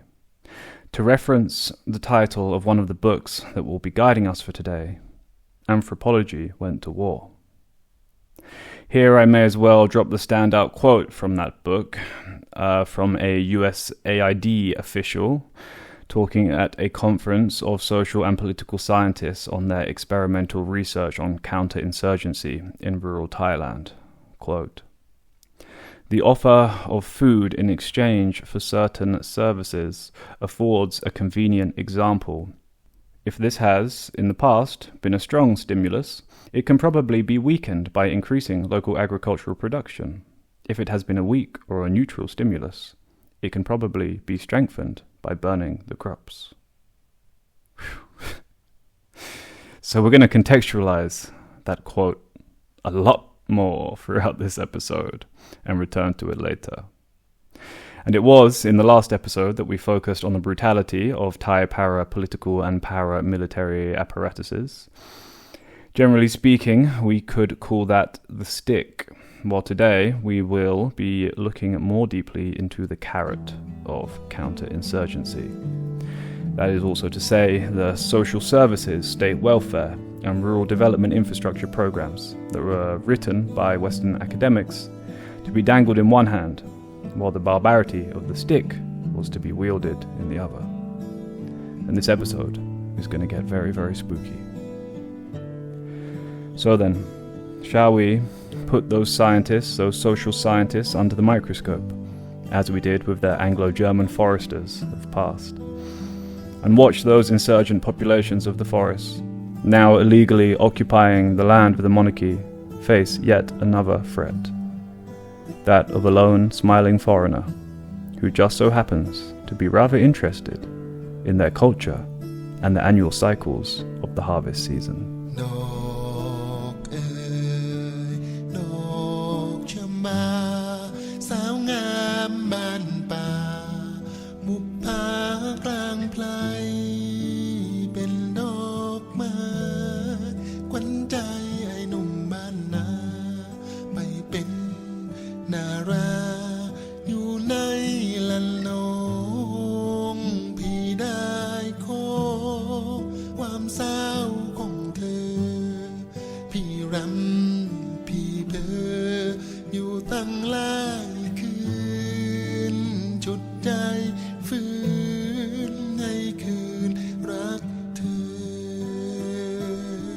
Hello, and welcome back. As promised in the last episode, I took a little break. I played badminton, I tended to my garden, and I hung out with my cat. You know, not a bad life. But I've had this nagging thing at the back of my mind, which kind of clouds all of my perceptive faculties we can say. Which is that now I kind of see everything as counterinsurgency. Like, even a new 7-Eleven opens near my village, and I'm like, oh, counterinsurgency! This is part of that, that large web and network of oppressive apparatuses of state and capital, blah, blah, blah, blah. So yeah, I guess that's just life for me now. and actually, it's true, like, the placement of 7-Elevens in rural villages is kind of sus as hell. I think it could be a study sometime, like measuring the spread of market relations via 7-Eleven. Anyway, let's get into it then today, shall we? Into the colonial anthropology of yore, and today as well. And I have a particular little bit of glee with this subject, I suppose, because a lot of people think that I have a background in anthropology. I do not have a background in anthropology. No, not at all. My background is in being unemployed, not going to university, and doing gardening. What else? Yeah. Oh, and also I used to work in like food warehousing, So I'm not one of these fucking people. Let me just get that out there. Maybe I'm doing their job now. I don't know.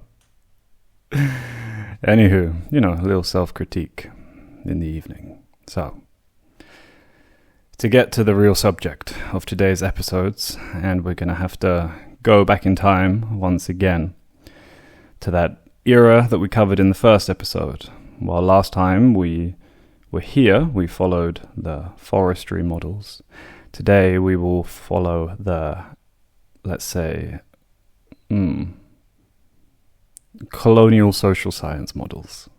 So, studies akin to anthropology were part of training programs for colonial administrators in most European colonial states, as you may imagine, like the Netherlands, France, and of course Britain. Anthropology, as a distinct field, had first been established in the mid-1800s in the imperial cores of Paris, Madrid, Vienna, and London. To follow the developments in the field of study, I'm going to be leaning heavily on the aforementioned Anthropology Goes to War by Eric Wakin, or Wakin, I think. And that's kind of going to be the main book that will guide us through this episode. By the 1920s, the International Institute of African Languages and Cultures was founded in London. Funding from the institute came from universities, missionary schools, the Rockefeller Foundation, or the Rockefeller family, I'm not sure, and the Carnegie Foundations. The mission of the institute was to improve the education of all of the colonized people, quote, through providing funds for colonial administrators to take academic courses at LSE, the London School of Economics. There they taught cognate lectures and classes in anthropology, but also offered full-range courses that integrated anthropology and colonial administration, all of which were included in the £12 course, which was charged to students.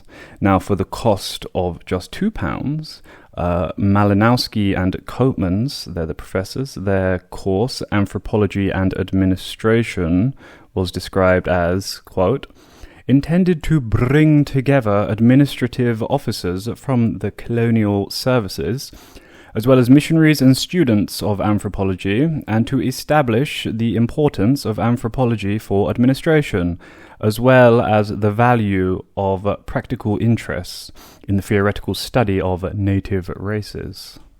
End of quote. Another course, titled Principles of Applied Anthropology, was described thusly, quote, the seminar will be concerned with the application of anthropology to problems of administration, education, economic development, and social reorganization in the simpler societies now coming under European control. Ugh. So despite that rather, end of quote, despite that rather foul language, the term there that stuck out to me was social reorganization. Anyway, Malinowski, the professor, explained what he saw as the necessity for this kind of research in 1945 when he wrote, quote, "The native still needs help. Shall we therefore mix politics with science? In one way, decidedly, yes, because if knowledge gives foresight, and foresight means power, it is a universal stultification of scientific results to insist that they can never be useful or used by those who have influence. The truth is, science begins with applications." End of quote. Now, as for the United States, their government's interest in academic social science research did not begin with American involvement in the Vietnam War, but rather during World War II, which is where we'll pick up the story, of the Civilian Office of Scientific Research and Development, which carried out military research via major universities, particularly at Yale University, with the Rockefeller Foundation again. I put the Kill Bill thing in, like the you know. So the Rockefellers funded the Institute for International Studies, which worked with the Department of State on research projects, while the Institute of Human Relations and its cross-cultural surveys collected anthropological data on Pacific Islanders for use by the military. This was, of course, during the Asian front of World War II, and those Pacific Islanders, supposedly liberated from the Japanese, were, of course, also about to stare down the rifle of American evictions just a few years later. Now remember that it wasn't until World War II that the US had their own intelligence services.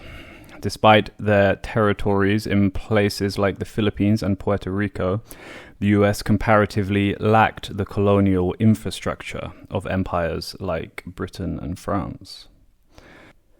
It was only after the Cold War had really begun and those aforementioned colonial powers started to collapse that the US stepped in to take their place, most notably for us in our investigation in Southeast Asia.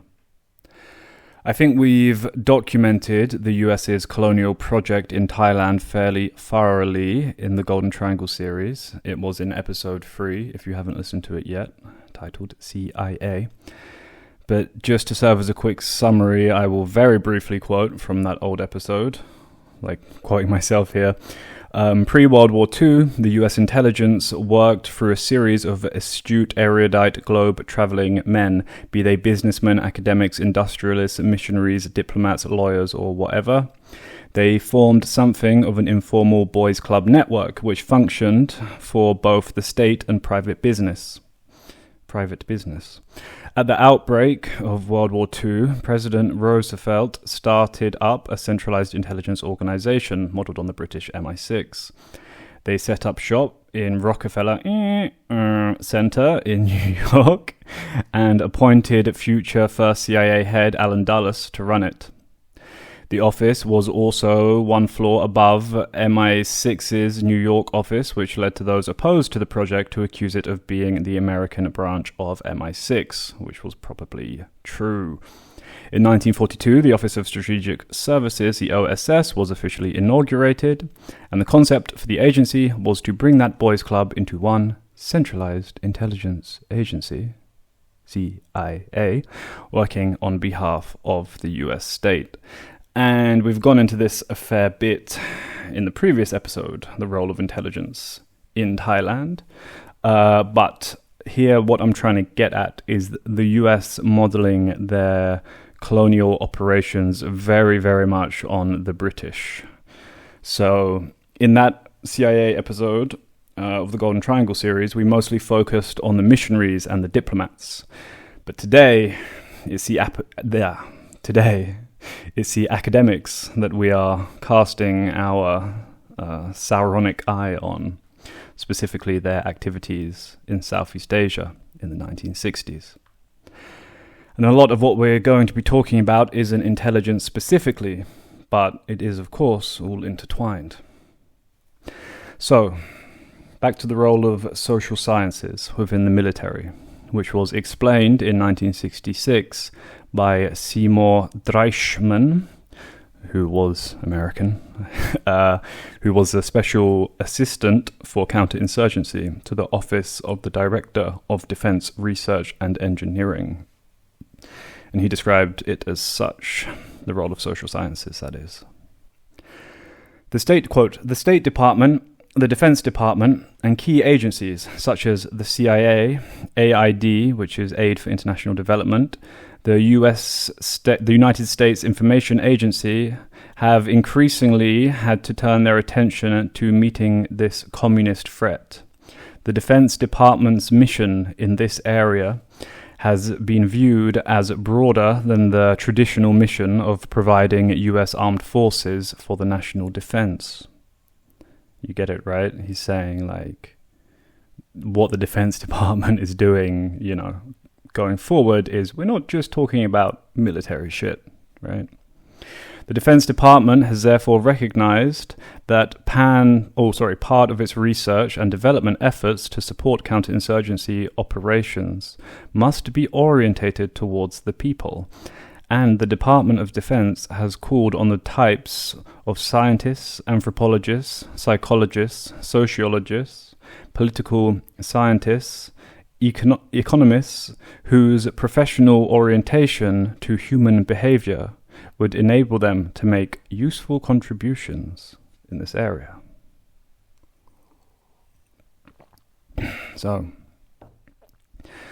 before the invasion of US ground troops into Indochina, the Defense Department had set up an organizational structure to centralize that social science research.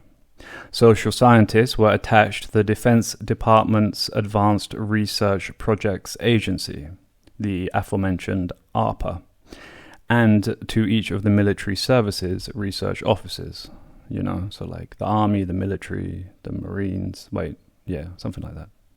Yeah, the Army, the Marines, the Air Force, the Navy, or maybe the Marines is the Navy, whatever. Doesn't matter right now. So, affiliated with these Defense Department research agencies were private organizations, all of which received at least 70% of their operational income from the Defense Department. The most famous of which was certainly the RAND Corporation, established by the Air Force in 1946 as a non-profit think tank, and receiving its initial capital from the good folks at the Ford Foundation. And by the way, if you're looking for a spooky little trip in algorithmic manipulation, try Googling RAND Corporation with words like napalm, nuclear war, or crop destruction.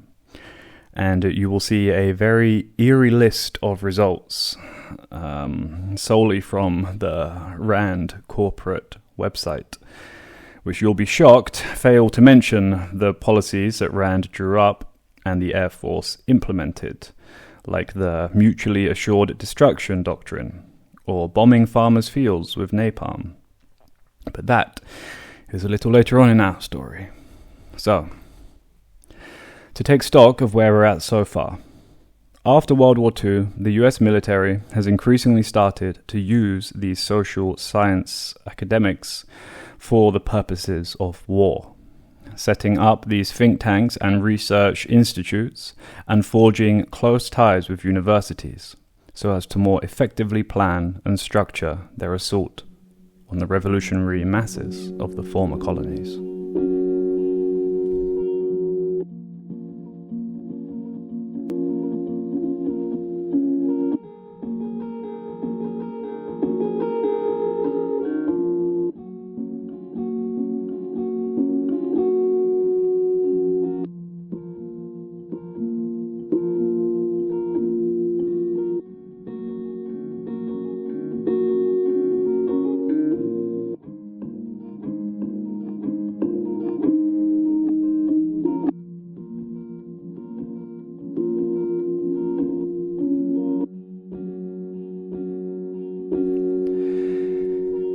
It is here, then, within the walls of ARPA and the Rand Corporation that the unholy marriage of the Academy and the imperialist war machine was consummated. Here we see the ramping up of research and development into what would become known as psychological warfare. There had, of course, been utilizations of psyops long before the Cold War. For example, in the last series, we used the example of the OSS dropping fake Japanese propaganda over occupied Burma, specifically written to induce resentment among the local population. However, the research and development of such programs had been significantly, pretty rudimentary compared to what was about to come in the next few decades. Although here I don't want to get lured into that tempting field of psyops, as much ink has been spilled and far too many hours of podcast audio has already been recorded on the matter. We instead must keep our eyes on that smoke on the horizon, emanating from a burning field of crops that had been designated by the anthropologists for destruction. So, to demonstrate this kind of academic fieldwork, I have a lovely little report to cite called Couped, a village study in northern Thailand from Conrad Kingshill. Now, from what I've read of this study, it formed something of a blueprint for future studies after 1953. Sorry, I didn't say this was published in 1953. So to quote a peer review describing Couped, a village study in northern Thailand, it says, "This work, part of the path-breaking Cornell University Bang Chan study, began in 1948 and was one of the first village studies in northern Thai lowland villages. As such, this study has been cited by virtually every subsequent scholar in the field." So what we have here in the Couped study, the Couped village study, is the kind of, that blueprint, as I said, for all the future studies that were to come. Now, I'm not suggesting that the author, Conrad Kingshill, was working for ARPA or the CIA necessarily. To be honest, I think it's somewhat irrelevant, as they would have had access to it regardless. What is relevant is to see this study as an example of what the anthropological war machine or the war makers were looking for. To quote again from that peer review, quote, "The book is directed primarily towards policymakers with an emphasis on the descriptive rather than the theoretical, on political economy as well as economics." End of quote. And before we get into it, let's just, for fun, briefly look at Conrad Kingshill's employment background and have a little speculation. So, Prince Royal College, Chiang Mai, 1947 to 1950, where he was a preparatory division, head of the university preparatory division, Still at Prince Royal College, he was promoted to head of secondary division. And then he was at Bangkok Christian College from 1963 to 1968. He was a consultant instructor in Nan Christian School in Thailand, 1968 to 1970. And he was the superintendent of schools for the Church of Christ in Thailand in various locations from 1966 to 1974. And where he later became the vice president of Piap University, which is in Chiang Mai, is also a Christian university, from 1974 to 1983, before eventually being promoted to senior vice president. Oh no, acting president as well. Good for him. So I'll leave it up to you, listeners, to engage in any speculation that you may see fit. So, let's get into it, the study, I mean. So, Couped, a village study in northern Thailand. And much of the report details observations about daily life and activities in the village of Couped. I think the most quotable aspects, and for the purpose of our investigation, the most enlightening, come from the surveys, which are at the back of the book. Now, remember, this is in 1953, so let's just float around. So, question 16: what is a monarchy? What comes to mind when talking about the monarchy? Is monarchy something good or something bad? And some answers, the king above the law, the former Thai government system, Buddhist countries, stuff like that. Okay. Question 17. Are the following countries democracies, communist, or monarchies? 15 people, this out of 22, right? 15 people said Thailand was a democracy. 6 said it was a monarchy. On communism, one person said Russia, which I guess meant the USSR. One person said it was a democracy. Cool guy. 6 said it was communist. Sure. And 1 said it was a monarchy. Interesting. Hot take.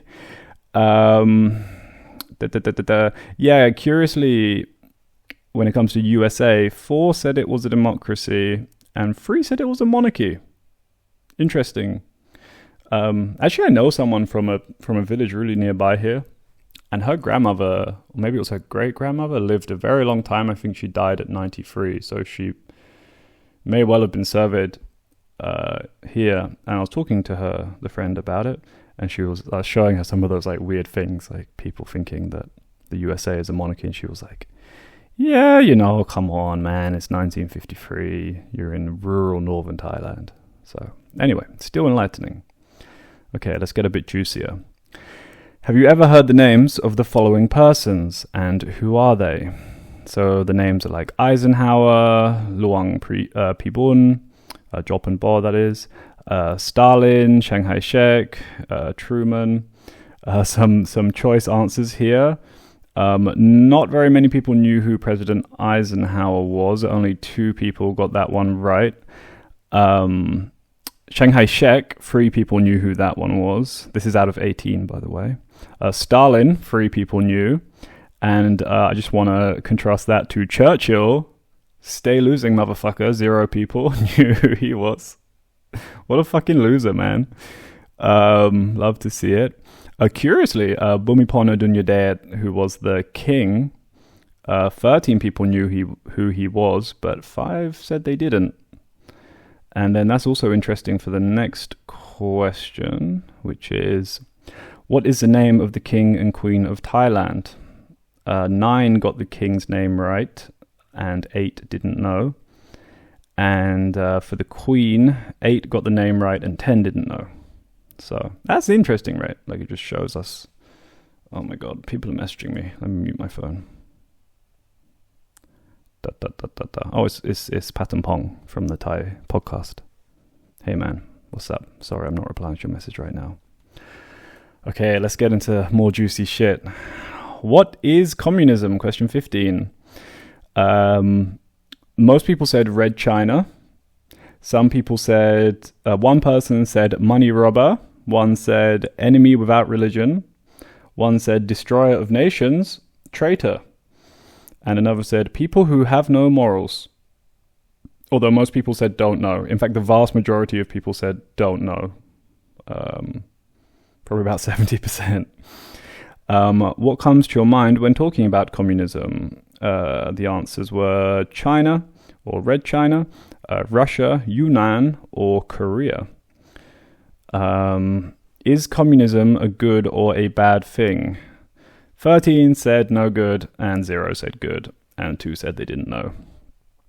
So, included in this study is also a series of translations of religious sermons given at the temple by the local monks.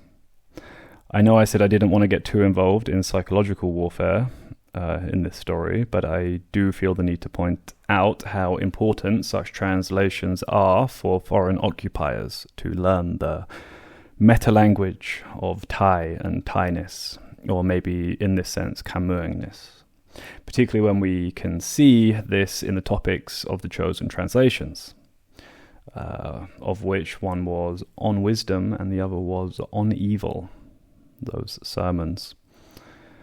So there you go. And there are also detailed descriptions of the economic cycle of the village, which I think is very intriguing. I'll just read you a little taste so you know what it sounds like. Quote, preparation of fields for, it's really blurred, old, like scanned in document, by the way. It's kind of hard to read. quote, preparation of fields for sowing and planting of rice. As soon as the fields are flooded by rain and irrigation water, they are ploughed by means of a small steel plough drawn by a single buffalo. The farmers seldom plough more than 2 or 3 hours at one time, usually early in the morning and then again in the afternoon. Apparently, they feel that the animals should not be required to work more than that. After the ploughing, the field is gone over a couple of times with a wooden harrow, again pulled by a single buffalo. The layer of mud is thus formed about 1 foot deep, on top of which as much as 6 inches of water may stand, and it goes on and it talks about all of the different seasons and the time of the day the farmers are out in the fields during these different seasons, how much rice they have stored at different times of the year, and how important certain months are for like harvesting and processing. I've no doubt you can see how beneficial this might be for counterinsurgency policymakers in Bangkok and Washington to have access to this kind of research, both with regards to their use of that carrot and the stick.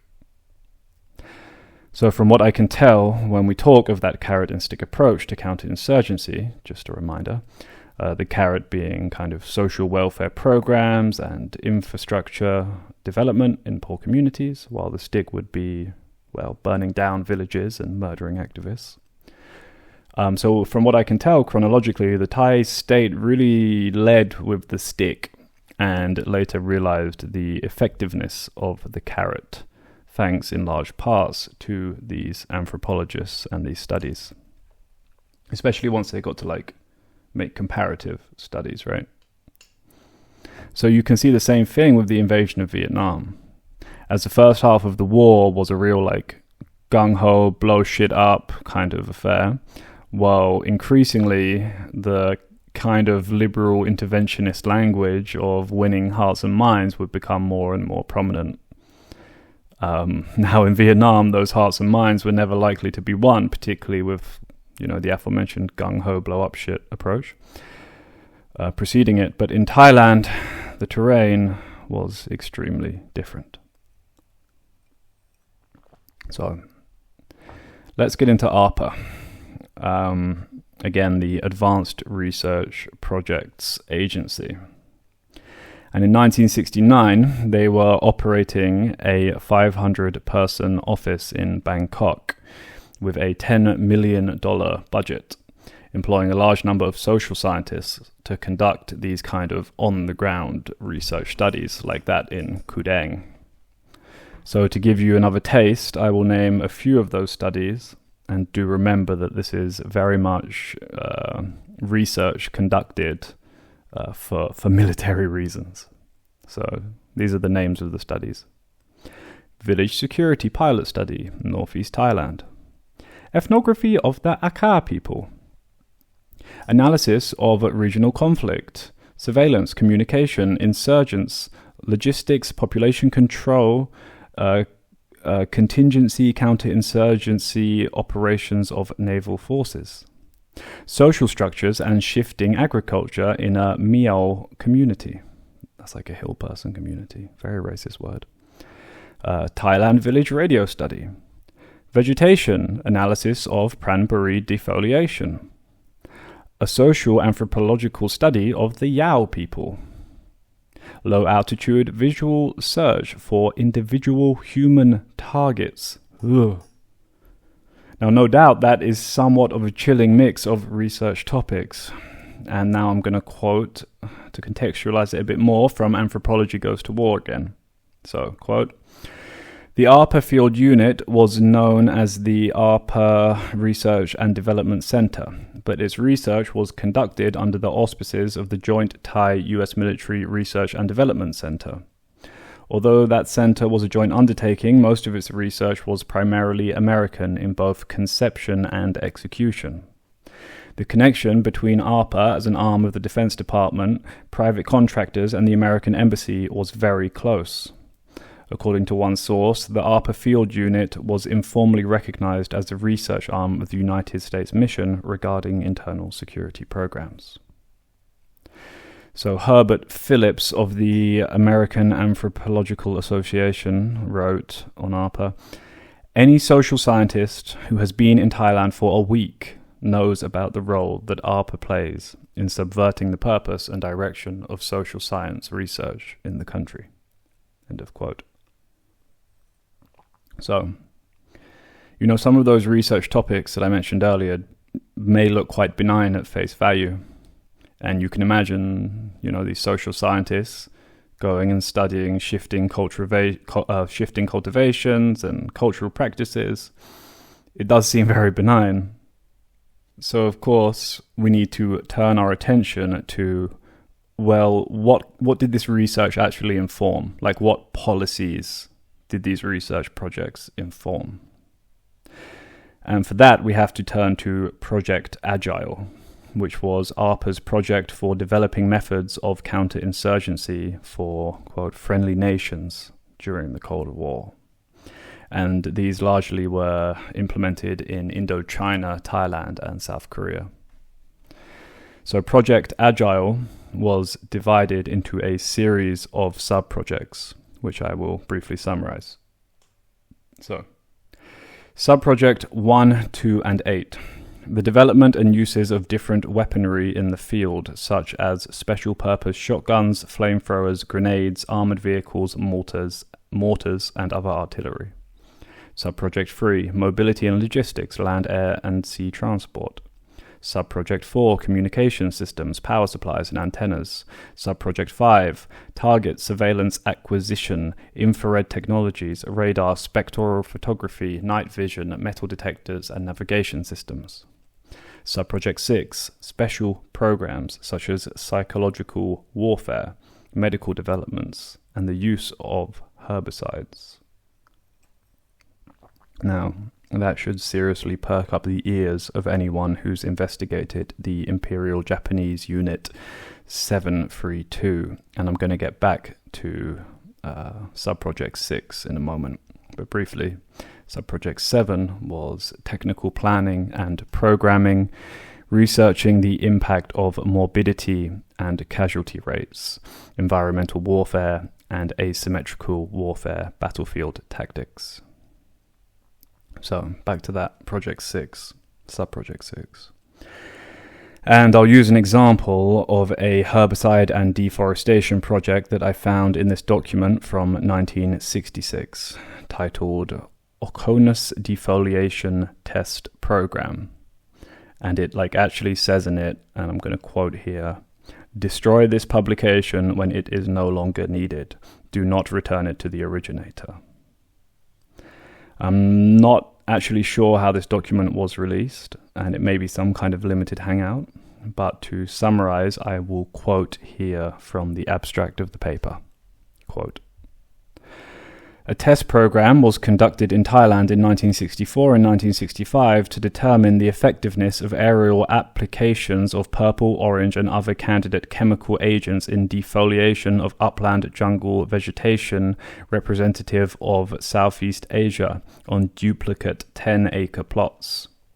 Aerial spray treatments were applied at rates of 0.5 to 3.0 gallons per acre on 2 test sites representing tropical dry evergreen forest and secondary forest and shrub vegetation. Applications were repeated in alternate 2 to 3 month periods to determine minimal effective rates and proper seasons of application. Defoliation effectiveness was evaluated by 1. Visual estimates of overall vegetation and individual species defoliation. 2. Measurements of changes in canopy Canopy obscuration. There you go. By vertical photography techniques. And 3. Measurements of changes in horizontal visibility on a human-sized target at various ranges. Data provided by these techniques were used in comparative evaluations of defoliant chemicals in relation to rate, volume, season of application, canopy penetration, and vegetation response." Now, if you thought that sounded a bit too technical, that was just the intro. Like, the vast majority of the details in the document are highly technical. Like the different types of herbicides, like the chemical compounds they used and the different canisters they used to store them, the angle of the spray nozzles, like all this kind of shit. And also here, I think I just want to give a huge shout out to Marcus from the Return of the Repressed podcast, who did a amazing investigation in his Biological Peace and Warfare series into chemical warfare and the supposed Green Revolution of the 20th century as it came out of Japanese Unit 731. Did I say 732 earlier? Wait, Japanese Unit... It's 731, isn't it? Yes, it is. My bad. I guess you've already messaged me being like, 731. Fine. Shout out to Marcus. So that's like more like the hard science, right? So let's get back. Well, actually, you know what? Let me put it this way. This is like ARPA. They used the hard sciences of like different chemical bonds and spray nozzles and testing these kind of different chemicals on different kind of foliage, as well as doing these kind of more intellectual studies on the ground, right? And I think it's these two working in tandem, which is really quite chilling for me, to be honest. So, back to those social scientists. And again, I'm going to quote from Anthropology Goes to War. Quote, in 1965, ARPA completed and published a massive pilot study of village security in Thailand, conducted by political scientist Lee W. Huff and anthropologist R.W. Kickert, as well as others. The 4-page questionnaire for the study includes requests for the exact map coordinates of the village, names of all officials, occupants of residence, descriptions of the defense perimeter, and locations of all roads, buildings, and communication equipment. The Stanford Research Institute was later given a contract to complete a village database on all Thai villages, using the information in this study as a base. So I've got hold of the questionnaire here, and I'm just taking a look at it. So yeah, it's just to name a few other things in the study. It's kind of like here is kind of a questionnaire. So it asks what the ethnic groups are, who's living there, the name of the abbot, the name of the head teacher, the elevation of the village. What else we got here? Oh, like the woodland. Interesting, though. It's a type of woodland that's around there. Even the, like, yeah, what it said before, like the roads and also cart tracks. It wants you to like specify what kind of road it is, like how well it's built, surface type, the different rivers, the direction of the rivers, and the navigatability. How do you pronounce that? Navigability, yeah, of the rivers. Also, the different construction materials available around the village. Again, interesting to forestry, right? So, like, what is it? Bamboo? Is it teak? Stuff like that. What kind of rocks or minerals might be found there?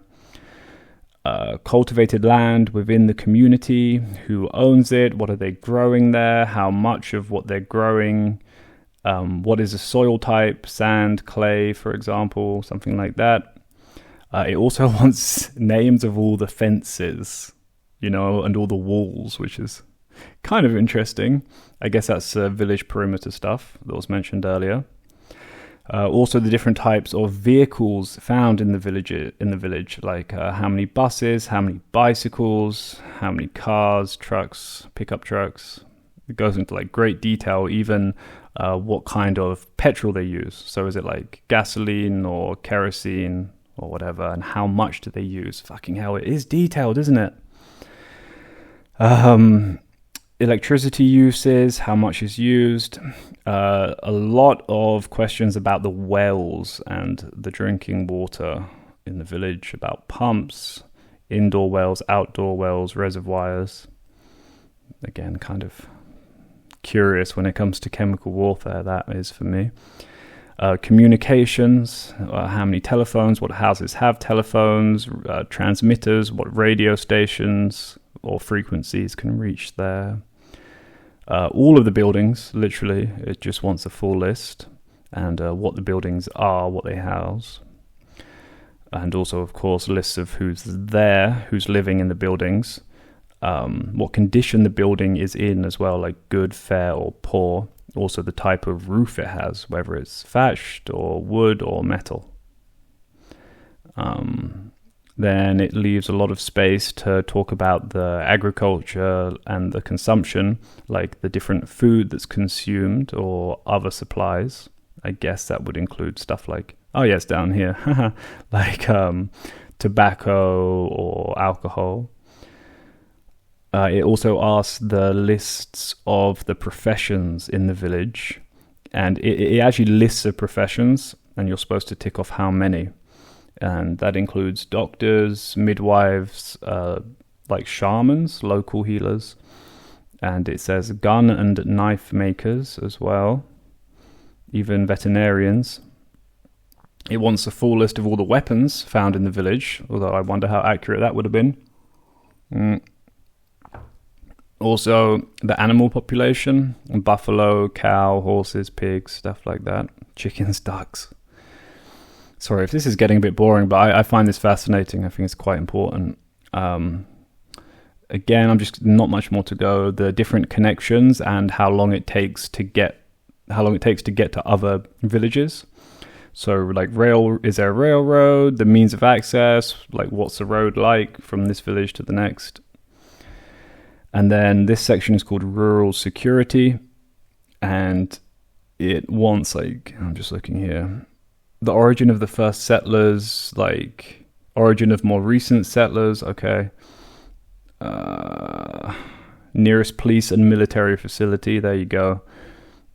How frequently the military or the police come to patrol the village, and distance and directions to all the nearby villages with police and military.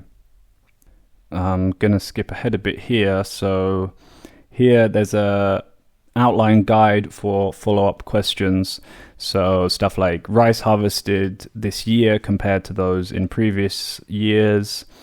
And it wants like observations on all these different things as well, like frequency of inter-village visits by whom and of what purpose. The number of children studying in near urban areas. Villagers' night patrols, do they or do they not exist? The frequency of them, the seasonal variation, the estimates of the effectiveness, the number of people, what they take with them. I mean, this really goes on. I could almost read this whole, just a questionnaire questions, and it would take like the whole episode. It's huge, and this is like some real fucking Nazi IBM shit here, right? So to see how this kind of research and policy proposals end up playing out on the ground, I'm sure you remember the paramilitaries from the last episode, right? So specifically the village scouts and the Krating Dang, and their assassinations of peasant activists and the massacre of students at Thammasat. So here I'm going to read again from Anthropology Goes to War. And this should try and get us a picture of how studies like these, questionnaires like these, intertwine with the formations and actions of those paramilitaries.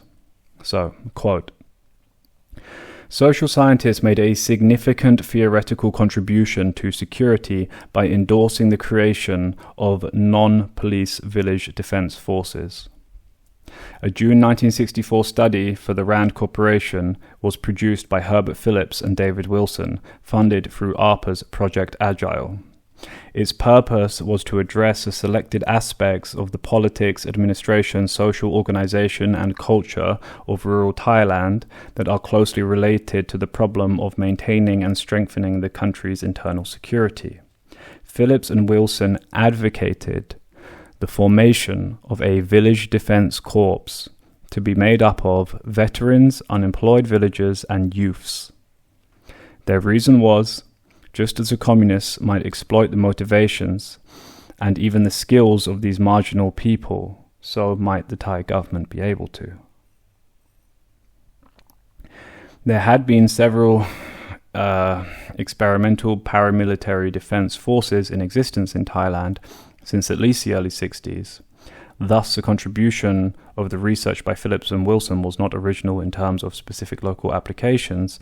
However, their innovation came in identifying the groups from which to recruit and in suggesting a nationwide force. Do you see it now? Right? I mean, also, I haven't really talked much about the author of this book, but he kind of sucks. Like, I really don't like him, Eric Wakin. Like, after that section, he raises concerns not for the people who were, like, you know, massacred by those paramilitaries that were started by those anthropologists, but he's concerned about two things. One, which is how poorly trained paramilitaries were not sufficiently equipped to go into situations, so it's not fair on those poor right-wing paramilitaries, you know, who might get hurt instead of the official army. And then also, Watkins, he kind of goes like, you know, poor anthropologists for having to grapple with, like, how they feel bad about what turns out happening, you know? Oh, he sucks. Anyway, the point here, though, is that we can now see this very clear, direct line connecting applied anthropology to the most barbaric elements of the counterinsurgency programs of the Cold War, the assassinations, the rapes, and the massacres. To quote ARPA themselves, they said their projects, quote, use a systems approach to join together various agencies and activities to accomplish the immensely complicated task of welding weapons and politics, mobility and social development, communications and economic progress into effective instruments for counterinsurgency. It's fucking macabre, innit? To like hear this bland corporate language when it comes to this topic. Alrighty, let's take a break. Let me take a breather.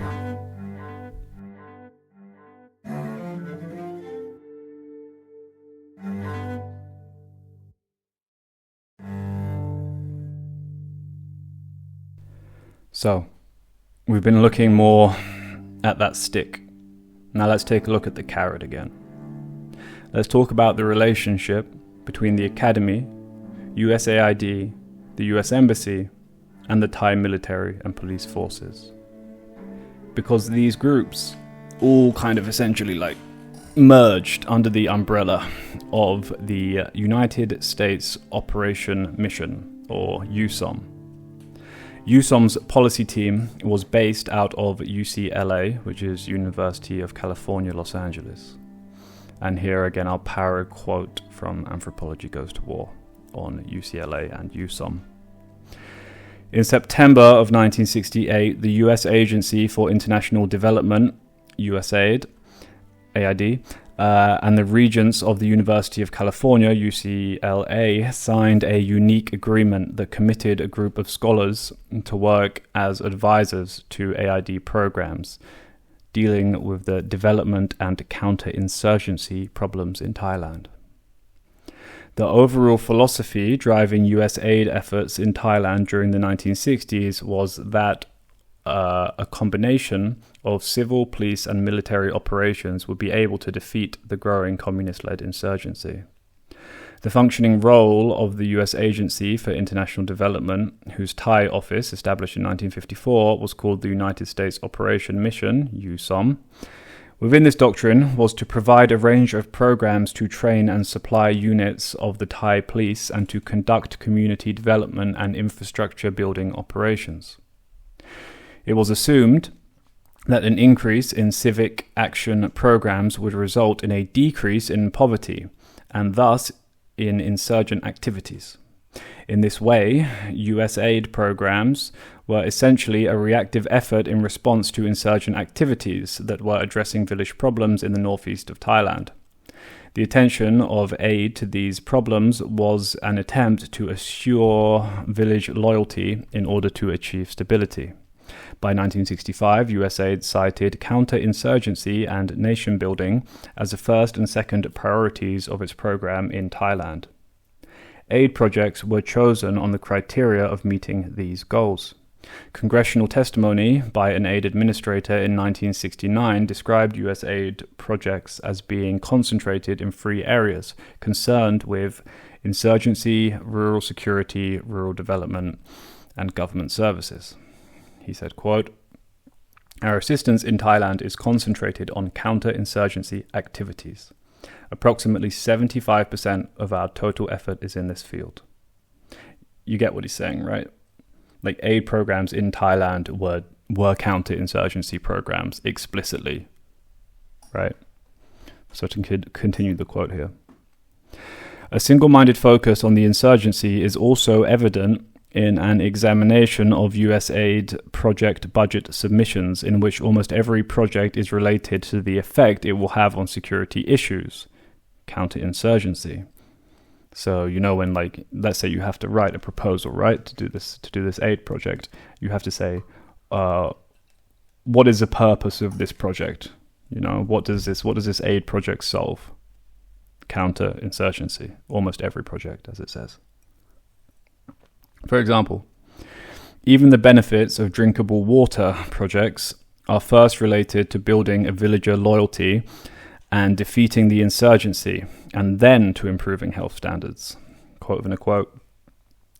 The major objective is to strengthen the capacity of the Royal Thai government to respond effectively to the most frequent requests of village people for drinking water, and thus to provide a public service through which people can identify themselves with their government. In the security-sensitive areas, this is a particularly effective vehicle for supporting counterinsurgency efforts of the Royal Thai government. Accomplishing this objective will make a major impact on the general health of rural communities, most rapidly in the north and the northeast. End of quote, end of quote. So again, right, you see what's going on there. He's like, look, give them clean drinking water and make a big fuss about how it's you, the Royal Thai government, that's providing them this.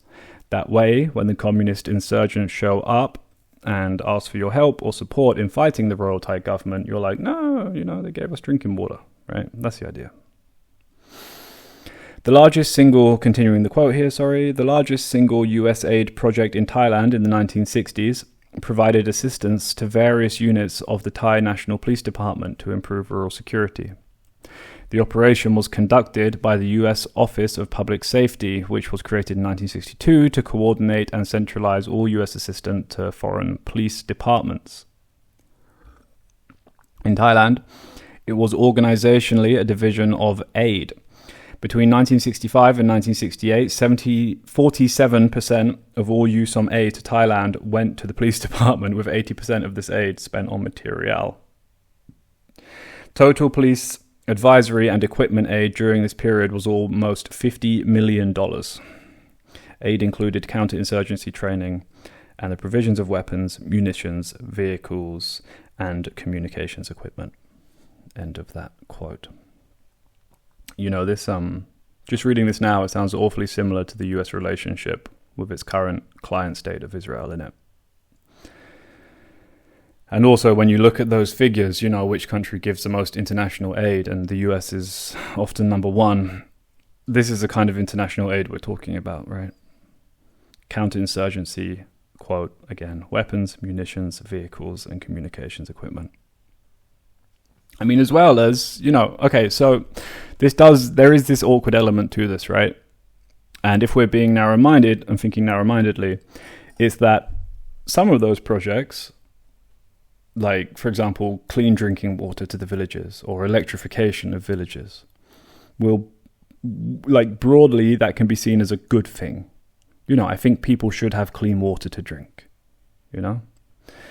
And we've talked about this before in previous episodes, about state welfare as a kind of counterinsurgency measure. And here we can see that phenomenon very, very explicitly. Indeed, it's argued by many old comrades who turned reactionary in Thailand after the insurgency that the Thai communist insurgency itself was essential to force the state to provide social welfare for the rural poor.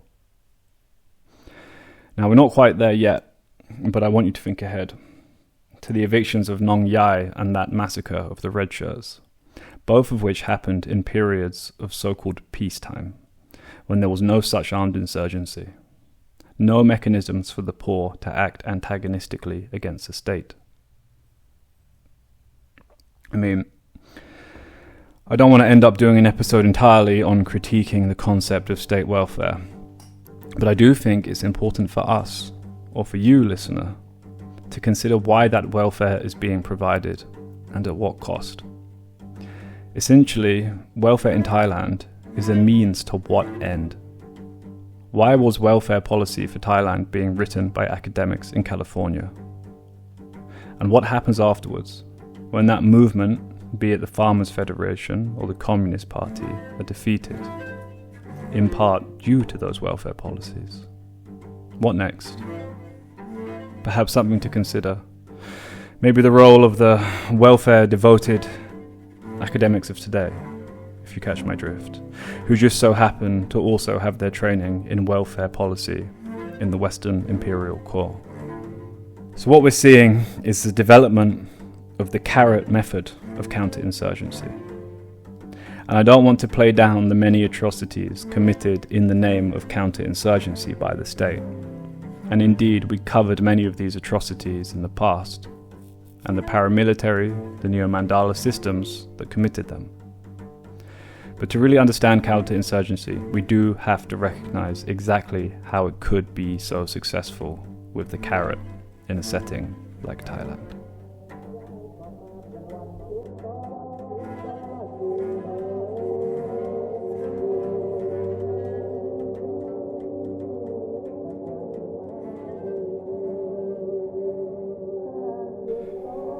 Okay. There was a lot more that I wanted to get into in this episode, but once again, I think we'll have to save it for the next time. And I just wanted to say, like, generally speaking, for these episodes, I've been using one book to kind of act as a guide for each one. The first one was A Critical History of Thai Forestry by Anne Dania Usher, which was great. I loved it. And then it was, well, actually, I can't name it because it's a forbidden knowledge book in Thailand. For the Neo Mandala episode, the real heads will know what book I was referring to. And in the last episode, it was Revolution Interrupted by Terrell Habercorn. And those three books, all of them, I've really, really enjoyed. But this one, Anthropology Goes to War, it fucking sucks. I really didn't like it. I do not recommend reading it. It's very stale. It's long-winded. It kind of misses a point. And it spends so much time focusing on their ethics and the moral questions and quandaries of, like, you know, those poor anthropologists who had to wrestle with all of the unpleasant things their bosses were doing with their research. Like, you know, get fucked, you know, like burning down villages and massacring peasants. Oh, I guess that's bad, but, you know, we feel bad about it. So that's what should be the point, the main thing of the book, right? Yeah. Anyway, still, it was like a good source just to get the information and find out what went down. Did not enjoy reading it. And I think that's why this episode took me about a week longer than all of the other ones I've researched. So, in the next episode, we'll be getting into land reform policies as tools of counterinsurgency. I think I might do something a little different with the next episode just to break up the kind of monotony that I feel is building a bit. I might do something a bit more fun. So anything that I've mentioned before as well, you know, I often say, oh, we'll get into that later, blah, blah, blah. We will. Don't worry. It's like each episode I have to write one topic in mind that kind of splits into two topics, and then one episode turns into 2 or 3. So I promise we'll get back to that forestry good shit. I swear. So we're also going to be looking next episode in great detail at the south of Thailand, which is something we've failed to do before on this show and on Din Dang as well. So then, I've been drinking tea, by the way, this whole episode. I went to a acupuncturist for the first time. I found out my healthcare covers Chinese medicine. I was like, oh, hell yeah, you know? So I went to acupuncturist just for fun, and it was great, you know? And I got this, now I'm into like Chinese tea, of course. The cenoification of my brain, I love it. It's very delicious. It's like this white tea, and I put a bit of chamomile in it as well. Highly recommend. It's kept my voice alive for the past hour. So, to close out today, let's contextualize again that quote that I mentioned at the very beginning of the episode, the one about burning the crops. So, for the last time, hopefully, I'm going to be quoting from Anthropology Goes to War on the AIR, or Air Corporation, which was another one of those social science think tanks which was started by the defense industry in America. So, quote, "The Air Corporation brought with them the first-rate talent of its researchers to bear in designing and then implementing the study of counterinsurgency in Thailand, the impact of economic, social, and political action programs. It is clear that the AIR proposal was funded through ARPA and contributed towards the counterinsurgency effort in Thailand. The overall goal of the project was to aid in designing preventative counterinsurgency measures for Thailand. However, there was also the desire to formulate generalizable conclusions and methodological advances for application to other countries as well, including the US." Okay, I'm going to keep going and I'll explain it. So this is quoting the proposal written by AIR for that funding from ARPA. Quote within a quote then. "During the past 20 years, it has become clear that we must complement our awesome capabilities in conventional warfare with an equally sophisticated capability for dealing with the threats of insurgency and subversion in the development of this capacity. The social science aspects have lagged far behind the military and engineering components. To close the gap, techniques for obtaining meaningful feedback on social impacts are clearly essential. And since it has been the same methodological problem that has been hampering social action programs in the United States, the potential spin-off benefits of the proposed project are also exciting." You get what they're saying, right? That these counterinsurgency methods and programs can be reapplied back home in the USA, you know? Chills. Okay. Now get this. Quote again.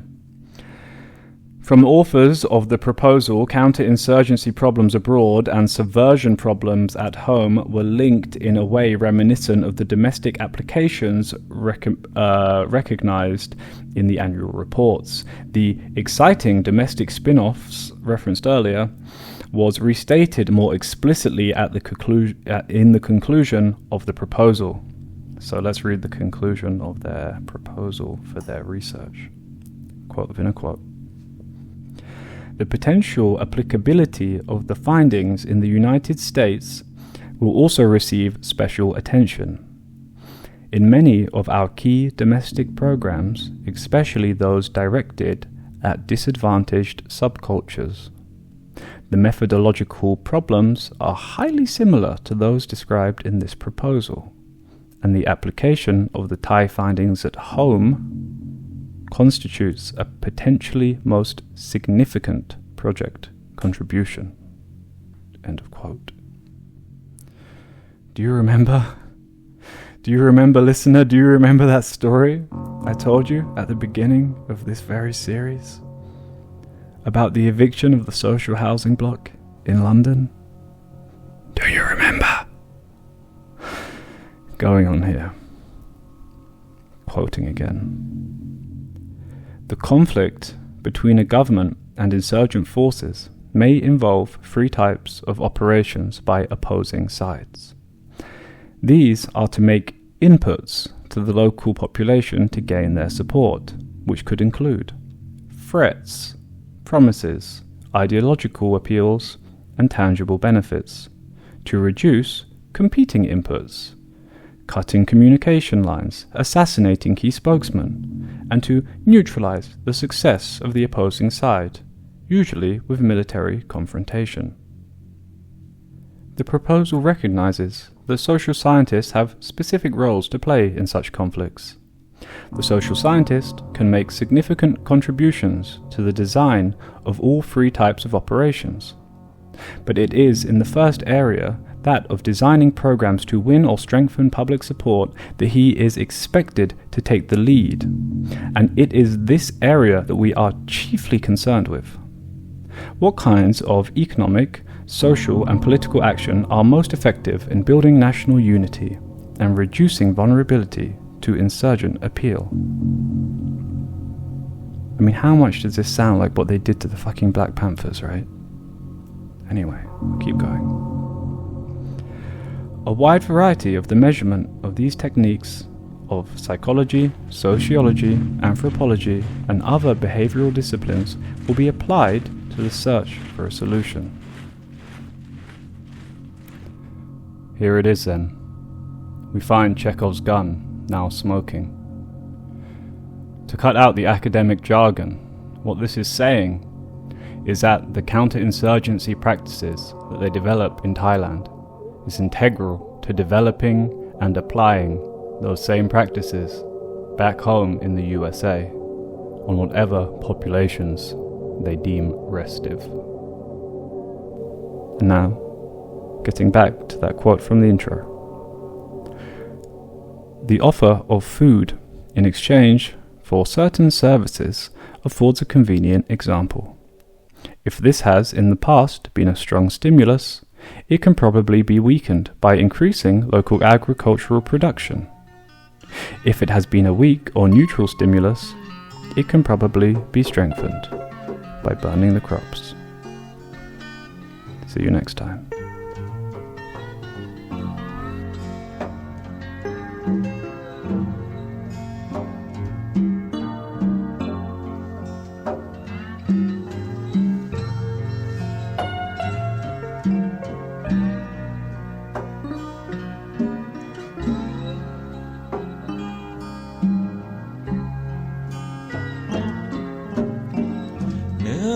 ถึงวันที่ฉันย่ำเดิน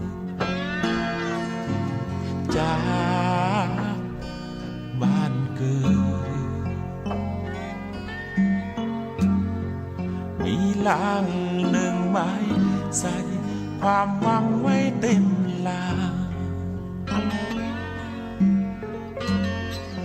ยำเท้าถึงชานชลาตัวรถไฟขึ้นกทม.แล้วรถไฟก็พาฉันพาหวังสู่หนทางที่ฉันไม่รู้ได้แม้รถไฟกำลังใจแววลอยตามลมมาถึงวันที่ฉันยังเมื่อหาบ้านเกิดแต่หลังหนึ่งใบกับความหวังนั้นลอยหายแล้วรถไฟก็พรากฝันพรากหวังจากห หนทางที่หวังขาดไว้ไกลสิ้นบูเรือรถไฟกำลังใจกลับให้ตามโล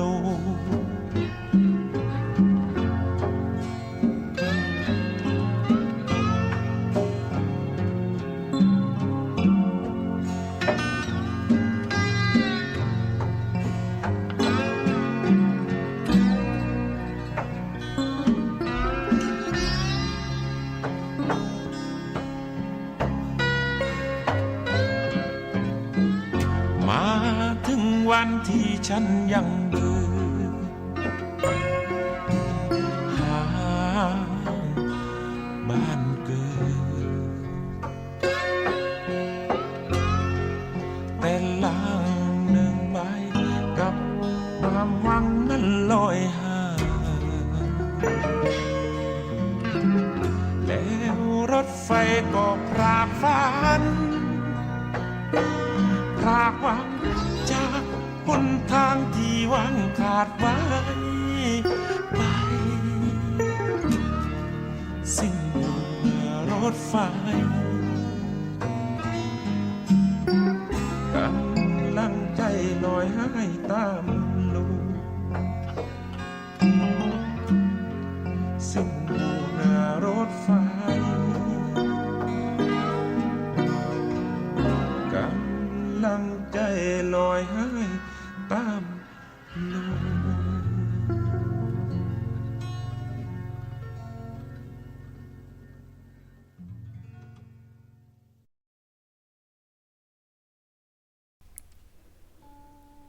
Imagine, if you will, a strange scene.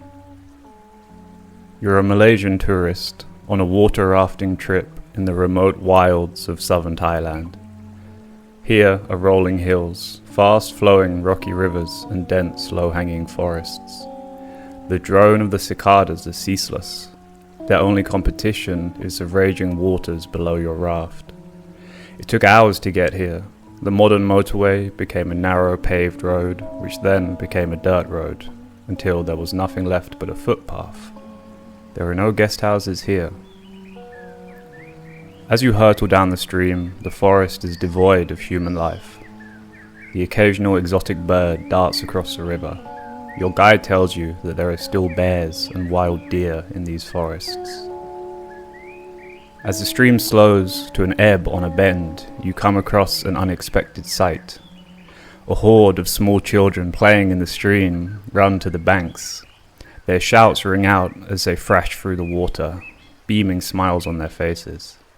They're naked, their skin is black, their hair in afros. Sitting watching them play is a clutch of similarly black-skinned people wearing dirty shorts, smoking banana leaf cigarettes. A very unfamiliar sight in Southeast Asia.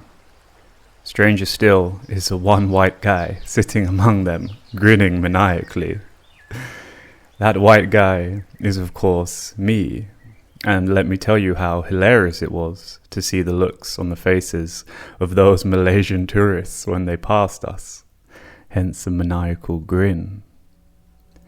The people I was sitting with were the Mani, the last truly nomadic indigenous hunter-gatherers of Eurasia. The Mani are entirely unlike the Thais or Malays who have settled the area. The key distinction on the surface, of course, being their dark skin and afro hair. Genetically, they are far more closely related to the natives of the Andaman Islands, Papua New Guinea, or the Semang in Malaysia than they are the local Thais or Malays. More importantly though, their way of life runs entirely counter to those who farm, drive cars, utilize electricity, or even live indoors. The Mani people live as we all once did, without any of the trappings of modernity or even pre-modernity. They have no private property, supposedly no social hierarchies, and pretty much no formalized labor roles. For many anthropologists, they're the dream subject. For me, they were a good hang.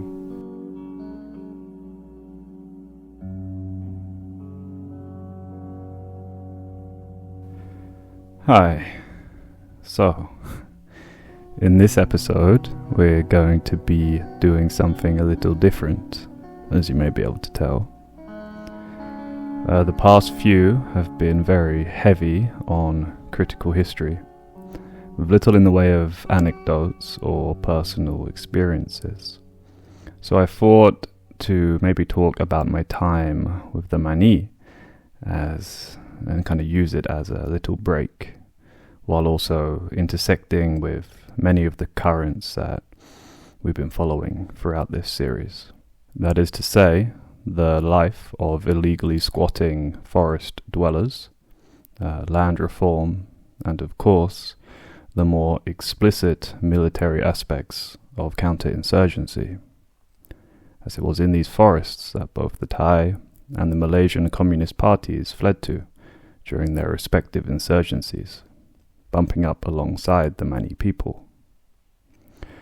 So today, I'll be focusing on my time with the Mani, trying in part to emphasize the beauty and tranquility of forest life, so as to hopefully get more of an understanding as to why forest dwellers are so reluctant to leave those lands, and use this story as something of a means of understanding the local conditions and the politico-social ecology that surrounds that place and time.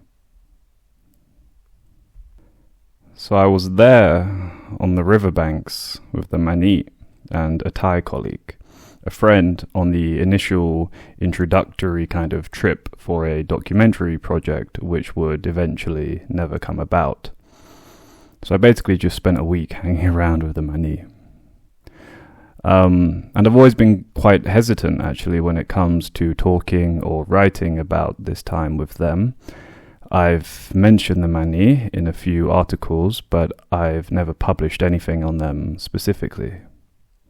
While I know a lot of people are very interested and curious about them, for me, all of the coverage I've seen of them before feels very voyeuristic and also fetishistic, and I really don't want to kind of add to that. So today I will talk about them, but I will also consciously leave a lot out. And so, with all of that out of the way, without further ado, let's take a walk with the Mani through the thick forests of Satun, Trang, all the way into Patalung.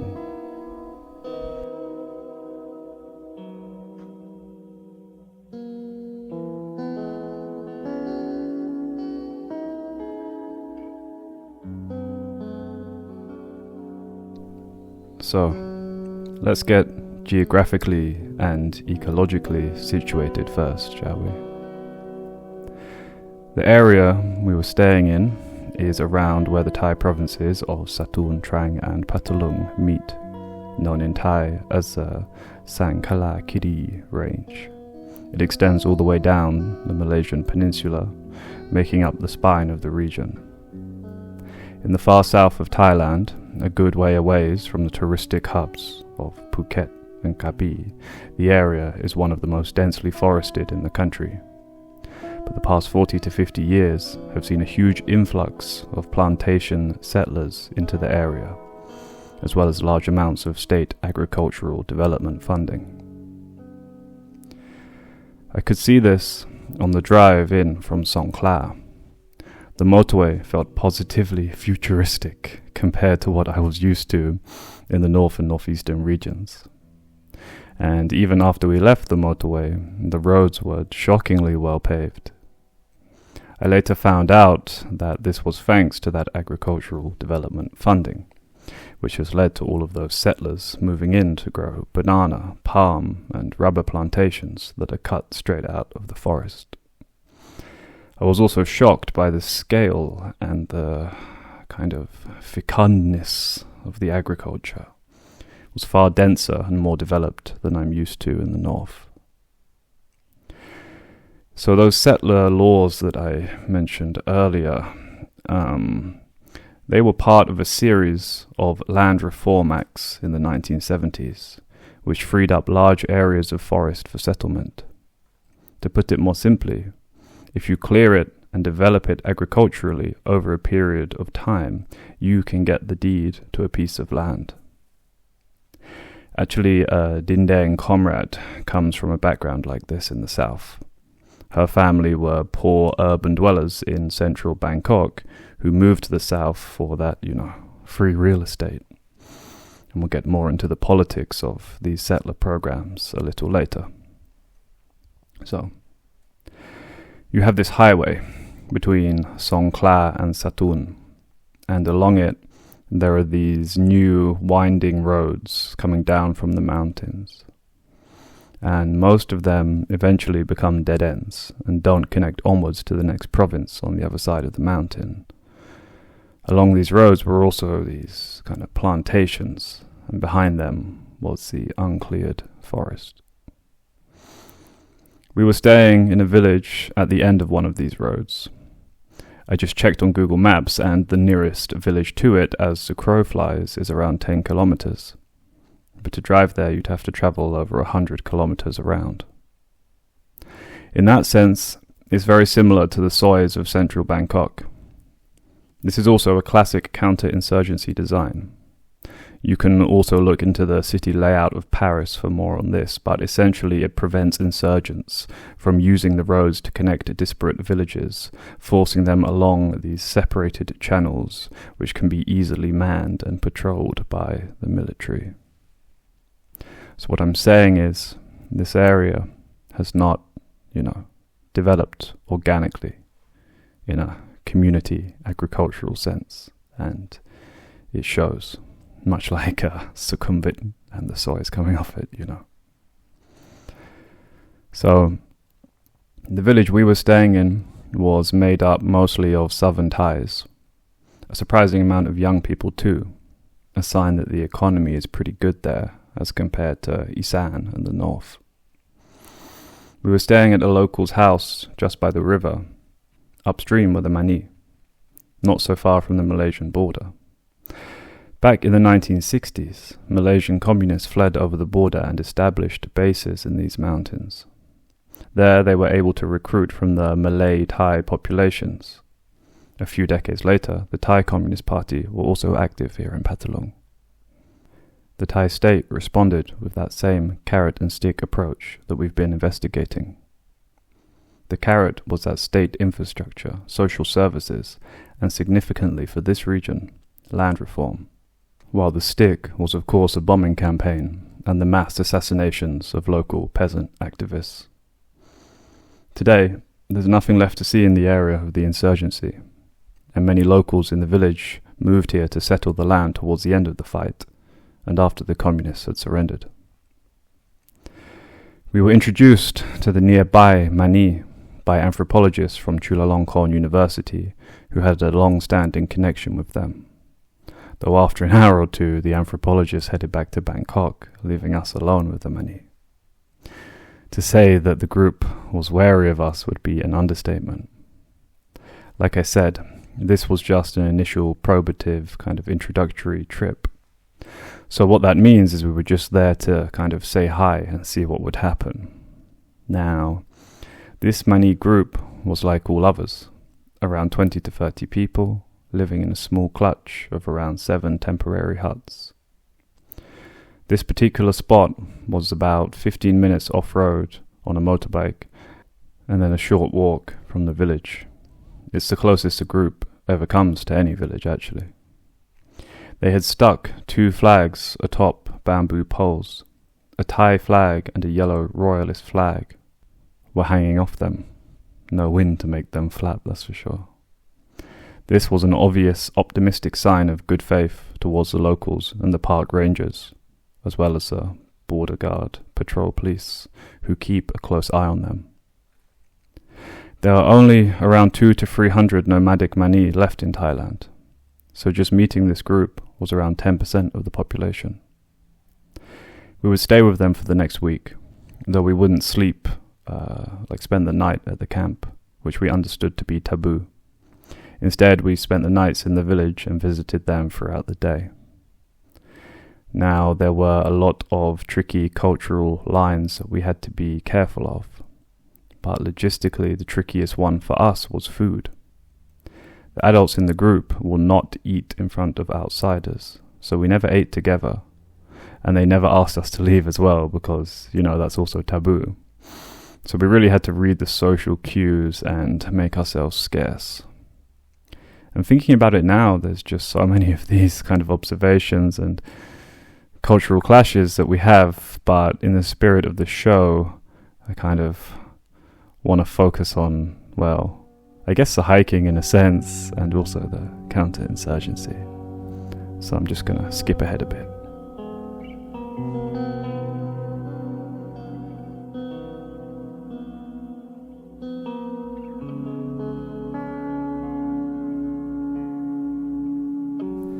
Our guide was Kai, or Speaker Kai. Speaker is like his title, in that he was a speaker of the group, the one who's designated as the communicator with outsiders. As far as I could tell, this was the only designated labor role that we could find. A speaker is someone who is considered articulate and a good representation, like a good representative of the group. It also helps that Kai can speak Thai, albeit in a very, very thick southern dialect. I'll actually pop a little bit of him talking now so you can hear his accent.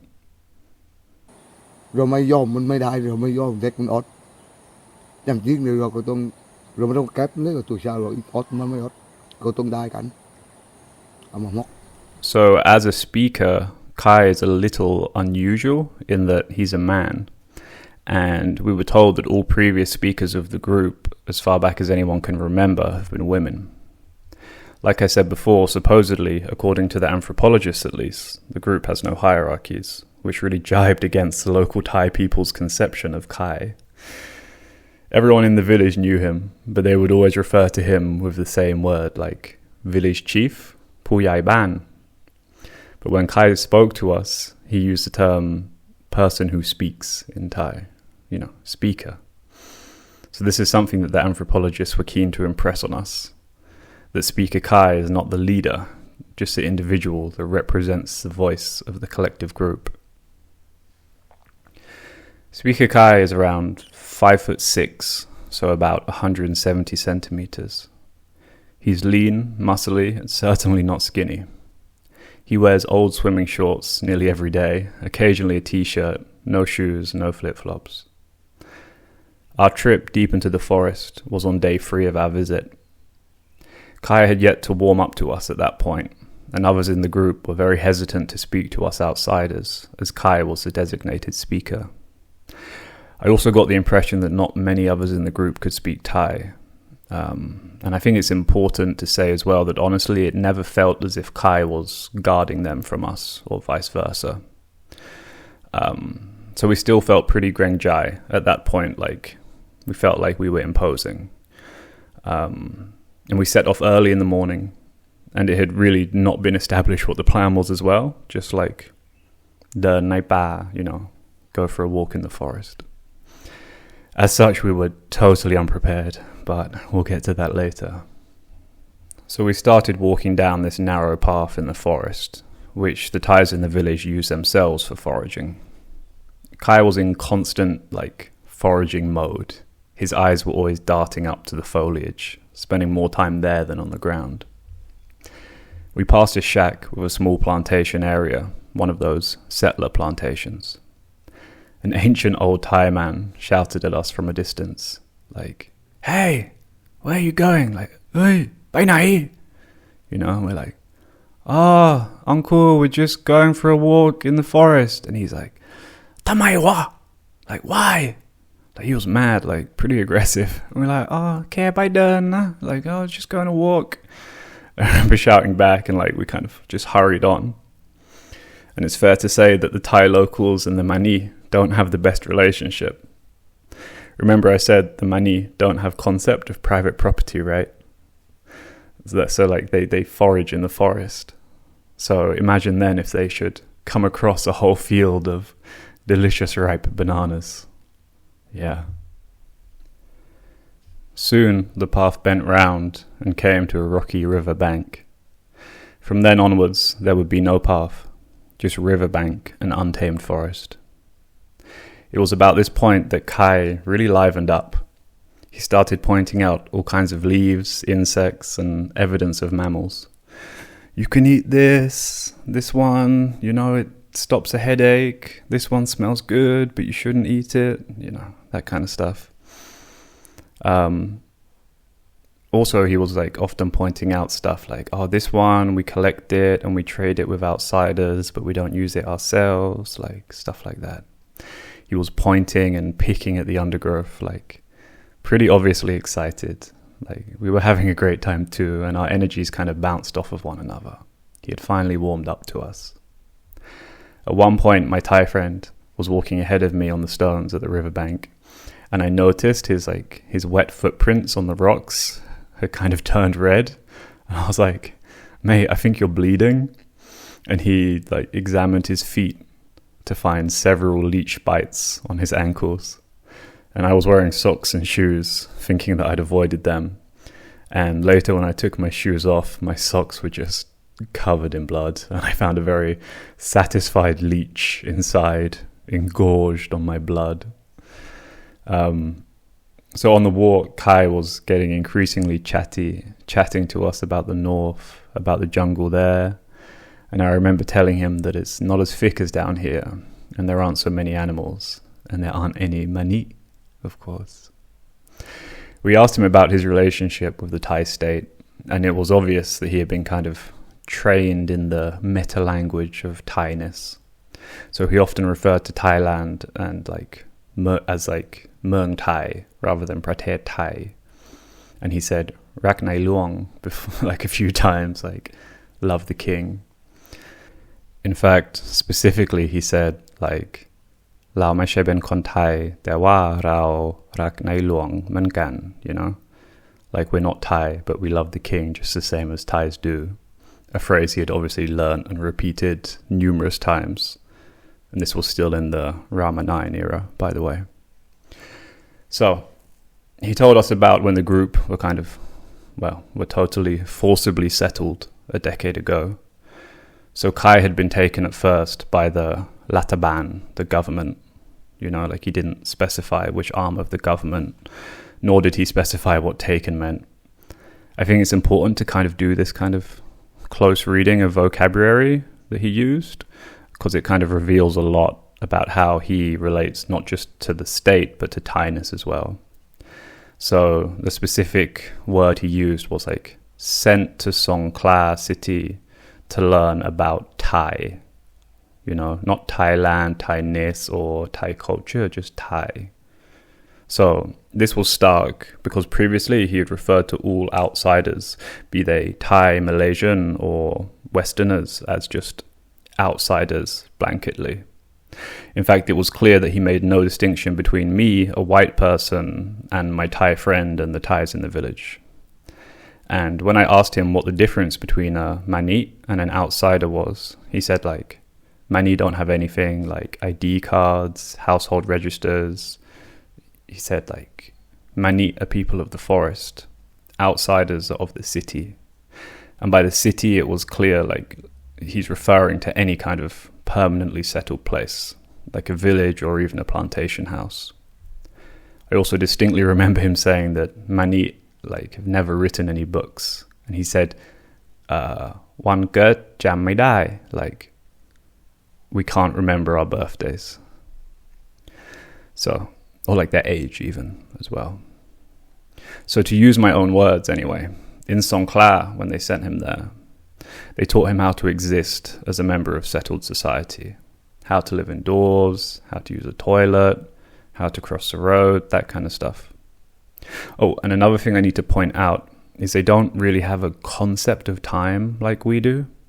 So they kind of have morning, afternoon, evening, and night, but not the time of day, like noon or 2 p.m. or whatever. They also don't have weeks or years or anything like that. It made questions like, how old are you? And what time shall we meet tomorrow? Very tricky for Kai to answer. And I'm sure he'd been kind of taught about these concepts by the Thais, but certainly he didn't adopt it. As such, he couldn't really tell us how long he'd stayed in Songkhla. Naan mak, a long time, he said.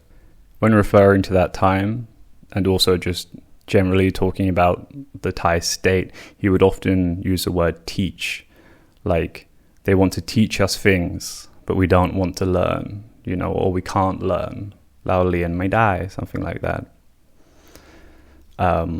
So after Songkhla, the group, so he was sent back to the group, which were then picked up by Thai forest rangers, I think, or maybe border guard police. Anyway, and they were settled in a purpose-built village in Patalung province. So there was a sort of induction period where a Thai government worker stayed with them to make sure they got settled in. I think this is my understanding of what he said. A lot of this is somewhat reading the tea leaves, just because of these conceptual differences. But anyway, as soon as no one was really monitoring them anymore, I guess, the Mani group were gone, back into the forest. And it seemed as if the pitch the Thai state had made for settled civilization hadn't been at all convincing to Kai or the rest of the group. At that moment, deep in the forest, seeing him in his element, it was obvious to see why. We had been walking for maybe an hour or two, and the sun was getting hot. We were starting to run low on water. Like I said, we came poorly prepared. Kai, of course, didn't travel with water. To demonstrate this, he took a big swig from the kind of murky river. I declined, attempting to explain how my digestive system wasn't adapted to drinking Satun river water. Now, when I say the forest was thick, I mean really thick, being totally off path in full rainforest is not easy. And it was either that or the rocky riverbank. And these were big, big rocks. We were helping each other over the rocks. Cliffs even at some points. So we were in and out of the water, scaling the rocks and pushing through the forest. It was very fucking hard work. And like I said, we had very little water. And of course, Kai laughed at us as we increasingly struggled to keep up. Although I think we did pretty well, actually. He was also constantly handing us these leaves and nuts and seeds and things to put in our bags. I really think he was having fun, and it was also clear that he absolutely knew where he was going the whole time, despite any lack of path or something. At one point his face really lit up, and he reaches out into the bush and pulls out this bright red fig, and he split it in half and handed it to us, beaming, and it was just sumptuous, delicious. So during our conversations, the one topic that kept coming up time and time again, as you would imagine, was deforestation. Oh, it's a very loud bird. I'll keep going. So this deforestation topic was always accompanied by talking about the increasingly hostile Thai settlers and forest rangers or border guard police. When talking about the state, Kai had used the word Lataban, government, and Tamluad, police, interchangeably. The Mani's territory is shrinking exponentially. At this rate, Kai's children will have no choice but to accept the state's forced resettlement. Settled society and the Mani have run counter to one another ever since people began planting grains rather than hunting and foraging. Historically, slave raiders were the biggest threat to the Mani. They became known for being highly elusive, seldom seen by Thai eyes. Kai tells us when he was young, they never interacted with the local Thais. They had no clothes at all, and the villagers both feared them and resented them for it, he said. Today, this Mani group trades with the locals, exchanging things like rare orchids and bushmeat for basic tools, knives, lighters, and cooking pots. Despite our inquiries in the village, we couldn't determine what the rate of exchange is like. During the communist insurgencies, which ended in the late 1980s, the Mani were highly wary of the comrades, who supposedly unsuccessfully attempted to recruit them as scouts and forest guides. Bombing campaigns by the Thai Air Force hit the Mani hard. For decades, they had to disguise their campfires or live with no fire at all, a clear target for any passing bombers. Today, there are still unexploded ordnances in the jungle. When speaking about the bombs, Kai uses two words, the typical rabert, meaning bomb in Thai, and also kai nok, bird eggs. It took us a moment to realize that the planes were the birds and the eggs the bombs.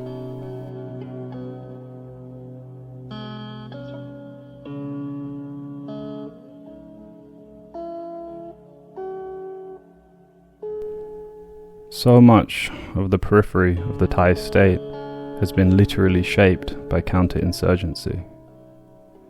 In some senses, the periphery of this southern region is quite typical, like that of upcountry Isan and the north. However, what makes the south an atypical place today is a widespread reactionary sentiment found across almost the whole region. While the north and Isan typically lean left, with a strong political memory of their anti-Bangkok heritage, the south is quite the opposite. Ever since the 90s, it has been a reliable source of reactionary, right-wing, ultra-royalist voters, famously for the Democrat, the Yellow Shirt Party, if you will. This was by no means always the case, and as the region was also once known for its peasant organizers and its insurgents. So for me, for many years, it was always quite a mystery as to why the South went so salim, as we say, slang for royalist. So this of course also excludes the Patani separatist region, obviously. Anyway, I once tried to write an article on this topic, and I spoke to a bunch of southern friends and friends of friends to try and get a distinct answer. But there seemed to be no shared common narrative among them. But through their collective responses and a close reading of the agricultural history of the area, I think I have some kind of a speculative suggestion. And by the way, if anyone has any materials on this, please do send them my way, because I've not found a lot. So, when we look at the periphery regions of the Thai state in the 1960s, there are a lot of commonalities. That is to say, northern, Isan and southern regions, wherein there were masses of landless peasants, little in the way of government infrastructure in rural areas, and tremendous poverty. It was these factors, as we discussed earlier, that led to mass peasant organizing and insurgency in all of the three regions. The Thai state's response was the same in all three, as we've discussed at length: the carrot and the stick, rural development and brutal crackdowns. Here I'm somewhat jumping ahead in the overall narrative of this series, but the insurgencies were finished by the 1980s. And this is where we see policies start to diverge regarding the regions. And this is a huge overview, so please don't get too mad at me if I miss anything. Or, don't use enough nuance for your taste. So in the northern region, after the insurgencies, we see investment in the form of opium eradication policies that we talked about in the last series, such as via the Royal Project. This is part of the general push to bring upland people into the Thai economy via agriculture. Developing agriculture in the hills, however, is tricky business. It's no easy task to clear fields on the side of steep mountains, and harder still to install irrigation. Not to mention that the soil is kind of so-so at best, requiring a lot of maintenance. Furthermore, many of the upland people are not Thai and still don't have Thai IDs, severely limiting any opportunities of land ownership. This extends to Thais as well, actually, as vast areas of the north, as we've discussed, were not incorporated into the Land Reform Acts of the 1970s and 80s. There remained royal lands in the form of national parks, meaning that farmers still can't claim that land through the settler process. Farm tenancy too remained very high in the paddy lands up north. Finally, big infrastructure projects like highways and rail or electrification and water upgrades were found wanting. All of these factors meant that resentment towards Bangkok never really left. And speaking from experience, where I live in the north, we have water and power cuts in my village nearly every week, and it is a fucking pain. Sometimes the water is cut off for days. Anyway, then to Isan, where the policy was more centered around urbanization, particularly in the vast plateau lands.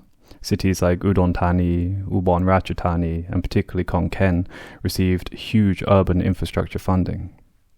Khon Kaen, of course, was the flagship project for this. The state built huge administrative offices, providing jobs for hundreds of thousands of aspirational would-be middle-class bureaucrats. Much of it was really make-work schemes, as well as state hospitals and the universities. Actually, this also happened in Chiang Mai and Chiang Rai as well. So for Isan, these projects were all focused on the urban areas, while little was done for the rural poor, other than providing them the opportunity to relocate to the cities. Ironically, many of those who did move to the developing Isan cities were already urban central Thais or Sino-Thai business owners from the central or Bangkok region. Again, for the rural poor, not a great deal changed. Millions of peasants were still landless and living with generational debt. The land too in Isan is famously not very good for planting.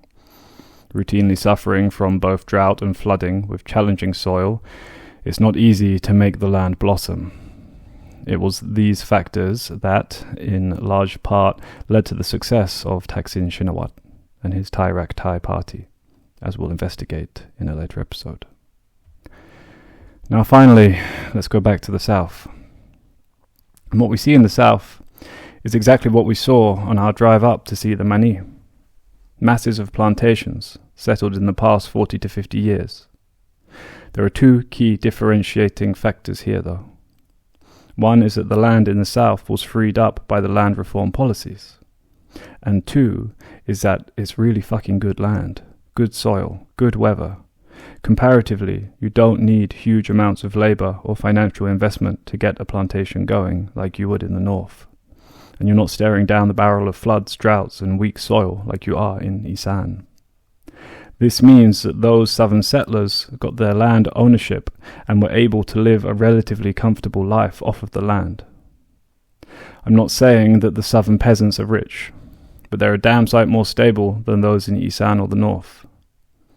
Actually, I was talking to a farmer in the north recently about kind of farmer stereotypes, and she said that northerners perceive southern farmers to be wealthy, while those northerners, they themselves, are poor.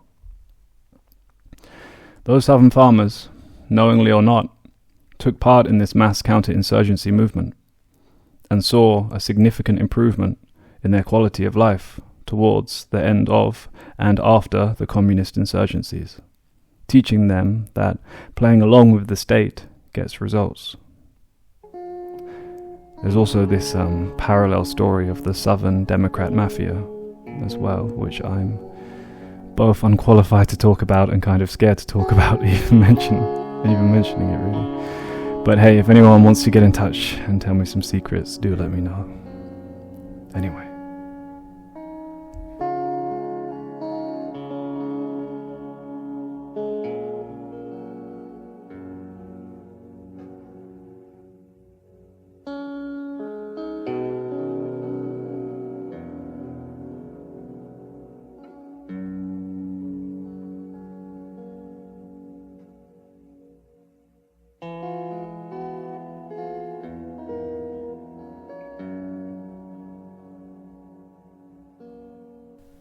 Let's get back to the hike, shall we? Okay. So I don't remember how long we had been hiking for at that point, but my bag was full of leaves and nuts and no water. We were scaling the steep river banks before we hit a cliff, around 5 meters high, with a waterfall raging over it. An old tree trunk had been purposely leant against the rocks, pointing upwards. It was soaking wet from the waterfall spray, tilted at a gradient, just about gentle enough to climb. And if any of my friends who are listening right now, you know what an ardent tree climber I am, but this was too much for me.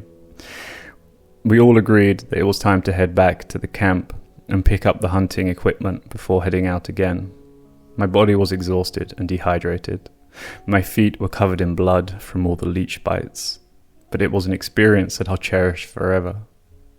Here, maybe I'm being overly sentimental again, but it was a great walk. So, we went back to our village house so that Kai could eat with the group away from us. And we were going to just, wash up, rehydrate, and head back out. And when we got back to the village, in the house we were staying in, which is this local guy who was putting us up,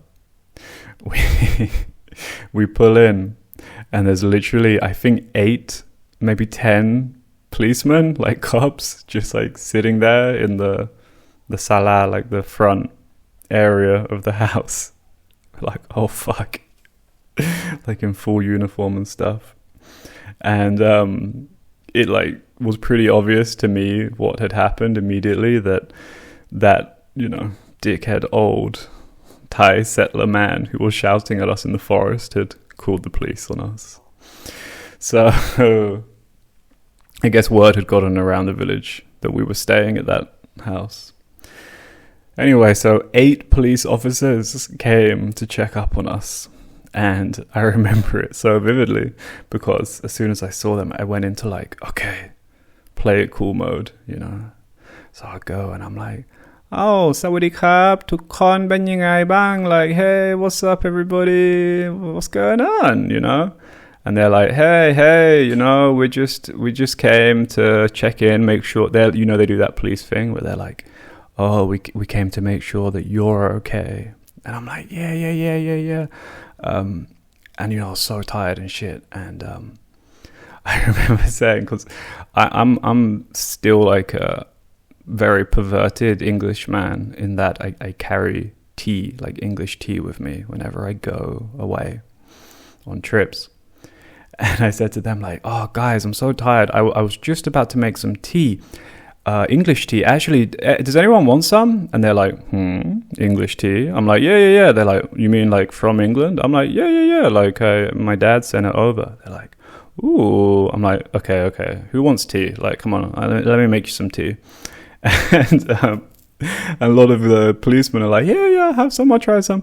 And then some were like, no, don't worry about it. So then like I start like conducting these police officers, me and my friend. We're like, okay, if you want tea, put your hand up. Yep. Okay, that's 1, 2, 3, 4. Okay, that's 6 teas. And okay, who wants milk? With milk or without milk? I recommend with milk because it's like how we do it. So with milk, put your hand up. Okay, 1, 2, 3, 4. Okay, cool. And we just like went and made tea for all these cops, and then come back, sit down with them. And I'm so fucking tired. I'm like, god damn this.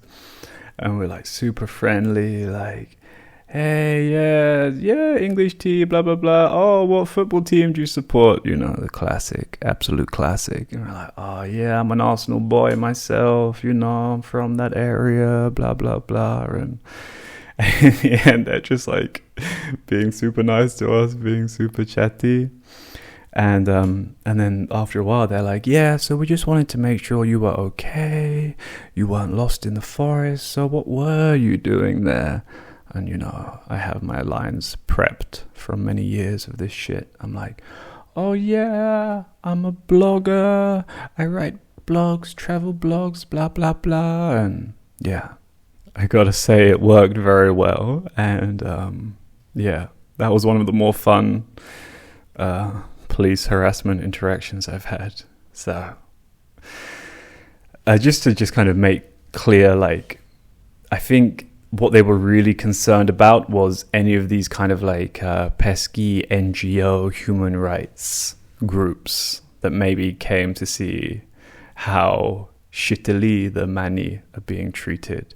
I think the Thai police, especially in that area as well, you have the Patani insurgency. So I think they're kind of always on the lookout for pesky Western NGOs, you know. So, where were we? Right. So after a while, we were able to wash up, rehydrate, and then we headed back to the camp where Kai was waiting for us.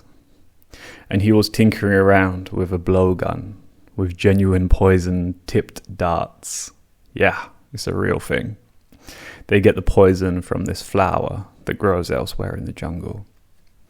And when we asked just how poisonous the darts were, we were told that they were poison enough for a few to kill a bear. Kai spoke particularly proudly of that. So the blow dart gun was far longer than I kind of imagined. You know, it was nearly 2 meters of dry bamboo. It was very cumbersome, but Kai wielded it expertly. On his waist, he wore this kind of circular wooden container where the blow darts were stored. And I remember we sat around the camp for a few hours actually doing just nothing, waiting for Kai to give us the go-ahead. Children are one of the key animators of camp life. They outnumbered the adults around 3-1. At first, they had been extremely wary of us, but now they were obsessed with their new friends. They were swinging off me and my friend like a jungle gym. One child in particular, who looked very poorly, took a real shine to us. He was extremely skinny. His nose was always running, and he kind of stumbled when he walked. While the Mani population is small, there are apparently virtually no birth defects ever seen before, or so the anthropologist told us. Anything could have happened to this kid, such as catching a bad case of malaria as a baby, perhaps. The group vehemently refused to take part in any modern medicine or go to the village clinic, so I'm told anyway. And such infant mortality is high. The 3-1 child-to-adult ratio told us that a minority of these children would make it to adulthood. During these downtimes in the camp, we were able to observe the adults. I have to say, it seemed like mostly they just kind of lazed around under the shelters, whittling, smoking, keeping an eye on the fire, or sometimes weaving leaves. There was almost always a quiet kind of ongoing chatter, all in Mani language. We were starting to get worried that Kai had changed his mind. The anthropologists had told us that we were unlikely to be invited on a hunt. Finally, though, Kai gave us the go-ahead. We took nothing this time. We would have to be light on our feet, though Kai warned us in advance that the area around here was poor hunting grounds, and we were unlikely to catch anything significant. We set off on a different route than before. This time we didn't chat. We walked silently. As we got deeper into the jungle, my friend had taken his shoes off, while I still wore my blood-stained trainers. Kai scolded me in a friendly way, saying that I'll be too loud. I took extreme care with each step not to crunch any twigs or dry leaves. This forest was slightly different to the other. There was less undergrowth and a taller foliage. Assumingly, it's easier to hunt with the blowgun in such an environment. It was almost silent under the deafening rings of the cicadas. Kai took long, inaudible steps. We tried to mimic them. His eyes were always focused on the foliage. Often he'd suddenly stop, listening intently and looking at the forest roof. Sometimes these stops would last several minutes, or maybe 5 or more. After an hour or two, he was obviously getting a little frustrated. I think because he was eager to show off his prowess with the blowgun, which we had been so interested in back at camp. Again he paused. We crouched. We heard the chirp, chirp, chirp, chirp of a squirrel high up in the trees. Taking great care, Kai slowly and purposefully drew out the blowgun.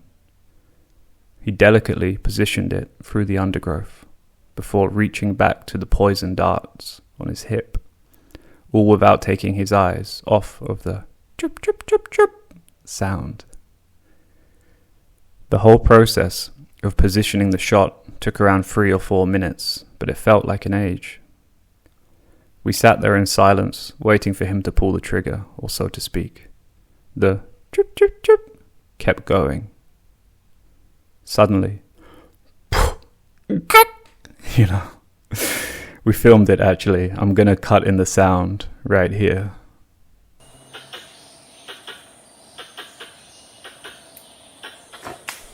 Kai turned back to us with a goofy smile on his face and pinched one of my cigarettes. We followed him up into some bushes, where he pulled out the limp carcass by the tail. He sat there a while, finishing his cigarette, fondling the dead animal, examining it closely. Then he decided it was time to head back for camp, as it wasn't a good day for hunting. As the camp came back into view, the children streamed to greet us.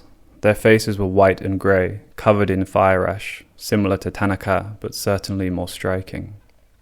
They grabbed the squirrel to much delight and immediately rushed to one of the huts. They fought over who could hold it as they burnt the fur off over the fire. The older kids were more reserved and let the younger ones have at it. And by older here, I would guess like 6 or 7 years old. A child of around maybe 2 or 3 was holding a large chopping knife, longer than his own torso. When the squirrel's fur was deemed sufficiently burnt, he climbed on top of it and began scraping off the burnt fur with the knife. He had certainly done it before. An older woman was already by the fire, and she kept a lackadaisical eye on them. The squirrel butchering developed into chaos. Different kids would grab the knife and the carcass off of one another and take turns. The younger ones would cry, and the elders would instruct them to share. A plastic bag appeared. The squirrel was placed on top. The guts were opened up, and organs were placed alongside the fire in the ashes. When they were deemed ready, the kids gobbled them up in delight. Apparently, it was fine for children to eat in front of us outsiders. I really have to emphasize as well how much fun the kids were having, like they were loving it. And the purpose of killing the squirrel was obviously not for the food, but as a way for the children to learn how to prepare the meat. We could see the transfer of knowledge taking place. The older kids would demonstrate how to skin the legs, for example, and then pass it on to a younger one. This is how knowledge circulates and reproduces in the Mani group.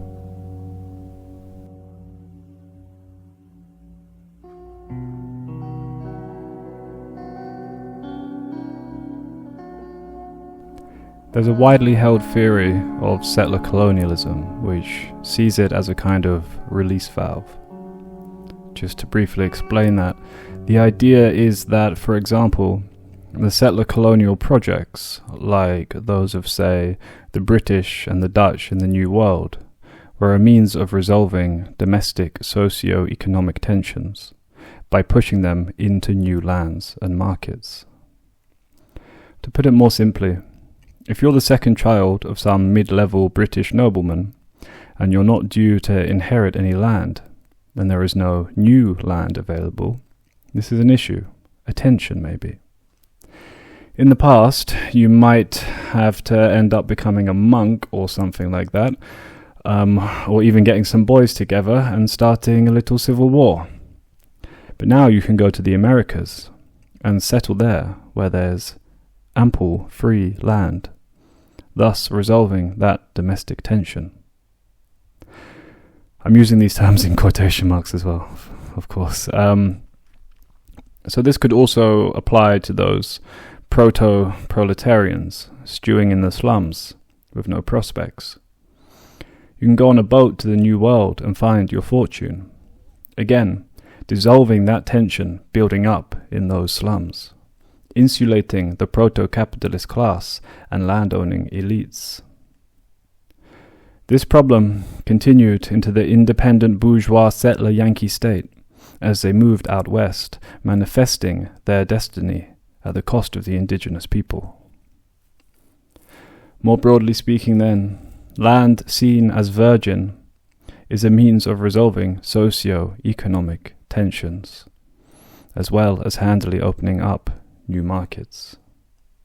So then, given what we've talked about today, I think it's quite easy to overlay that theory, that perspective, on top of the Thai context and see a lot of patterns. This way too we can get a little more payback on our previous investigative investment in Thai forestry practices. And this is a topic we will continue to investigate more deeply in our next episode. In short, 100 years ago, the state claimed land that was never theirs as their own. Nearly a century later, when those tensions began to amount, they were able to give that land back, to open the release valve and relieve those growing tensions. In the past, charities and local government officers have donated to the Mani, who they perceive as being poor, things like fruit baskets and medicines. Such gifts were always left behind at the camp, untouched, unneeded and unwanted. We asked Kai what, if anything, they did need. Space, he said. Space to live, land to live on, that's all. Implicit there was the end to the influx of plantation settlers, something I suspect will never happen, as the Thai economy always needs that release valve to ease those pressures. Thank you.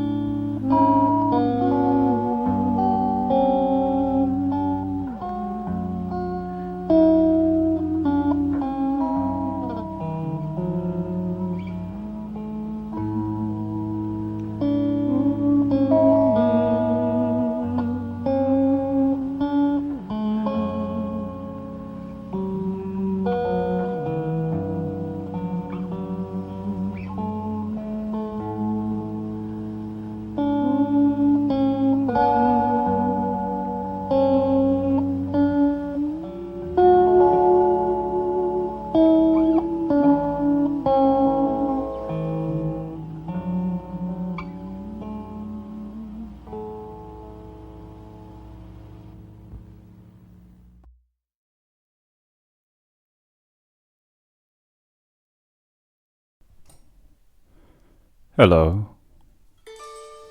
You join us in the middle of U Tit He Mon Mun's story. We're following a Naga serpent after she's fled from the insatious hyperphagic appetite of the demon Kala to find peace at the feet of the divine image of the Lord Buddha in the ancient times.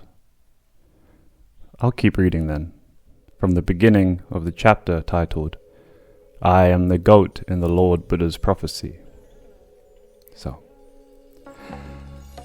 I staggered out of the jungle and onto a vast plain. Before me was a scene I had never encountered in any of my lives. Stretching as far as the eye could see were fields of grass, rice and vegetables, and crops separated by deep furrows in the earth. Starving, I slithered towards them to feed, but was swiftly chased away by villagers. When they realized that the creature grazing on the crops was in fact a Naga, the villagers called for their spears and bow and arrows, intent on either killing me for food or keeping me as an exotic pet. Luckily, I managed to escape those wicked humans.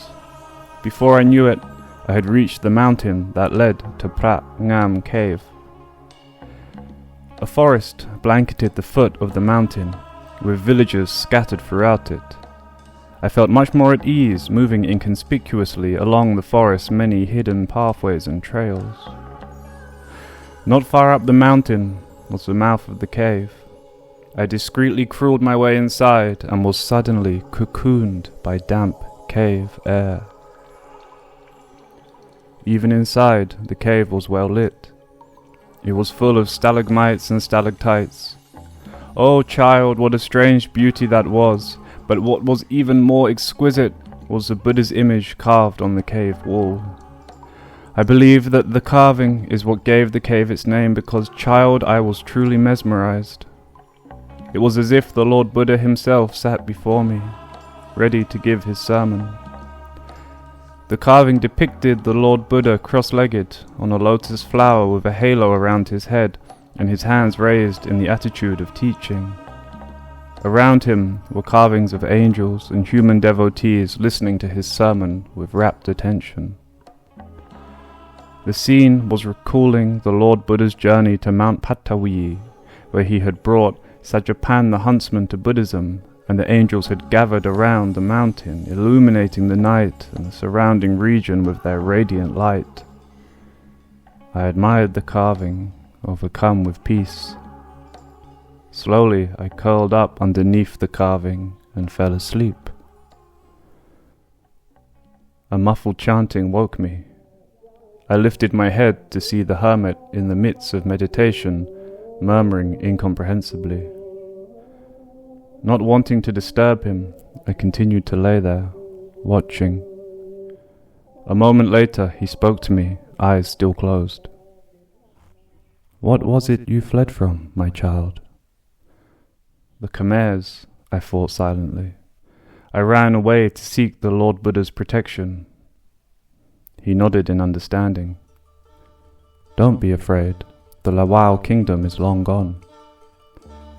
"But I just escaped those Khmer troops marching through the jungle," I told him. "That was 800 years ago, my child," the hermit replied. "My visions tell me that your time was devoured by the demon Kala. The Khmers have been all but wiped out. The few that survived sought refuge in the villages by the foot of this mountain." "But did the jungle and the mountains recover after the fall of the Lawao kingdom?"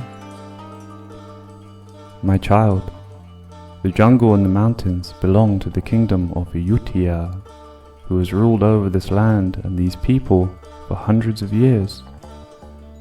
It doesn't matter who you were before, because now everything belongs to Siam.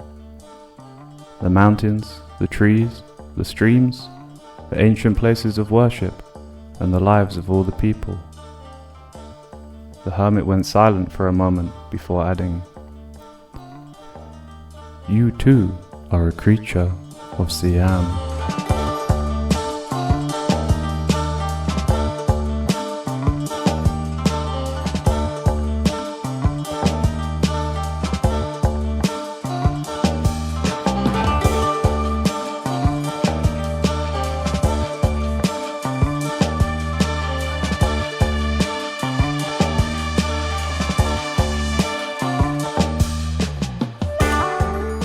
Hello from Siam. There are a bunch of crows outside my window right now who are intent on being guests in this episode. The rain has stopped, and we've had some cold weather for the first time in 9 months. I've been wearing my coat as I do the garden maintenance in the early mornings, which is always a treat. Although the ongoing battle with that white fungus and the fluffy caterpillars has been ramping up. You know, I dedicate a large portion of the garden to fallow, maybe around half of the garden, to provide space for the bugs and birds to live uninterrupted. But the latter really don't seem to be respecting the demarcation between farm and fallow. Anyway, I've got some beautiful okra coming through, some tomatoes, figs, lemons, bits and bobs. The change of season often does bring new fruits to the garden. Oh, blimey, these birds are really loud. Can you hear them? I'm just going to see if it comes up on the recording. Yes, it does. Anyway, I think maybe my cat is agitating them or something. So we can all live together. So I hope you enjoyed the last episode. Something of a break from our critical history examination of counterinsurgency. Today, though, we're back on our bullshit. In fact, we're going way back to the first episode, critiquing colonial forestry practices and witnessing how they were adapted to serve as a release valve for the socio-economic tensions building up in the Thai state as a means of counterinsurgency. Or we could even say enclosure as a means of counterinsurgency. So today, we're going to be doing a very political ecology approach to the topic. And I've been reading a fair bit on concepts, both of settler and both like of the settler and of enclosure for this episode. But a lot of it's been from the Western canon, and it can be tricky to adapt it to our semi-colonial, semi-Saktina, semi-capitalist neo-mandala that we've been painting throughout the series. Nonetheless, in large part, and due to that aforementioned semi-colonial status, there are some rather striking commonalities that we will observe between the foundational Jeffersonian expansionist ideology of the USA and their de facto vassal state of Thailand during the Cold War. So, to begin, in 1974, Jitti Ting Sabat, a large landowner, quietly gave away more than 10,000 acres to King Bhumibol Adulyadej, who then donated it in his own name to a program aimed at handing land titles to tenant farmers. Jitti was the first big landowner to take part in the program. The king himself had also donated land to tenant and landless farmers. So when we say landless farmers here, it can also mean farmers squatting on forest land, as they don't own it, of course. So, why were the landowners willingly giving their property away? Well, I think we can answer that question by looking at Prime Minister Couped. As also in 1974, under the new civilian government, Couped said that land reform was crucial to solving rural problems. This is the government that the Farmers' Federation of Thailand were organizing against. On the insurgency, he said, quote, "Past governments haven't been doing anything to lessen it. Improving rural livelihoods and income would bring many people in from the jungle." You see where I'm going, right? Here we start to see land reform become inextricably linked to the counter-insurgency effort. To quote here then from Thailand Economy and Politics, quote, "From the mid-1960s, communist insurgent groups set up camp in many of the forested areas of the uplands. To deny territory to the insurgents, the army adopted a policy of building roads into the forests and encouraging the new colonists to settle the lands alongside these roads in villages under the military auspices. The policy opened up possibilities for military officers and loggers to work together for mutual gain. While the army undertook to settle only within a 1-kilometer radius from the road, this provision was difficult for the forest authorities to police. These roadside settlements began a process of gradual erosion. Colonists worked their way further into the forest, while the army stood aside and tacitly welcomed this diminution of the insurgents' domain. These politically inspired military settlements could be very large. At Khao Kor in Phetchabun province, site of a major standoff between the army and insurgents in the late 1970s, the army created 35 villages, each with around 50 families, on land carved out of the forest. The insurgency was rolled back under a cloud of wood smoke." I hope this is ringing some bells with the previous episode. End of quote, anyway. So this raises another question. If the Communist Party's field game is based on recruiting Thai peasants into the revolution, why then create more villages and push for more farmers to go and live in the insurgent areas?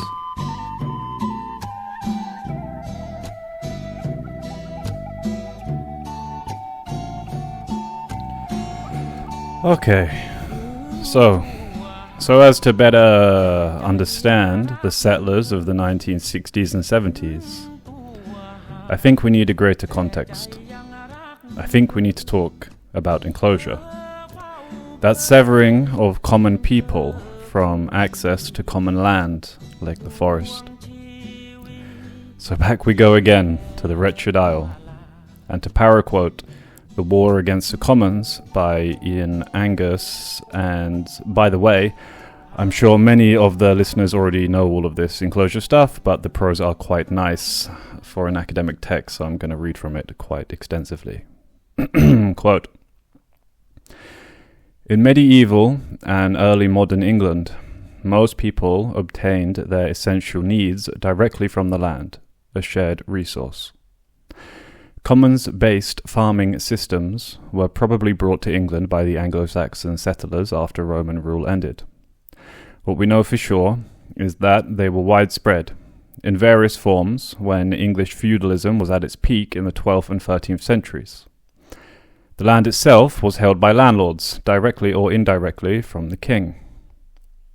A minor gentry family might hold and live off just one manor, roughly equivalent to a township, while a top aristocrat, bishop, or monastery could hold dozens. The people who actually worked the land, often including a mix of unfree serfs and free peasants, paid rent and other fees in labour, produce, or later cash, and in addition to the right to farm, had a variety of legal and traditional rights to use the manor's resources. Common lands and common rights were managed, divided, and redivided by the communities. These rights were predicated on maintaining relations and activities that contributed to the collective reproduction. No feudal lord had rights to seize land exclusive of such customary rights of the commoners, nor did they have the right to seize or engross the common fields as their own domain. So, what we can see here, end of quote there, what we can see here is that the commons was by no means ungoverned land. In fact, oftentimes they were under strict and complex laws made for and by the local communities. Continuing on then, most communities also shared pasture for feeding cattle, sheep, and other animals, and in some cases forest, wetlands, and waterways. The right to use these common resources was not an occasional perk, but essential for survival in a society where hunting and gathering still provided many essentials of everyday life. Common woodland, for example, not only provided food, berries, nuts, greens, herbs, birds, small animals, and occasionally deer, but also firewood, a necessity for warmth and cooking and other raw materials. Most villagers' houses were made of wood, as were their tables, benches, bowls, and spoons, and farming necessities such as handles for ploughs, hoes and scythes, wagons and wagon wheels, and much, much more. In her award-winning study of the commons-based communities, historian J.M. Neeson shows that common rights were particularly important to the very poor, who had little or no farmland. Quote within a quote. Waste, and here waste means wasteland, but it means forest and wetlands and those kind of spaces. So I'll just say forest. I'll edit it. Forests gave them a variety of useful products and the raw materials to make more. It also gave them the means of exchange with other commoners, and so made them part of the network of exchange from which mutuality grew. More than this, common space provided the economies of landage and cottage commoners too. It was often the terrain of women and children, and for everyone, the common meant more than income. So Angus then goes on to demonstrate how enclosure actually took place throughout the rest of the book. So to sum it all up, I will quote from his introduction. Again, quote, "For wage labour to triumph, that's capitalism, there has to be large numbers of people for whom self-provisioning was no longer an option. The transition, which began in England in the 1400s, involved the elimination not only of shared use of the land, but of the common rights that had allowed even the poorest people access to essential means of subsistence. The right to hunt or to fish for food, to gather wood and edible plants, to glean leftover grain in the fields after harvest, to pasture a cow or two on undeveloped land. Those and more common rights were erased, replaced by the exclusive right of property owners to use the earth's wealth." Through force and fraud, common land was privatized. Formerly shared fields were split into private plots, bound by fences and hedges, and commoners became labourers who could only survive by working for the owners. To quote Das Kapital, great masses of men were suddenly and forcibly torn from their means of subsistence and hurled into the labour markets as free, unprotected, and rightless proletarians. The expropriation of the agricultural producer, of the peasant, from the soil, is the basis of this whole process. Deprived of land, people whose forebears had worked the soil for a millennia had to sell their labour to others, and the separation of working people from the land that fed them became a permanent feature of the new social order. The capital relation presupposes a complete separation between the workers and the ownership of the conditions for the realization of their labour. As soon as capitalist production stands on its own feet, it not only maintains this separation, but reproduces it on a constantly extending scale. So, I hope you got that. Basically, I'm just riffing here. It was talking about how the privatization of common land was essential to force people into waged labor. That is the capitalist wage labor market. And in doing so, creates it and then maintains it in perpetuity. So from that text, I think we can see a lot of commonalities between England and Thailand with regards to commons enclosure as a means of developing capitalism. In the first episode of this series, I made the case that the development of forestry practices, in that instance, enclosure of forests and commons, was a key driving force for developing capitalism in Siam. The previous passage, I think, does a good job of articulating those currents of enclosure of common land and the development of capitalism. The difference, however, will come with the mechanisms by which this enclosure took place. In Angus's book, he details a very gradual process of enclosure and various class-based interests and struggles that took place throughout it.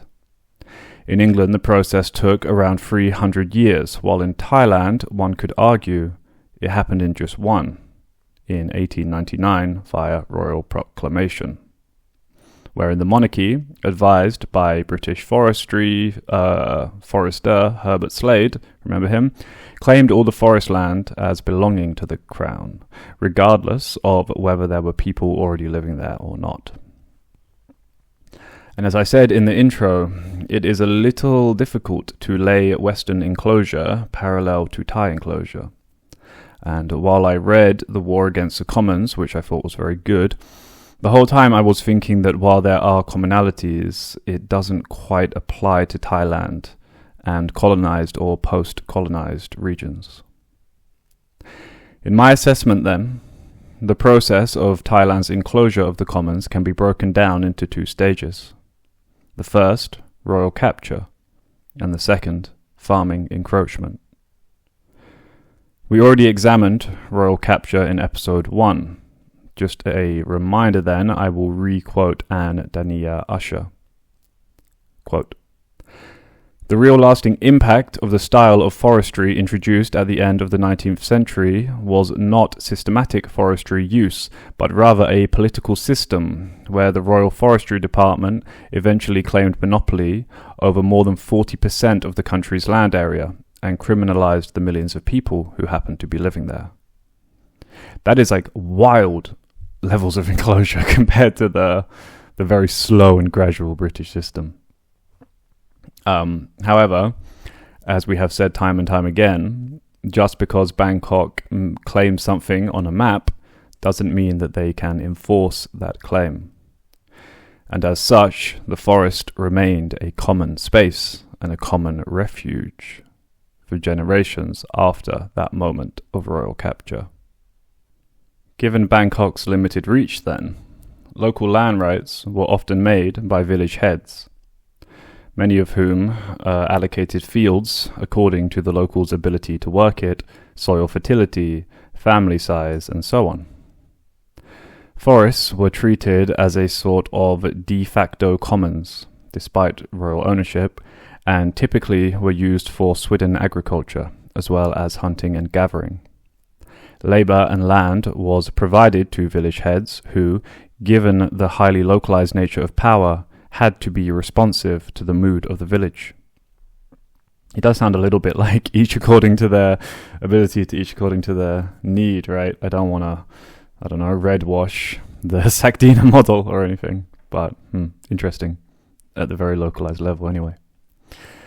So while under the Sakdina mode of production, corvée labour, taxes and conscription were often mobilized or utilized.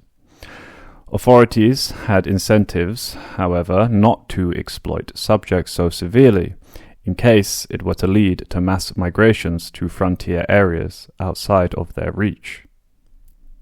I always like thinking about that. Like, they try and conscript you into the army, you're like, fuck it, I'm just going to go make a new farm in the forest. Like, it did happen, like, people would go and just make a new village if they lived on the frontier. And that's how we, this is the whole, what did I call it? Periphery, core, and reconciliation article I wrote. Anyway, whatever. Here then I will read from a paper by Larry Lohman titled Land, Power and Forest Colonization in Thailand. I think it was written in 1993. So, quote, during the 19th and 20th centuries, the expansion of agriculture and state control under international influences transformed and added immeasurable pressures on Thai villagers to colonize forests, as land has increasingly been put to purposes other than local subsistence or traditional revenue gathering. To a degree unseen prior to the last few decades, villagers have been both pushed off of land in long-settled areas and encouraged to take up new and destructive roles in frontier society. So what he's referring to there when he says 19th and 20th centuries, in the 19th, obviously the forestry, the teak extraction and what have you, and, well, the 20th, we'll get into it in this episode. So I'll continue quoting.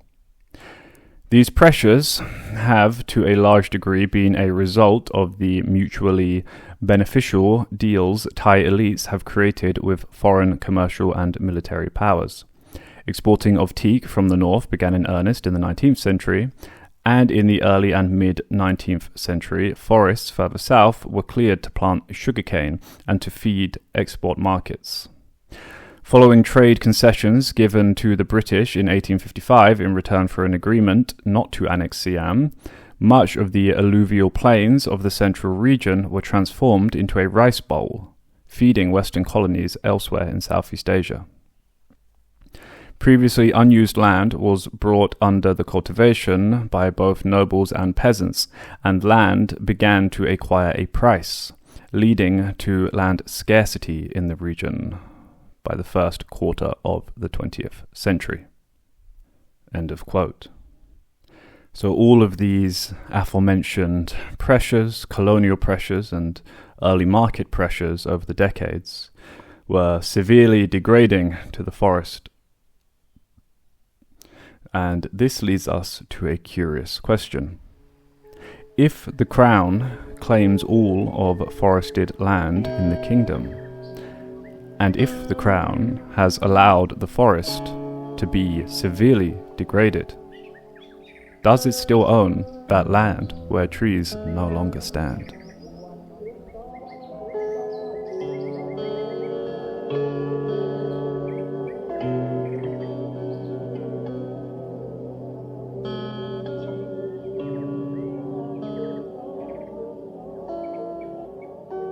So this is where we get into the tricky business of land ownership, land reform, and the second stage of encroachment, which is that of farming. I think the simplest way to perceive this is of that land which was captured by the Crown. To watch it, I've lost my grammar here. The land that was captured by the Crown starts to become slowly redistributed as a means of enclosure. And I've been bogged down in researching this for fucking weeks, and it's very dry and it's very dreary. and it's often contradictory and always dull. I'm talking about land ownership rights here. In fact, oftentimes land reform and ownership can be so obfuscated that it can be almost ethereal. I know that might sound strange, but just the amount of disagreements between different land surveys as to what land is where is this kind of giant insurmountable issue. So, for example, if one landowner claims this land and it overlaps with the claims of another landowner, that opens up space for all sorts of nefariousness and corruption on the part of the land surveyor or the local government. And this can happen on the very micro or the very macro level. And different claims can be contested over huge periods of time, like decades. And I'm sure you can imagine just how that plays out for the less connected or less powerful party in that kind of situation. It's just the tip of the fucking iceberg, really. So I don't want to spend too long on this. But briefly, there's also these 3 different land deed types in Thailand. They are the NS 2, 3, and 4. And I really love this part of the description for the NS3 deed. So this is quoting it here. The NS3 deed does not entitle the holder to full land rights, but rather the right to full land rights.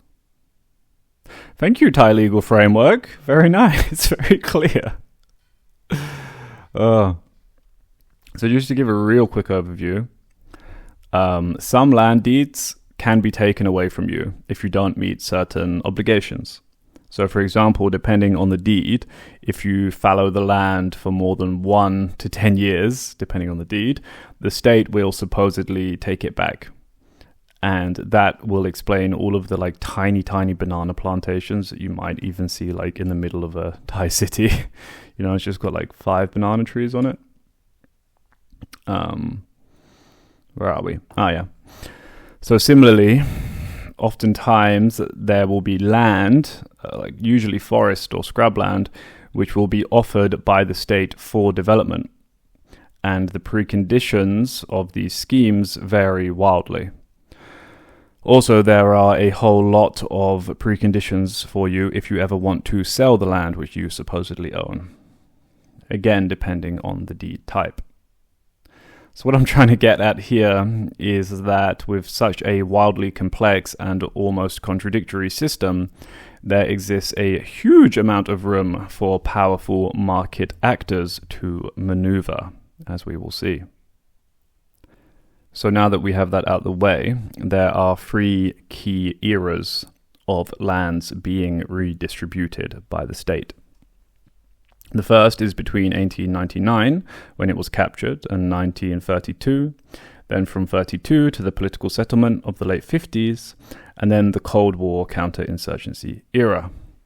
And again, I don't want to get bogged down, so let's just focus on the latter, the counterinsurgency era. So for this, I'm going to go back to Larry Lohmann's Land, Power and Forest Colonization in Thailand, which is a really excellent paper, by the way. And here I will paraquote from it. Quote, "Since the Second World War, farm holdings have increased approximately 4-fold to cover nearly half the country's land area. Between 1961 and 1985, 125,000 square kilometers, or a quarter of the nation's land, is estimated to have suffered encroachment.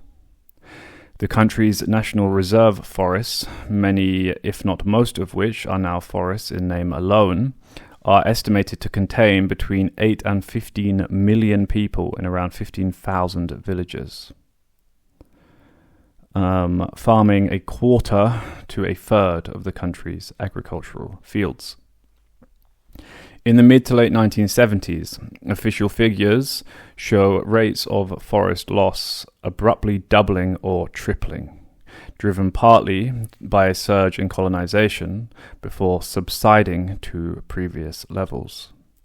A more complete explanation of colonization requires examination of 3 additional, often concurrently effective factors: traditional incentives, economic and development mechanisms associated with increased state control of the countryside, and the use of forest areas as political safety valves.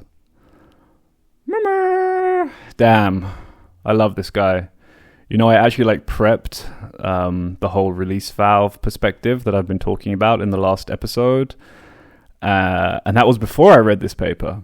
So when I got to Lohmann's use of that term safety valve, I was like, oh hell yeah, my man Lohmann is on the level.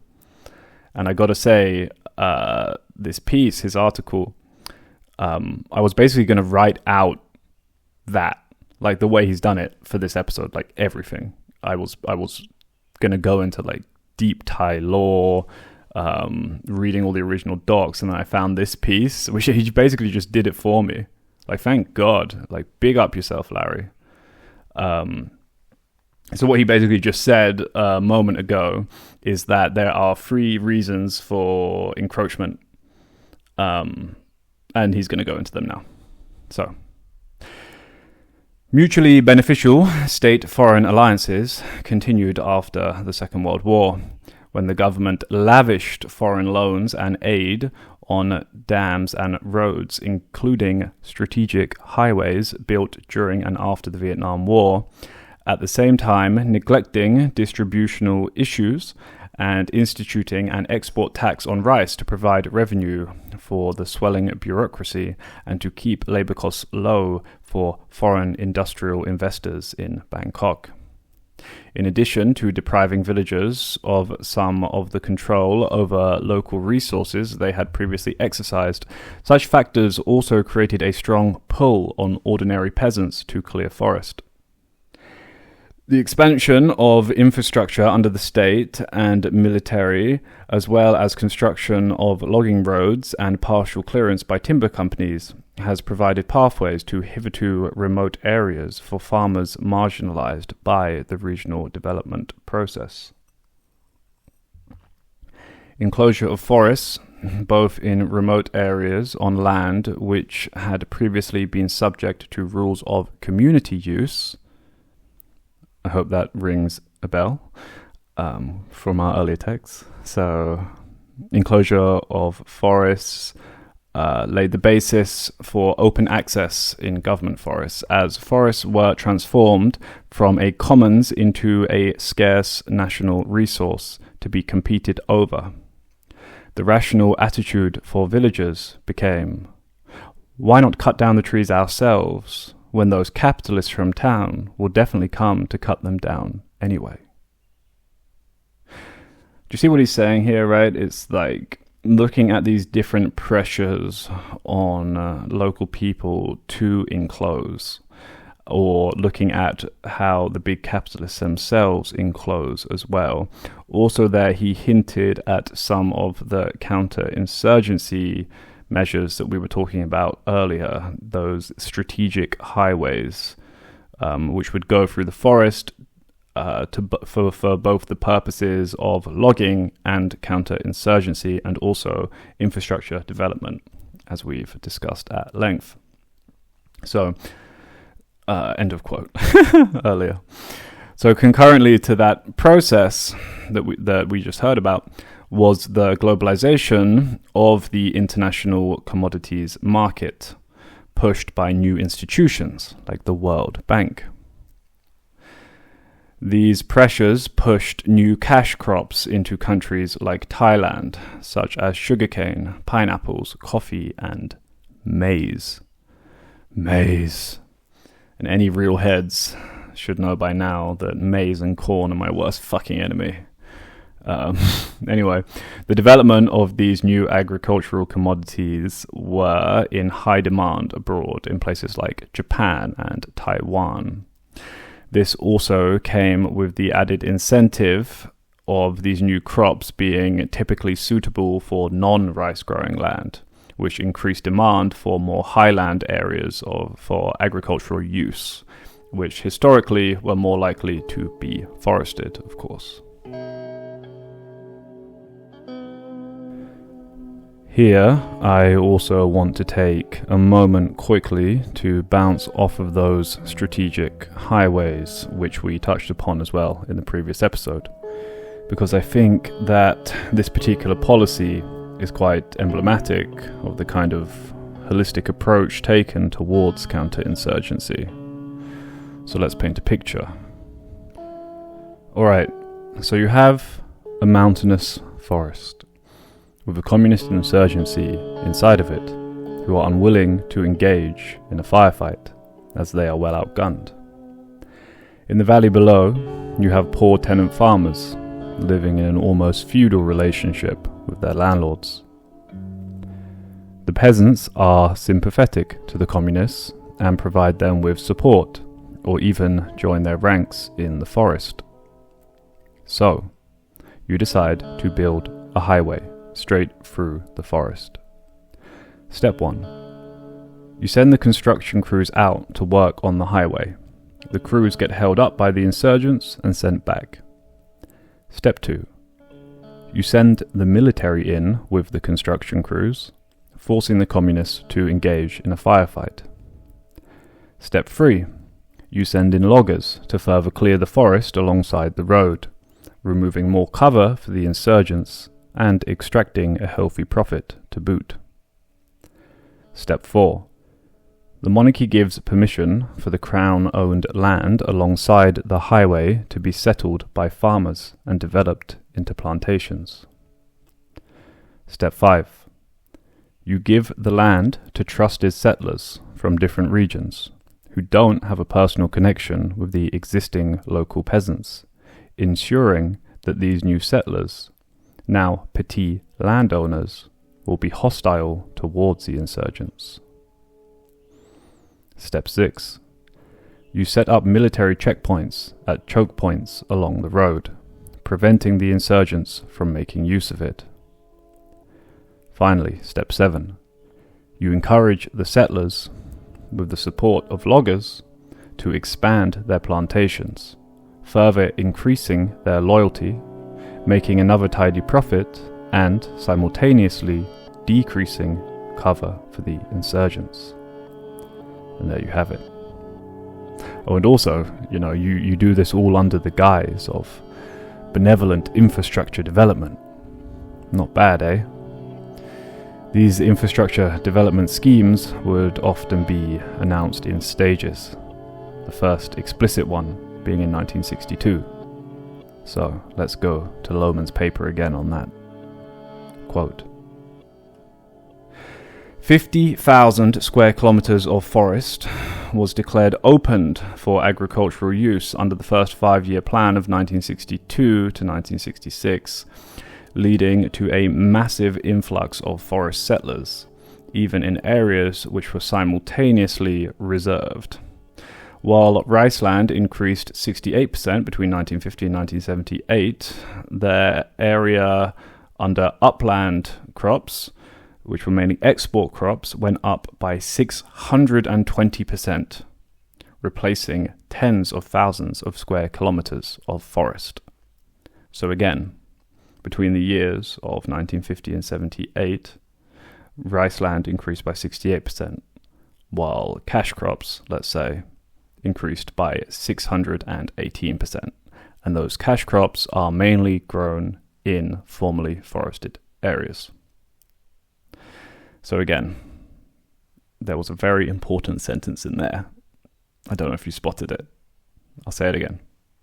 50,000 square kilometers of forest were declared open for agricultural use under the first 5-year plan of, what were those years?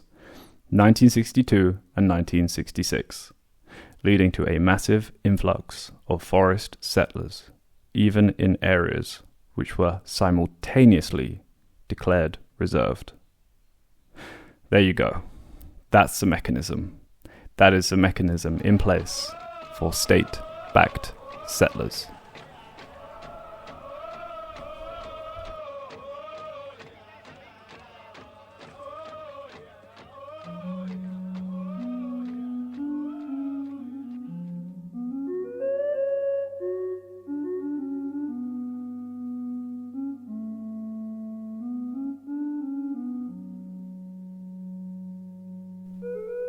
Quote, "The land-owning farmers are the cultivators of the earth and are the most valuable citizens. They are the most vigorous and the most independent, the most virtuous, and they are tied to the country and wedded to its liberty and interests by the most lasting bonds." Thomas Jefferson. Okay, maybe it's a little cringe to quote him, but I do want to dissect that quote just a little bit, particularly the last part. Again, they are tied to their country and wedded to its interests by the most lasting bonds. So what he's saying here is that land-owning farmers have skin in the game when it comes to both the state and its economy, and this creates a two-way relationship, because due to their skin in the game, the land-owning farmer can be relied upon by the state. And of course, this is from the American context, and given the era, we're not just talking about farmers here, but settlers. Settlers are supposedly self-sustaining autonomous citizens who own the land. Citizens who are deeply invested in the state and the apparatuses that maintain it. The benevolent figurehead of that state, in Thailand, of course, being the king, who would adopt and promote this ideology that I'm going to call Jeffersonian yeomanism with Thai characteristics. Other people call it Bhumipon self-sufficiency. So this is to say that a deal was made, which was you, the citizen, will have your own plot of land, large enough to sustain you and your family. You will generate a surplus and have dominion over your domain. The right to that dominion will be granted to you by the crown, and it will be protected by the military. As such, any problems that arise are the fault of outside agitators, specifically communist terrorists. And it is your duty as a citizen to prevent the influence of communist terrorists by informing the military, or even perhaps joining a village defense force, remaining loyal to the crown despite any attempted communist subversion. So again here we can see another neo-Mandala coalition, one of the monarchy, capital, judiciary, because it's the legality of land ownership, and the military. This is a development of the Thai yeomanry, the small to medium-sized stable land-owning farmer, guided by the self-sufficiency ideology of the crown. Their presence was then utilized as a mechanism of counterinsurgency, because certainly these were not the same peasants that organized the Radical Farmers Federation, who for generations had toiled under the whip of the Sakti Na class.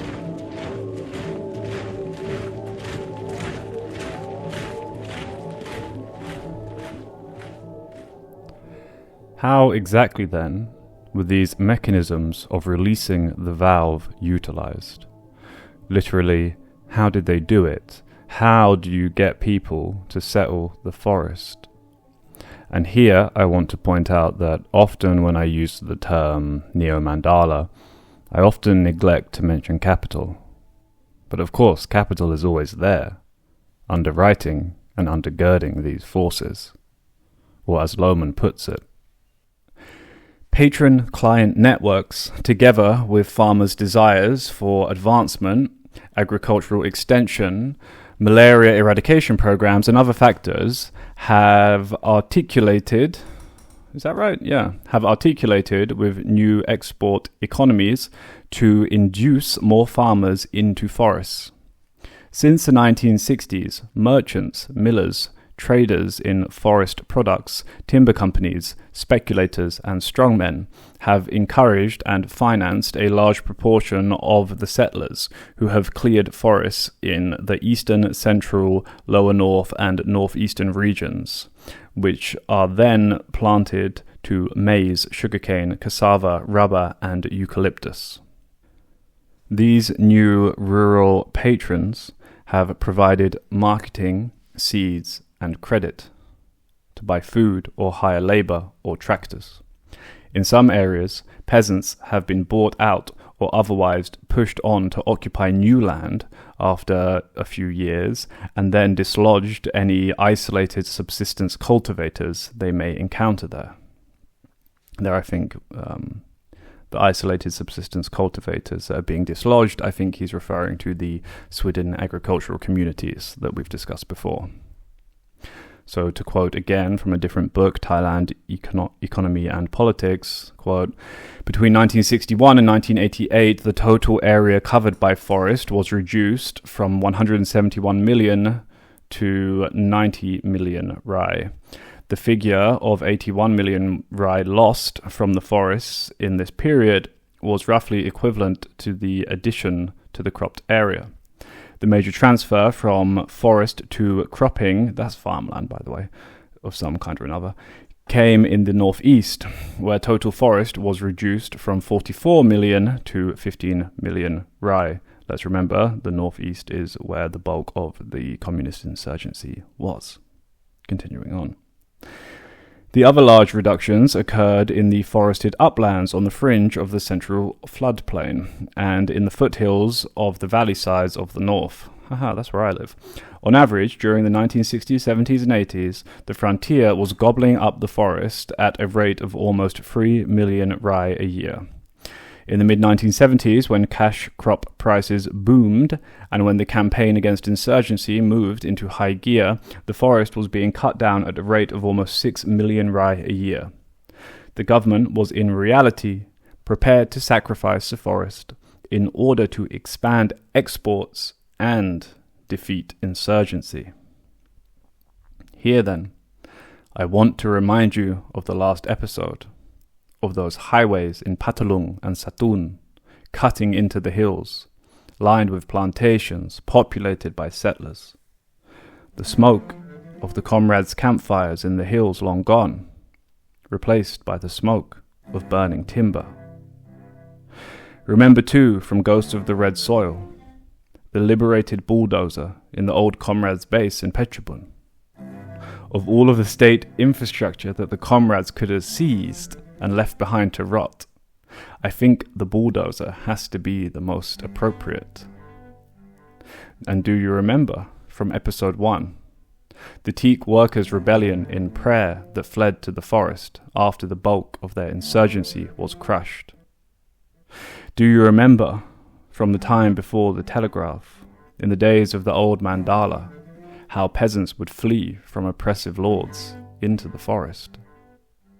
Do you remember how the comrades fled to the forest during the brutal crackdown of the 1970s? Do you remember how entire Karen villages would literally just vanish into the trees when the British teak extractors would come knocking, or the Red Hmong who took up arms against the Thai state and then disappeared into the deep forested hills of Chiang Rai? Do you remember the Naga serpent that fled from the villages into the forested woodland? For an eon, the forest was a place of refuge, be it from the taxman or the far-right paramilitaries.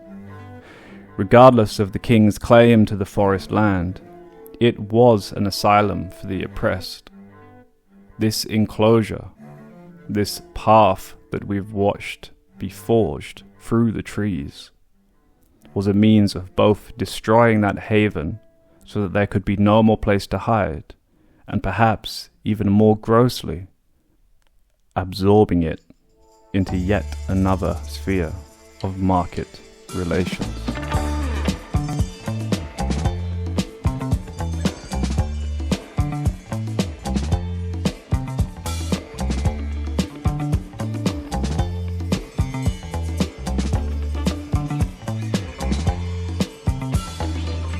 In this series, I have described this kind of counterinsurgency program as a carrot and as a release valve. I've also been critical of this carrot when I asked in episode 4, what happens when the insurgency is over? Do you actually get to keep that carrot that's been dangling in your face?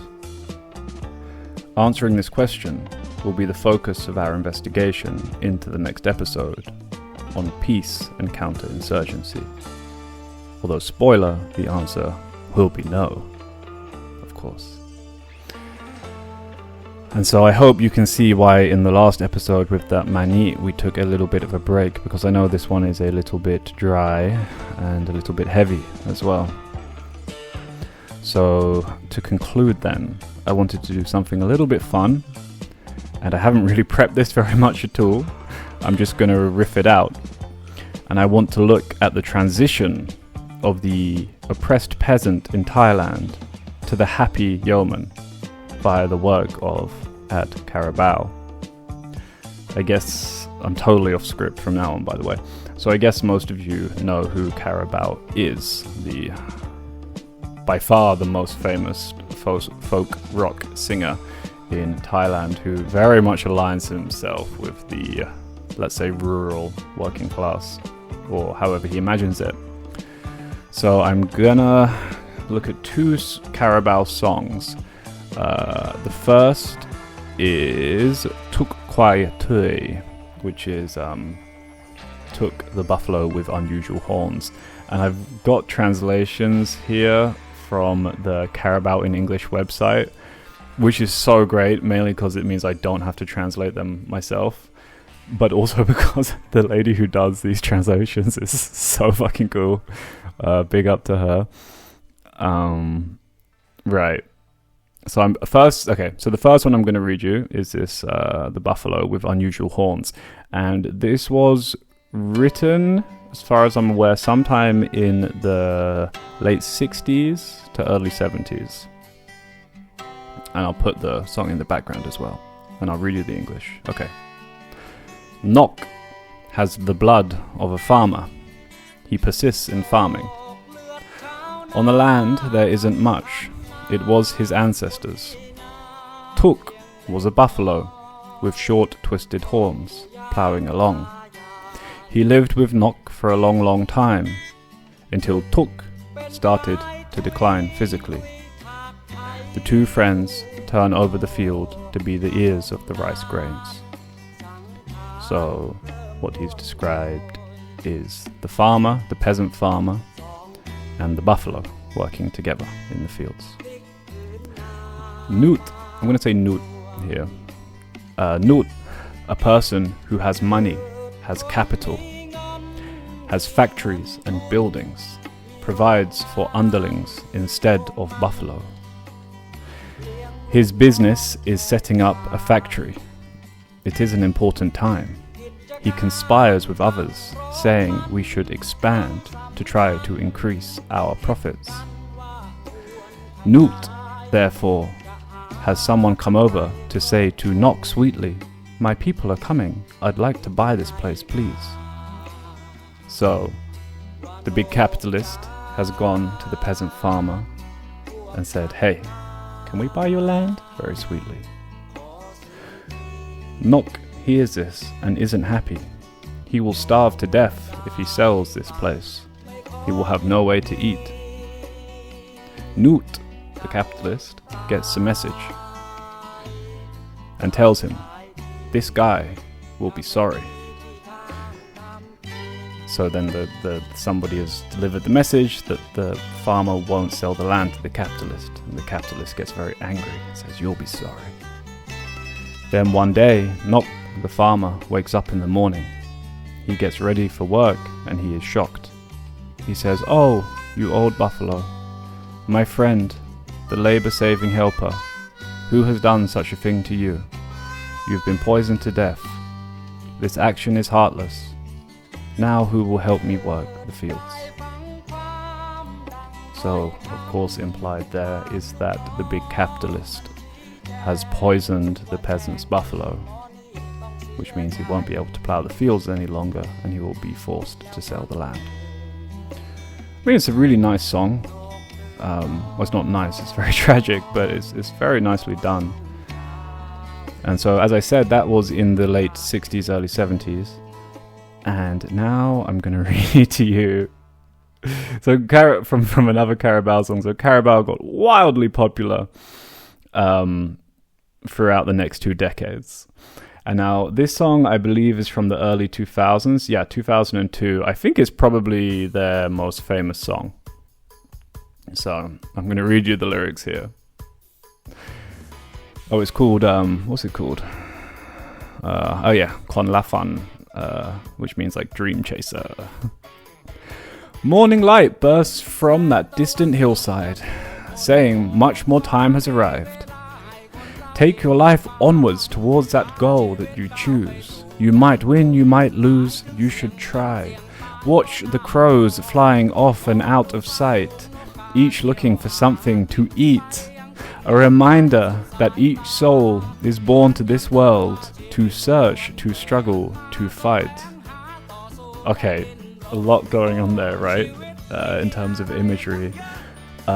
Morning light bursts from the distant hillside. You know, take your life onwards towards that goal. You know, watch the crows flying off, looking for something to eat. He's telling you, go chase that distant hillside. Okay. Oh, life is so full of so much to do. We are born, we suffer, we die. But what isn't the same is the dream we pursue. Don't stop until it's in your hand. A person, a human, combines both good and bad. The noble includes both rich and poor. That's like the noble person includes both the rich and the poor. We know love is a beautiful thing to be had. Disappointment will happen for sure. In our way is the sky, the land, the stream. Cross over to grab it for your dream. Life comes just once and that's all. Make sure it's something you mean. Bloody hell, you know? That line there. In our way is the sky, the land and the stream. Cross over it to grab your dream. Wow. Okay. Through months when it seems that everything's dark, we still have the right to dream bright. Like a candle will light up the path far ahead, like a firefly sparkling at night. To stand still afraid, you are kidding yourself. It's the same thing as failure itself. You haven't done anything yet, good or bad. You've burnt your fear, nothing else. Okay. The sky and the mountain, you've crossed it before. I asked, have you crossed to your dream? Go off to your dream far away on the shore. In the end you will catch it and more. Try to be a person who chases your dreams. The prize of dreaming is dreams. Life comes just once and that's all. Don't let it be boring and mean. Morning light bursts from that distant hillside, saying much more time has arrived.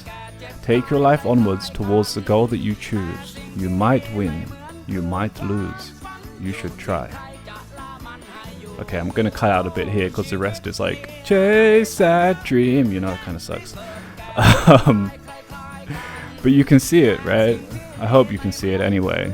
And you know, we can interpret this however we want for our own purposes. And here I'm definitely contrasting it to the story. Did you fucking hear that? He goes,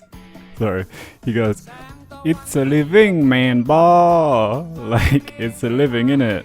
And he uses like Isan language. He's not from Isan. Yeah, sorry. Anyway, so I think it's, as I was saying, I think it's very helpful to contrast this to the story of the 1960s peasant, of Nut, or was it Nut? I can't remember. The peasant that has his land stolen by the big capitalist and his buffalo killed, compared to this new guy who's like, yeah, I'm gonna chase my dream. I'm gonna go to that hillside, you know. I mean, wow. For me, anyway. I don't know about you. It's a great song, the second one. Like, it sounds fantastic. But I think it really... And if we see Ad Carabao as well, if you just look at how he portrays himself, he is like, I am Mr. Rural Thailand. Very much so. Very much. Regardless of, I'm sure he's, a fucking billionaire. He's a massive royalist as well nowadays, so... Yeah. So this is me going off script to talk about my little passion of Thai folk music. And I hope it was a little enlightening for you all. So I think to play us out, I'm gonna put on the full story of the buffalo farmer, the buffalo peasant, Nut. And you can listen to that and, I don't know. I'm losing it here. It's getting late. I'll see you next time to talk about peace and counterinsurgency. Bye-bye. เลือดชาวนามันทำนาบนที่นาเพียงเล็กน้อยของปู่ย่าตายาย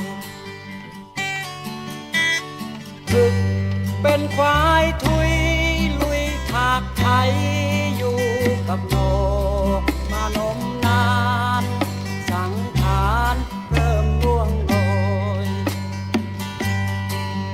2 เดือนพลิกผืนนามาเป็นหลวงเนิดคนมีเงินทุนมีโรงงานมีโรงมันเลี้ยงลูกน้องแทนควายกิจการตั้งโรงมันครั้งสำคัญคบคิดกันว่าควรขยายจะหากำไรเพิ่มพูนมืดจึงให้มาว่านกจ๋าพวกฉันมาขอซื้อที่นกได้ฟังไม่ขอยินดีจะอดตายหากขายที่จะไม่มีที่ทางทำกิน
If you happen to be travelling through Nan province in the district of Tung Chang down Route 101, there, amongst the fields, carved out from the trees at the foothills of a mountainous forest, you'll see a small concrete building sitting atop a sculpted earthen mound. You may park up alongside it and wander over to find nobody around but the door unlocked. Peering inside, the first thing you'll notice are the many rusted old weapons littered around the room. There too, amongst the relics, are various decaying ammunition shells, large maps, and faded photographs. In fact, it's quite a strange experience to be around so much weaponry with no supervision, though surely it's all deactivated. Running across the ceiling are painted murals. One stretch is particularly striking.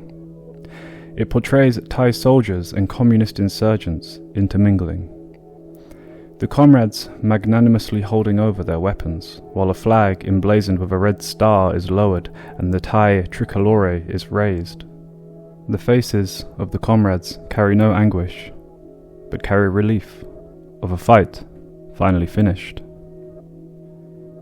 This site is one of a handful that marks the Communist Party Thailand's surrender in 1983. A general amnesty program had been offered to insurgents in 1980 after Deng Xiaoping went to America and Thai-Chinese relations thawed. Beijing cut support for the party. Ever since, comrades had leaked out of the hills and into the amnesty program. By 83, the revolution was entirely over. Weapons of war were laid down. Well, on one side at least. Because, by the looks of things, the counter-insurgency policies of the Thai state still remained. Across from the micro-museum, there's a small but ornate shrine. There you can go and make an offering to those killed in the conflict, be they Thai national soldiers, your old comrades, or even the reactionary paramilitaries. Here is where the ghosts of the old war sleep. However, the dead and the living have much in common. Those comrades who took the amnesty deal came down from the hills, where a bloody war was once fought. They then returned to cohabit the same valley of the greater Chao Phraya River basin, rubbing shoulders with those reactionaries who had hunted them in the trees. Inside the shrine, the dead would know some kind of peace, while in the rest of Thailand, the living would have to contend with the new political settlement and the golden age of Thai capitalism. So today, we will explore how that came to be, as we investigate counterinsurgency and peace.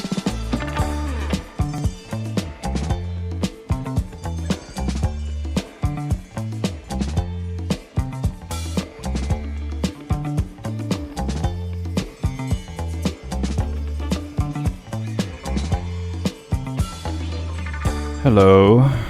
So, the fighting has come to an end.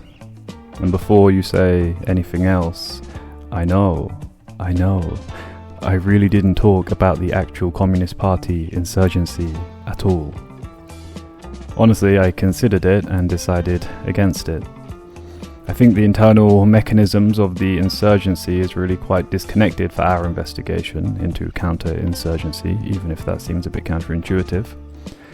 So for this series, I've been trying to largely zoom out so that we can have the space to see how counterinsurgency practice can take place.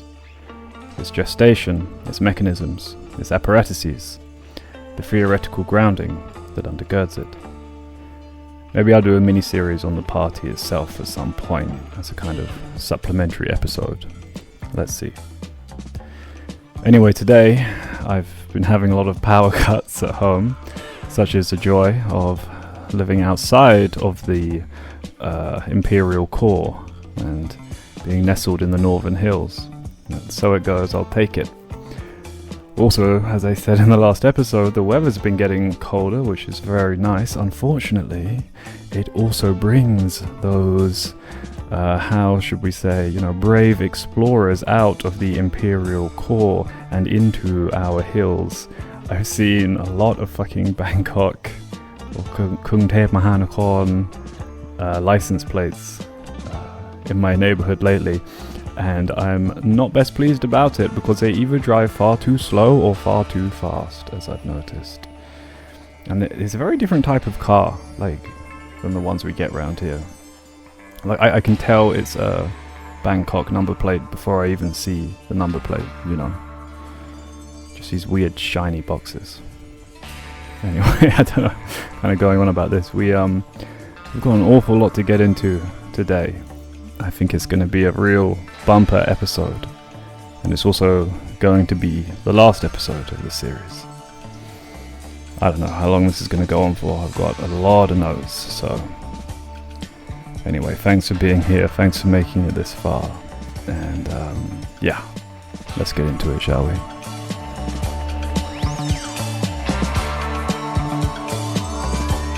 So, here, I'd like to take stock of where we're at and what we've witnessed thus far as we approach the end of our investigation.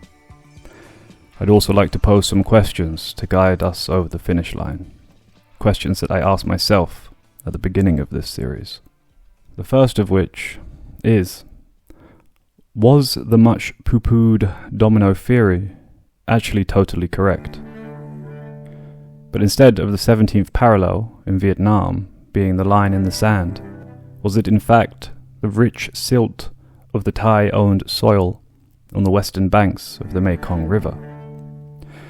Did the Yankees in fact succeed in their war on Southeast Asia, bombing Indochina into such oblivion that those revolutionary classes in Thailand feared any risk would be rewarded by the wrath of the great metal bird in the sky? Or perhaps those social scientists really did cook up just the right ingredients to placate those revolutionary classes. A little diced carrot, a little crack of the stick. Maybe too, those paramilitaries and parastate networks set up by Wild Bill Donovan of the CIA disappeared enough revolutionaries and put the fear of disappearance into enough more. Maybe it was those new Jeffersonian yeomans then, who, with their open frontier of deforested land, were able to resist the wage-labor relationships and class consciousness and solidarity that they may have brought in the urban slums or in the old landlord's rice fields. Or perhaps there was just nowhere left to hide, as the sanctum of the forest was chipped away at, logged and burnt by agents orange and pink. I'm reminded of the old settler in Patalung, who shouted at me and my many brothers, and the 8 policemen who came to visit us in the village immediately after.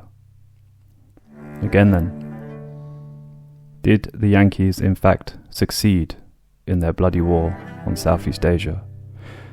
Because it sure as shit feels like it here.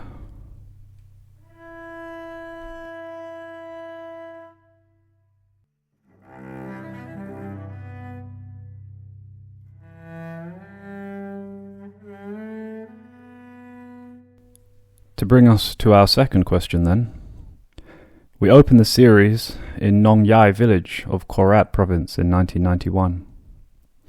There we witnessed the forced eviction of the locals from the forested village. They were resettled in a concentration camp surrounded by military guard, an identical replica of the strategic Hamlet counterinsurgency program developed by the American Advanced Research Projects Agency, or ARPA.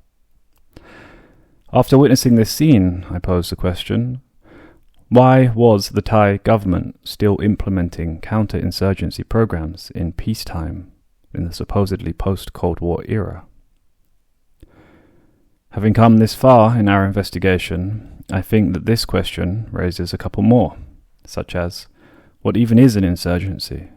And, is there an insurgency today? The former, I would say we've addressed to some degree in our examination of agricultural practices via political ecology, specifically those natural farmers in the forest, whose farming practices would increasingly come to be antagonistic to the burgeoning cash crop market. And this is a line of inquiry that I think warrants further investigation to get us over the line. The latter, I would say, is for us to decide at the very end. So, let me just clearly justify my broad thesis for a moment. At the turn of the 20th century, capital utilized the state to enforce a program of counterinsurgency. This program of counterinsurgency had two targets. Target 1, communism. Target 2, anything else antithetical to market relations, be it Swidden farmers or peasants utilizing common forest land. Both targets were inextricably tied to the forest, and as such, what we have witnessed in the past 6 episodes is a coup against that forest. This, episode 7, will be our last for the series. Maybe we'll do a series 2 at some point, because I feel like there are a lot more strands we could pull on. Or maybe I could do some kind of supplementary Patini episode, or a deeper red shirt episode with a guest, for example. Anyway, it's been more than 10 minutes now, and we're just getting started. So, it's 1983. War is over. Let us usher in the golden age of Thai capitalism. Because while we could easily end our story here, and if it were a tight 2-hour movie we would, but we, dear listeners, have just a little bit more time on our hands. And I think we need to see what the lasting effects of that forest coup were.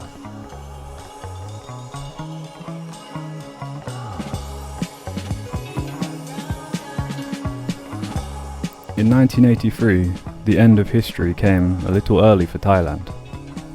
Here though it's called the Bhumibol Consensus, when all of the provinces of our Neo-Mandala were neatly aligned under the hegemony of King Bhumibol Adulyadej. The threat of communism and peasant organizing was resoundingly defeated and fading into the rear view. There no longer existed any threat to the Neo-Mandala system, hence the consensus. Both capital and class immiseration were abound as Bangkok industrialized and consumer goods came to market. As we've discussed in the last episode, that socio-economic class tension was, for a time, placated by redistributing the forest lands of the frontier. However, a new key mechanism was the soothing of tension via consumption of charming new products and labor-saving devices and conveniences in a way that it could never have done so before, thanks to the localized industrialization in Bangkok. Air conditioners, coffee machines, TVs, cars, air conditioners. I mean, shit, do you know what a big deal that is in a 30-degree plus country? All of that and a new life safely insulated inside of a concrete home, rather than that old rickety wood.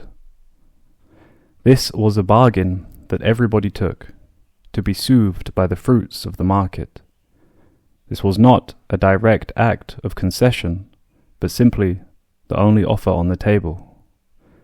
The mass production of these goods were also in large part made possible by the masses of subaltern labourers flooding in from conflict in Cambodia, Burma, and the ongoing poverty in Laos after it had been bombed into oblivion. So too did labour pour in from the periphery. Remember, 10 to 16 million people were estimated to be living in supposedly forested regions that had just undergone a mass influx of settlers. This moment was able to both maximize consumption and demobilization of proletarian ambitions of liberation, because again, there was no other offer on the table. A 618% increase in cropped land over the previous 3 decades meant a bounty of agricultural surplus like never before. No longer would you have to precariously sustain yourself off of the land like the peasant nut and the buffalo tui. Now you can move to the new mass economy in the city, consume, and dream of joining the ranks of the capitalist classes. Of course, though, there's always a but. Maybe this is a opportunity to do the Adam Curtis thing. Hold on, I'm going to try. Let me just have a drink. Okay. I'm going to rewind, okay? Ready? Now you can move to the new mass economy in the city, consume, and dream of joining the ranks of the capitalist class. But it was just a dream all along. all the ruling class had really done is deprive the peasants of an outlet which the communists had once filled. In reality, immiseration remained, but the elites had just temporarily muted it. Was that any good? I think it was bad. Maybe I'm already too much like him to do an impression of him. Oh, that sucks.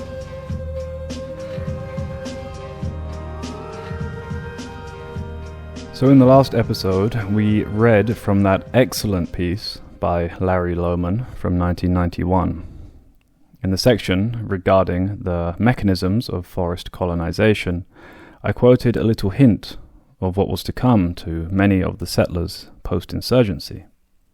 So let's take another look at it then, shall we? Again, I will paraquote here. Since the 1960s, patron-client networks of merchants, millers, traders, timber companies, speculators and strongmen have encouraged and financed a large portion of the settlers who have cleared the forests in eastern, central, lower north and northeastern regions, which are then planted with maize, sugarcane, cassava, rubber and eucalyptus.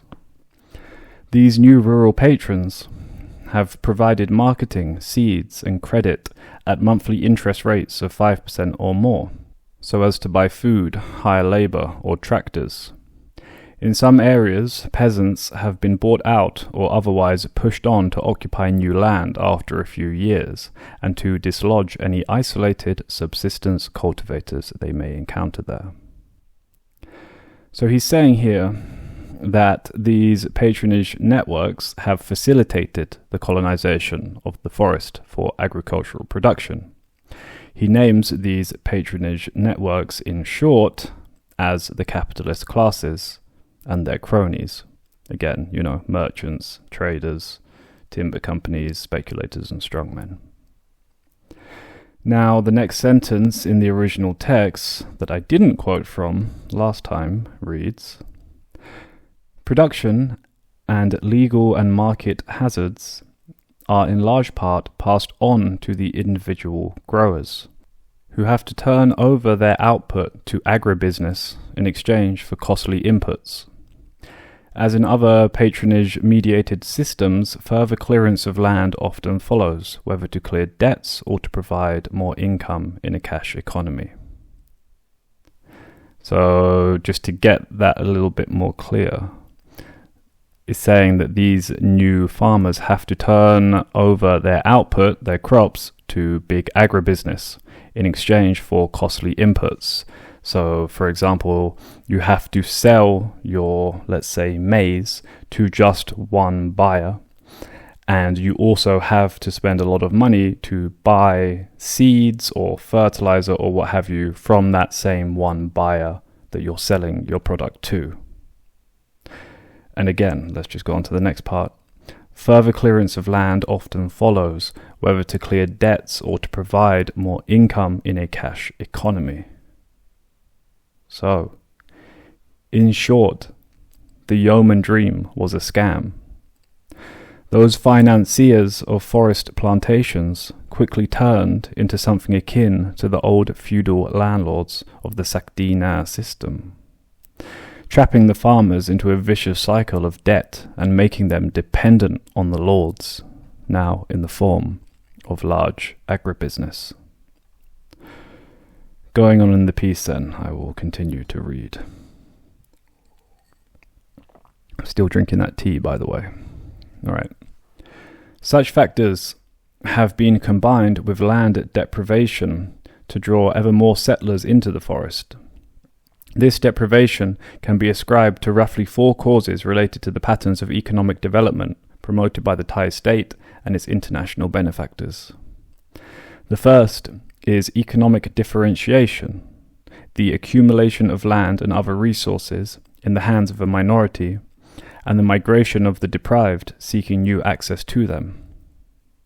This pressure is then subject to a positive feedback from environmental degradation, resulting in the cultivation of migrant-cleared upland forest, and from cultural change undermining previous protective attitudes towards local and landed forest.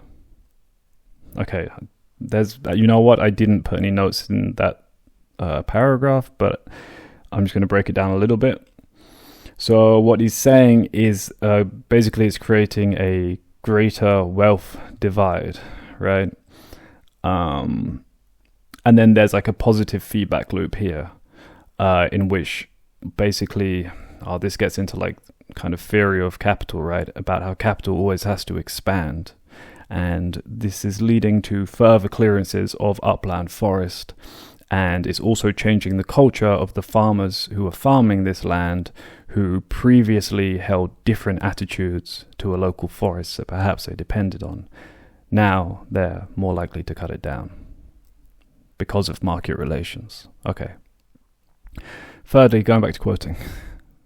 Thirdly, outright seizure or enclosure of land by elites for economically productive purposes, such as logging or plantations, forces still more peasants into forest colonization.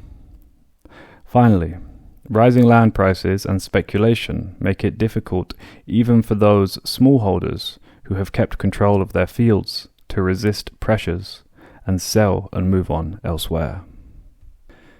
Basically, this is the pernicious cycle of capital accumulation and its constant need to expand, extracting more and more surplus. Again, the dream of the Bumipon self-sufficient farmer, or the new yeoman, or the Jeffersonian settler with Thai characteristics, whatever the fuck we're calling them, this dream that was sold to them was a lie. They were not freed from the wage-based economic relationships by self-sufficient farming with a healthy surplus. No. Instead, they were tricked into Ponzi schemes and bound by debt as the tendrils of mass agribusiness reached into the forest, cleared the land, and wrapped themselves around the farmers. Or as Lohman puts it, quote, "As the frontier vanishes and the government cracks down on peasant colonizers, the latter have been forced into an increasingly marginal existence as casual agricultural laborers. Where villagers have a stronger hold on land, contract farming is an important trend. Here again, businesses, including highly vertically integrated multinational agribusiness corporations, find it to their advantage not to assert immediate legal control over the land, but rather to improve their hold on resources involved in its exploitation and on markets for its products." I'm going to explain this in a sec, just bear with me.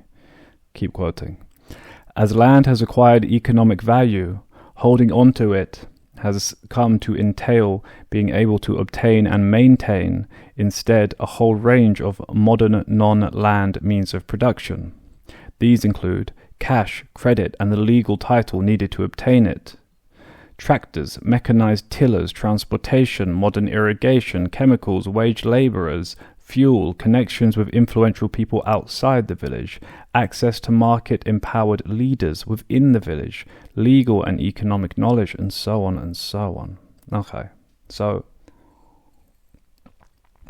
going back a little bit, do you get that? He was saying it's not in the interest of the big agribusinesses to actually own the land in the same way that the feudal lords once did, but rather what is, the smart play here is to own the resources that are extracted from the land. In the old Sakdina system, power was measured by land. The root of the word Sakdina itself is literally power in controlling the fields. It is the defining feature of that mode of production. However, in this new model, the farmers, having some claim to the land, allowed them to take any market or judicial risks, and simultaneously traps them in debted bondage when any kind of risk doesn't pay off, like perhaps there's a poor harvest or an injury that prevents them from working or something like that, right? Also, there's that second section there. He's talking about other modern non-land means of production, cash, credit, tractors, modern irrigation, chemicals, blah, blah, blah, connection with influential people. So what he's saying here as well is that, like, you can't just be an isolated farmer on your land growing bananas and aubergines and garlic. You need to have connections. You need to have intense knowledge and access to stuff like modern irrigation, chemicals, and what have you. You need to know the sellers. You need to know the buyers so as to actually make a profitable surplus. And this is because of the, advancement of capital. Okay. We're nearly there. Okay. Continuing on then. Lohman asserts that many farmers have found it difficult to defend land against those who would want to buy, rent, seize, or degrade it. And he blames this on, quoting again, the collapse of practices of farm sharing labour, the growing inability of the family production unit to reproduce itself, the loss of labour implied by the dispersal of extended families into geographically far-flung profit-making activities, is meaning like people moving to the cities, the decline of participatory or democratic local institutions with this increase in state control, the increased voice of merchants and moneylenders in crop choices, development projects, legal measures, the growing need for consumer goods, modern education, and non-agricultural professionals as indicators of social position, and government imposition of modern inputs and cash cropping. Okay. Again, like Lohman, he's a very intense writer. So what he's saying here is that farmers and these settlers were hit with a whole wave after wave of issues. Let's just quickly look at some of those again. The collapse of practices of sharing farm labor. So a lot of villages would have had farming co-ops and they would have all worked each other's fields. Whereas with the remote settler, you're supposed to just work your field and maybe hire a bit of extra labor when needed, as opposed to a kind of cooperative shared farm labor, as Lohman calls it, system. The loss of labor implied by the dispersal of extended families into the cities, basically. He's saying there that you're going to want to send your kids into the cities in the hope of making money. And again, he references that later on as well when he says modern education and non-agricultural professions, indicating social position. So again, you want to send your kid into the city, get an education. Not only do you go up in your social position, but hopefully you get, your kid supports you with a lot of money as well. Which means you don't have that next generation, or as he said earlier, the inability of the family production unit to reproduce itself. You don't have young people in the villages. And if you've been to rural villages, I'm sure you've seen that before. And then just one more I want to mention here, the growing need for consumer goods. And I have a good example of this. So if you listen to the last series, you'll remember I talked about visiting the single mother who is a farmer and tends to the cornfields on the deforested hill land in Nan. So the money she earns from those deforested cornfields pretty much go directly to paying her Wi-Fi and phone bill. Two costs which literally didn't exist in the past. And now there's two cornfields to pay for those two new costs. And she's got a kid in school. What are you going to say? You can't have Wi-Fi or phone? Come on. So, going back to Lohman's text. All of these previously mentioned factors have favored migration. This includes to urban metropoles. Land ownership has declined, while maldistribution, that's the gap between the rich and the poor, increases as peasants are forced into foreclosure or into renting their land at low prices to profiteers.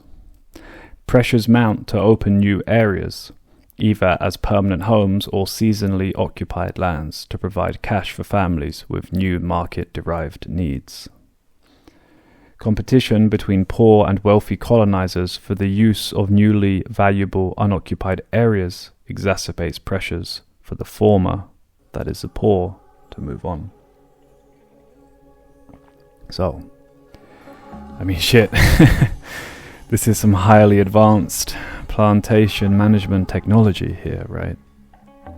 This is something the old feudal class could never achieve without the complexities of modern finance capitalism and a rich commodities market.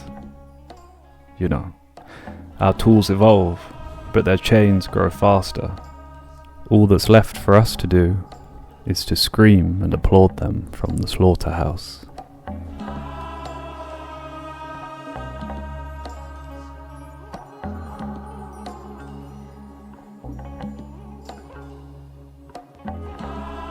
Okay, so let's take a closer look at what's actually growing in these newly cleared plantations.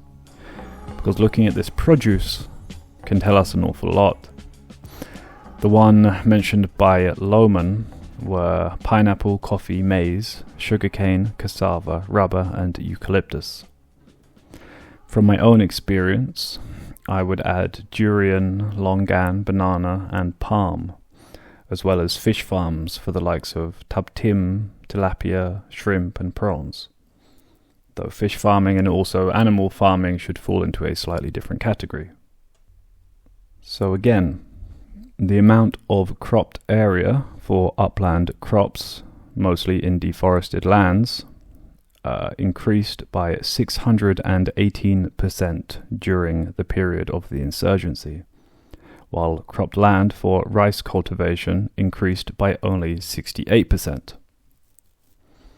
Now, I think this is a key statistic for the section of our investigation dedicated to political ecology. So to investigate how and why these types of crops flourished, and to tie it in to our investigation on counterinsurgency and its political implications, I'm going to read from Against the Grain by Scott. Quote, "It is surely striking that virtually all classical states were based on grain, including millets. History records show no cassava states, no yam, no taro, no plantain or sweet potato states." You know, grain states being, of course, Thailand would be, or Siam would be rice, England would be wheat, I guess, and the Native Americans would be maize. So, just some examples. So, going on here, back to quoting then. "My guess is that only grains are best suited to concentrated production, tax assessment, appropriation, cadastral surveys, storage, and rationing. On suitable soil, wheat provides the agroecology for dense concentrations of human subjects. In contrast, the cassava, do you know what cassava is? Google it, it's kind of like a potato. The cassava grows below ground and requires little care. It is easy to conceal. It ripens in a year, and most importantly, it can safely be left in the ground and remain edible for 2 more years. If the state wants your cassava, it will have to come and dig it up one by one. And then it has a cartload of little value and of great weight if transported.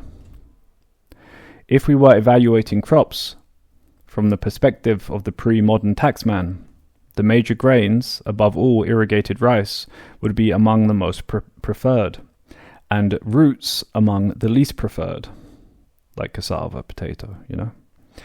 It follows, I think, that state formation becomes possible only when there are few alternatives to a diet dominated by domestic grains. So as long as subsistence is spread across several food webs, as it is for hunter-gatherers, swidden cultivators, marine foragers, and so on, a state is unlikely to arise, insomuch as there is no readily accessible and accessible staple to serve as the basis for appropriation. And by that he means taxation, right? End of quote.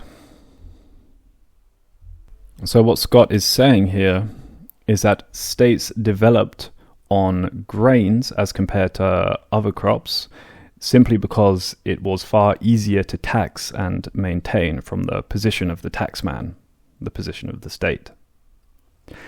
Interesting then, that many of the Swidden cultivators that we've looked at in our series would seldom grow grains, being more reliant instead on a wider variety of crops, including cassava, as he mentioned. Anyway, I think more importantly, we can see here a telling study of the power of the state and later capital. The era that Scott is indirectly referring to there is a kind of early state era. For our region, these are the early days of the Khmer, the Lawar, or the Mon empires, followed by Sukhothai, Ayutthaya, and then capitalism starts to develop in Siam. All of these states perfectly align with the characteristics of Scott's description of grain states. In our case, rice states. In Chomna Sakdi Na Thai, Jit Pumisak describes Thailand as semi-feudal, semi-colonial, and within the semi-colonial is the implication of semi-capitalist. Now that was written in 1957, at the dawn of the Neo-Mandalas, at their new political settlement, and the dawn of the counterinsurgency doctrine.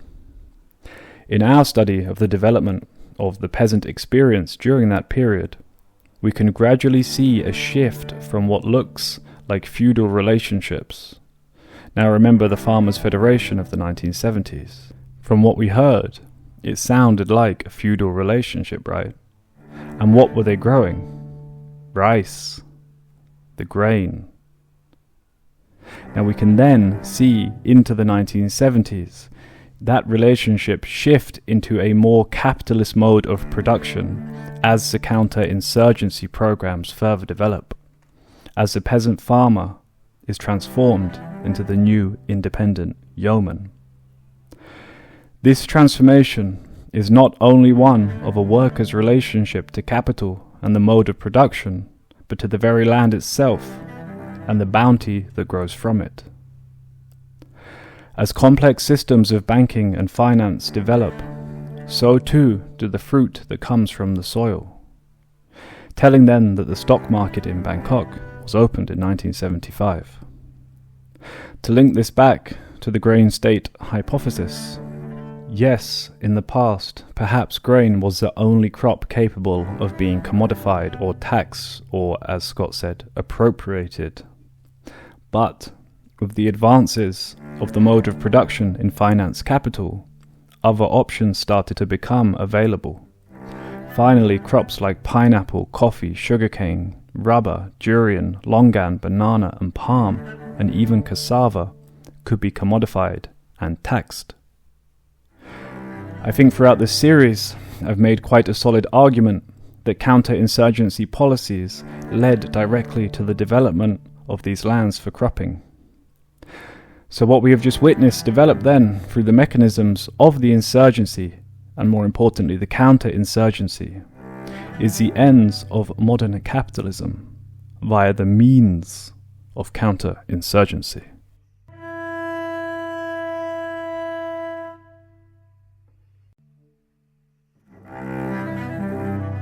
Alright. There is one more carrot then that I'd like to take a bite out of before we finish our series. I'm sure you remember the argument that the communist insurgency was a necessity for improvement in the quality of life for the rural poor. Specifically, the development of rural infrastructure, such as roads, electrification, schools, health clinics, and social welfare, and so on. We also saw juristic rights being enforced on the side of the poor for the first time, thanks to the pressure from the Farmers' Federation of the 1970s. Much of this infrastructure, be it physical or otherwise, still stands today. That is, much of the legislation that surrounds it is still technically on the books. In fact, I have a friend who worked for many years in the Thai welfare system, and they always said that Thailand on paper has a first-class welfare set of policies. The issue is, like that physical infrastructure, it is riddled with potholes, broken train tracks, faulty water systems, and dilapidated hospitals. In short, it is not maintained and it is not funded. In the 1970s, the Farmers' Federation were by no means explicitly a revolutionary group. Despite their threats, they were in essence demanding cooperation with the state for legislation which would ease the burden of their labour, or at least the fair enforcement of existing laws. Part of this demand was backed up by legitimate threats, such as threatening to burn the crops and their ID cards or to declare liberated peasant zones and so on. And the Federation did legitimately have some legislative success as such. These successes, however, were contiguous with a campaign of intense violence, of intimidation and assassination. Again, the carrot, and again, the stick. What I'm saying, though, is that if the Farmers' Federation didn't possess the real possibility of carrying out those threats, then doubtless there would have been no success to speak of. The same goes for the Communist Party insurgency. In short, the insurgent apparatuses of the poor were the only means they had of wringing out something akin to a fairer deal. It was thanks to this mobilization that they were then presented by 3 golden carrots. 1. Legislative rights. 2. Welfare. And 3. Land, frontier to settle. By the end of the insurgent era, however, and at the end of history, that deal had been quietly torn apart, if it ever existed in the first place. In short, you get rights, but they get taken away. You get welfare programs, but they don't get funded. And you get land, but you fall into debt, and that too gets taken away. And if you don't find yourself toiling away in something akin to the old Sakdina system in the fields, you find yourself in the city, selling your labour away. This is counterinsurgency and peace.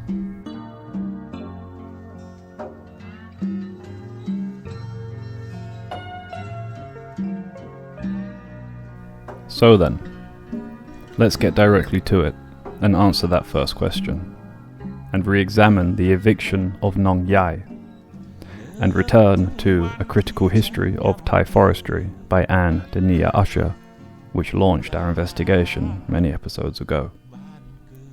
Here I will read from extracts at length. Quote, with the commencement of the land resettlement program for the poor living in degraded forested reserves, the Thai acronym of which was Ko Shaw Ko, state tree planting efforts were stepped up and repression against landless people became more organized and systematic than ever before. These were the people, I'm interjecting here, these were the people who were already living in the forest, not the settlers, right? Going on here then. Heavy-handed tactics traditionally used by foresters against local people assumed nightmarish proportions under this military resettlement scheme. It is barely conceivable in retrospect that state repression on such a scale could be planned and even partly implemented in Thailand at a time when other democratic freedoms were practically being taken for granted. Ko Shaw Ko's stated purpose was to resolve the land issue in order to reach the national goal of 40% forest cover. The plan was to, quote, resettle nearly, what is this number? Some 6 million people, there we go, living illegally inside National Forest Reserve land into orderly villages under military control. Villagers who were estimated to be using some 22,900 square kilometers of agricultural land would be squeezed into 7.6 square kilometers. Each relocation site was supposed to accommodate 100 families and was to be arranged in one of three patterns: a ring shape, a square block, or a straight line. No apparent allowance was made for cultural and linguistic differences, nor attention paid to the appropriateness of the soil for cultivation. The result, in the words of activist Sisuwan Kuankachon, was a total mess. In some cases, soldiers cleared away forests to make way for the newcomers. Often, new land was already inhabited, causing impossible conflicts between the original owners and the newcomers. In still others, villagers, especially those who refused to cooperate, were given no lands at all. Communities that had formed over decades or centuries along kinship, ethnic and linguistic lines, settling according to geographic particularities of each area, were literally torn from the land. I've gone full circle here, eh? Soldiers moved into villages, giving the ultimatum for inhabitants to pack up their belongings.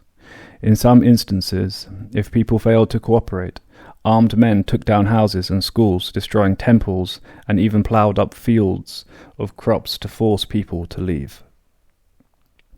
I visited Nongyai village in Songsan district, Nakhon Ratchasima, that's Korat province, in September 1991, the day after soldiers had laid waste to several hundred rai of tapioca fields.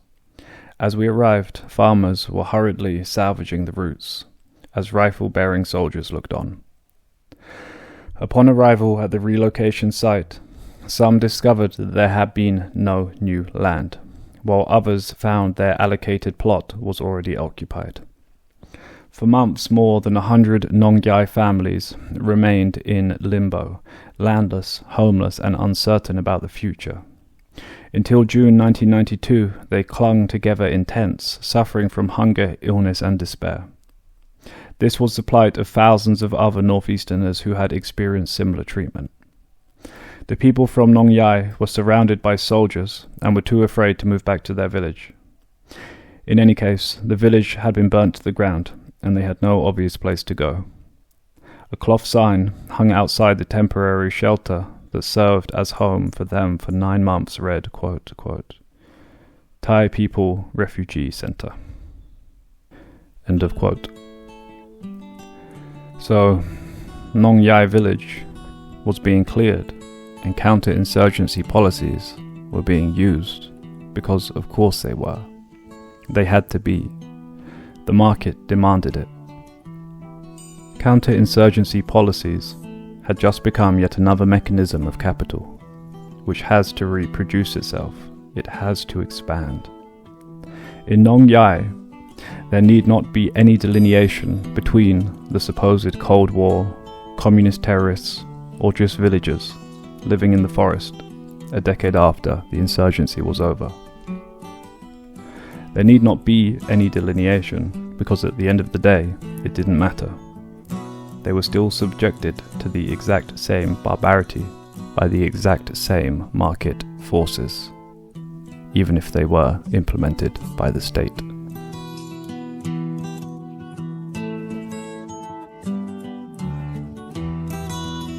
So, I'm sure that answers at least one of the 2 questions that we posed at the beginning of this episode. And I think that today's look at the lie that became of the yeoman's dream explains the mass influx of cash-cropping agribusiness, the tendrils of the market, and the synthetic lure of welfare and legislative protections also furthers our thesis of the synthesis of counterinsurgency and capital. So that leaves us with just one question remaining. Is there an insurgency today? Now for this, I should say, I spent a few days further researching and writing botched scripts on the Red Shirt movement. That point that we plotted for ourselves on the horizon 4 episodes ago. And I couldn't quite figure out a way to get it right, and in the end I've come to the realization that covering it in depth isn't quite right for this series. Partly because it's so fucking long and complex, partly because it's so close in the past that it's still hard to effectively analyze, partly because it's just a tiny bit too disconnected from political ecology, and partly because we did it before in episodes 34 and 36, which I advise you to go and listen to. I think it's some of our best work. So instead, I will throw out a few speculative hypotheses and pose a couple of questions for us to mull over. In Ghosts of the Red Soil, I argued that here, social movements, much like the cycles of the cropping season, are rotational. The holy peasants to the communists to the red shirts, mysticism to Marx to the markets, which I think is still a great book title, by the way. So here I will try to synthesize my analysis of the red shirts into just 3 sentences. Wish me luck. Okay. So the red shirts were a broad coalition. No, you know what? Let me restart that already. Okay. A broad coalition was brought together under Thaksin Shinawatra after the financial crash of 1997, composed of landless peasants, former communist insurgents, capitalist cronies, police and even military elites. The coalition sought to rebuild the Thai economy along more practical lines, which involved decentralizing wealth from Bangkok and into the outer provinces, which ended up improving the lives of millions of the rural poor, earning their devoted support. This was a threat to the entrenched neo-Mandala powers in Bangkok, who destroyed Thaksin's government via coup and judicial putches. Those who donned red shirts went out into the streets to defend the movement and were gunned down and murdered, most notably at the massacre in Ratchaprasong in 2010. Ajahn Gengit described the collective struggle within the red shirt camp as growing out of its confines of a kind of Thaksin defense squad and developing its own class characteristics and consciousness and building solidarity in doing so. To quote his 2010 article in Prachathai, quote, "The red shirts' struggle over the past several years has been a class conflict, a struggle between the proletariat and the feudal capitalist classes. The majority of the red shirts are working class, those who do not own the means of production. Even if some may have some small means of production, they are so small that they relatively have no power to control their own means of production or their own labor. Those red shirts from Bangkok and other urban areas are made up of lower classes who work as laborers in both formal and informal economy. From industrial workers, taxi and motorcycle taxi drivers, service sector workers, etc. Those from the rural areas are the lower classes, who may be relatives or parents to the urban proletariat, most of whom largely depend on the income sent home to the countryside from those urban workers. These rural people are also agricultural workers too. As such, the class structure is the key sociological dimension of the red shirt masses. Prai. Here is a class identity created in the midst of struggle. Class in action, to convey class antagonisms. Okay, so I'm going to break from the quote here. So the word prai can mean different things depending on the interpretation. So in the original meaning from the Sakti Na feudal area, it usually translates as slave, but it could also mean serf, peasant, poor person, or just a commoner, depending on the context. But typically you wouldn't use it for commoner, I don't think. Rather you'd use Sam and Shon, which is a more direct translation, or maybe even Prechashon, the people. And I hear that quite often. Actually, nowadays I seldom hear the word prai, so the use of that word, prai, here, within that context, is very significant. So I'm going to keep reading here. Inequality, oppression, exploitation, and injustice is the lived experience that the majority of the countryside has faced. The issue of whether Thaksin is a lord or a pry is not important. What's interesting is the more the red shirt masses define or associate themselves with the term pry, the clearer it becomes that the struggle of the red shirt masses has moved beyond the individual. As now, promoting a proletarian identity is not a weakness, but a point of strength, which leads to the development of class consciousness that has occurred through the means of struggle over the past several years. End of quote. In this series, we've seen how both the mystics and the Marxists were lured by the carrot and crushed by the stick. Actually, that's probably not the best way to look at it, because in this series, we have seen a pattern, again of a cyclical nature, to respond to insurgencies. It leads with the stick and follows with the carrot, somewhat counterintuitively to the donkey metaphor. What I'm saying here is that we've seen that in response to insurgencies, the state almost immediately cracks down, hard, violent repression, assassinations, massacres, and so on. Often that does little to actually break a movement and can actually galvanize it. So they concede a little, give a little infrastructure, welfare, civic rights, or land, and so on. It is then this combination of crackdowns followed by concessions, with the continuation or even just a threat of further violence, that breaks a movement. We saw it with the Holy Peasants and the Farmers' Federation and the Communists. So what about the red shirts? Can we pull a pattern out of the mandala? Here I will be highly speculative and say yes, though this is probably not a popular answer. And I'll admit that this is happening right now as I speak and read, so it is trickier to analyze. So please bear with me. In 2014, the last red majority government of the Pheu Thai Party was ousted by coup. The movement and party were brutally crushed by a coalition of neo-mandala provinces, most notably the monarchy, the military, and the judiciary.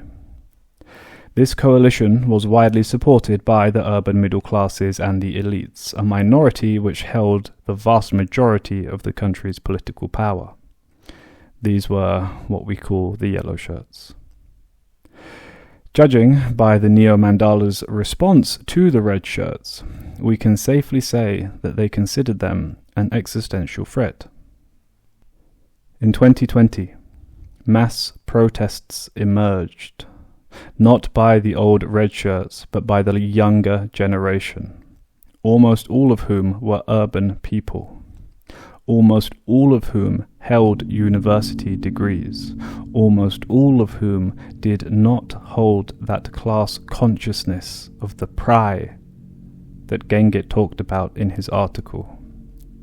These people were sick of Thailand's cronyism, corruption, and pointed that sickness at the head of the neo-mandala, the monarchy.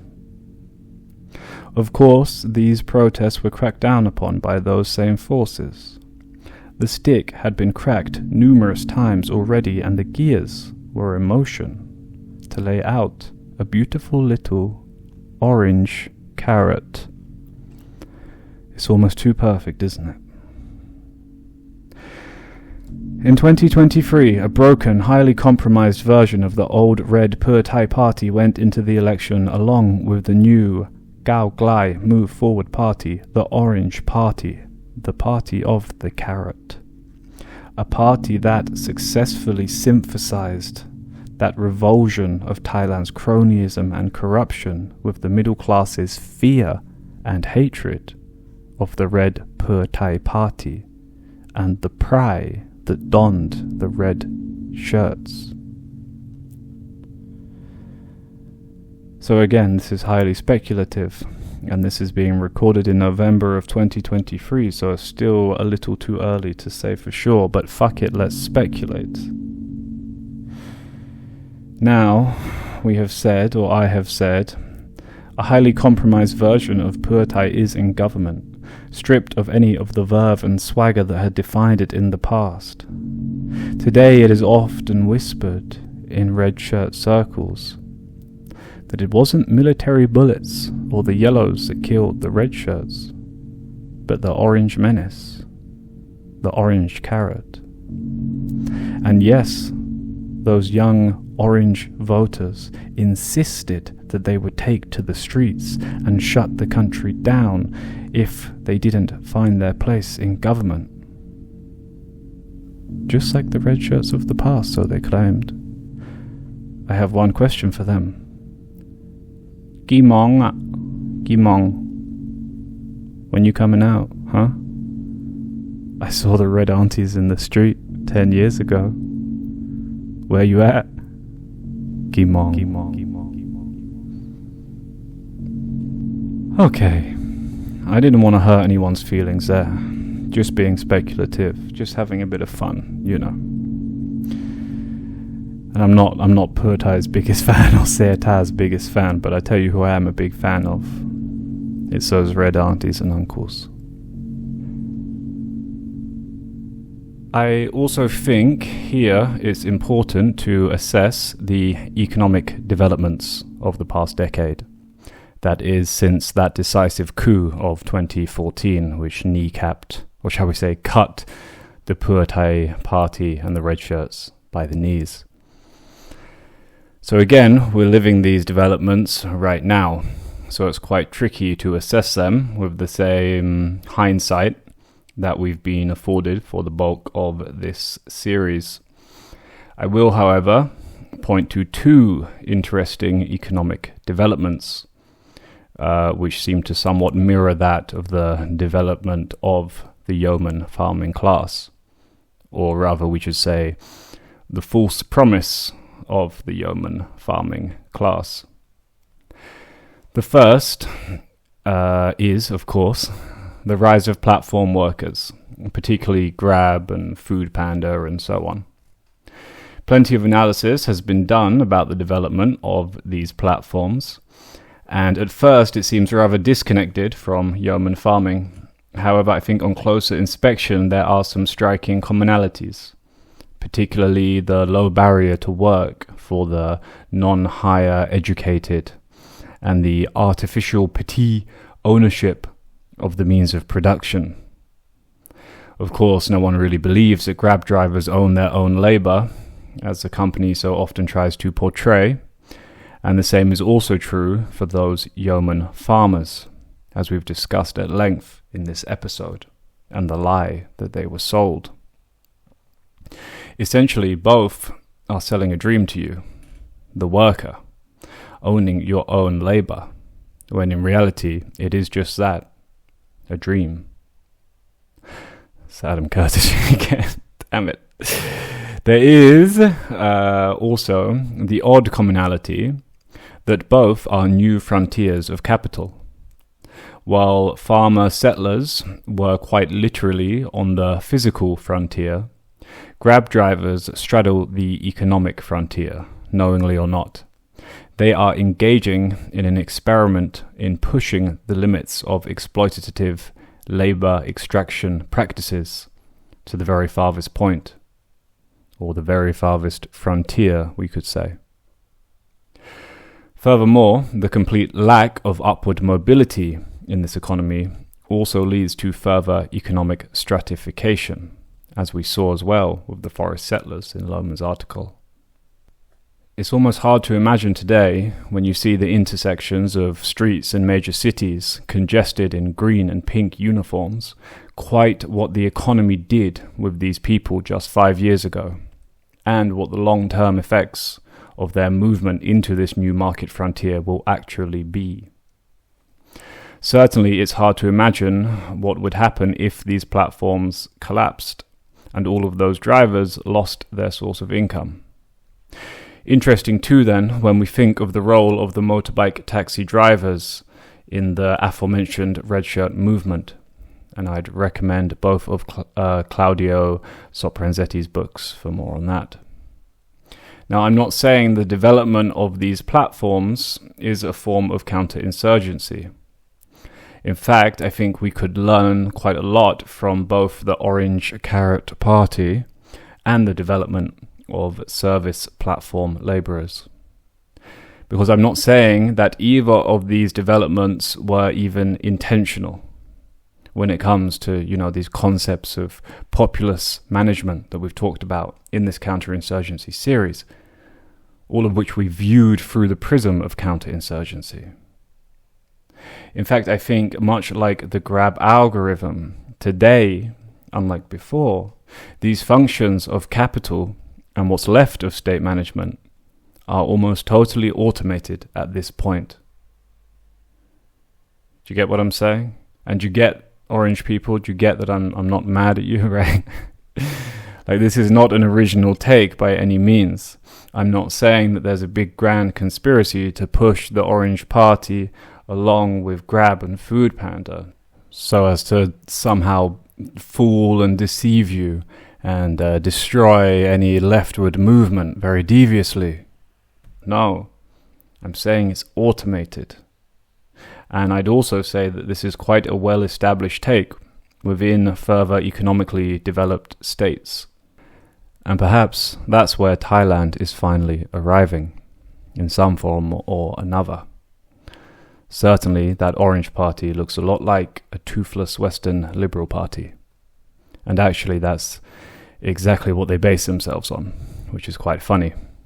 As we've said before on Dindang, pure idealism as an antidote for your material contradictions. Finally then, the last development we need to touch upon, and I can't believe we've gone this long without mentioning it, corn. Fucking corn. Once again, all roads in the forest lead to corn. Quite literally, oftentimes.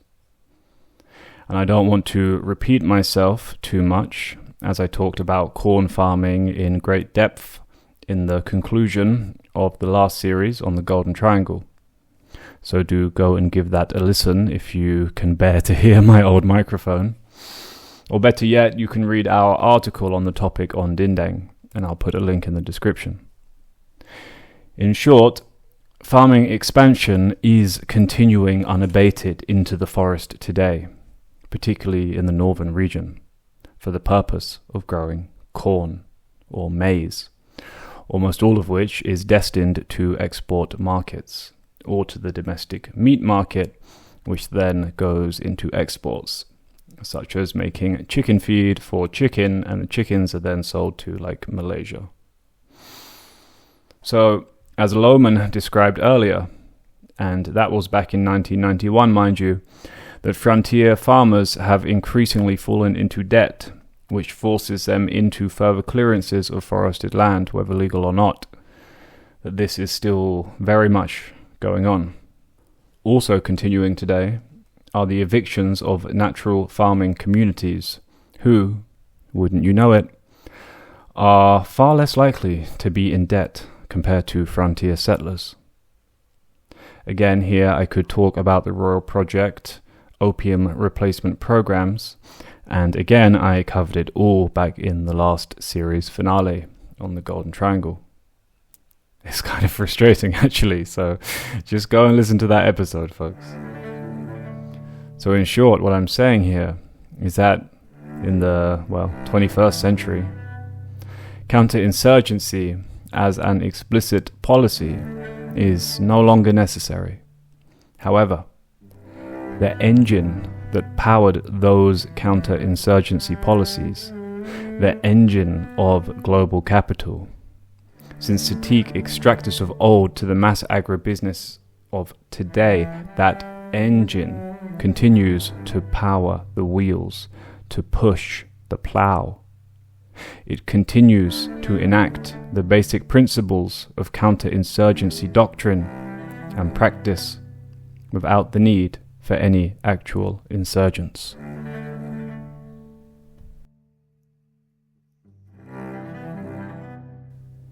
So, I think we've come to an end for now. I hope I didn't leave it on a sour note. And maybe it's time to ask ourselves one final question, which is, what was the point of this whole investigation? Well, much like the spinning of samsara, the overlapping arches of the neo-mandala, the rise and fall of social movements, these cycles, they have patterns.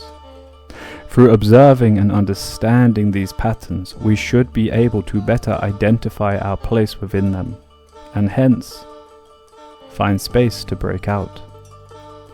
Those British foresters a century and a half ago had no idea they were part of this cycle, nor the holy peasants of Chiang Mai that were gunned down, nor even the comrades in the southern hills. I don't think so anyway.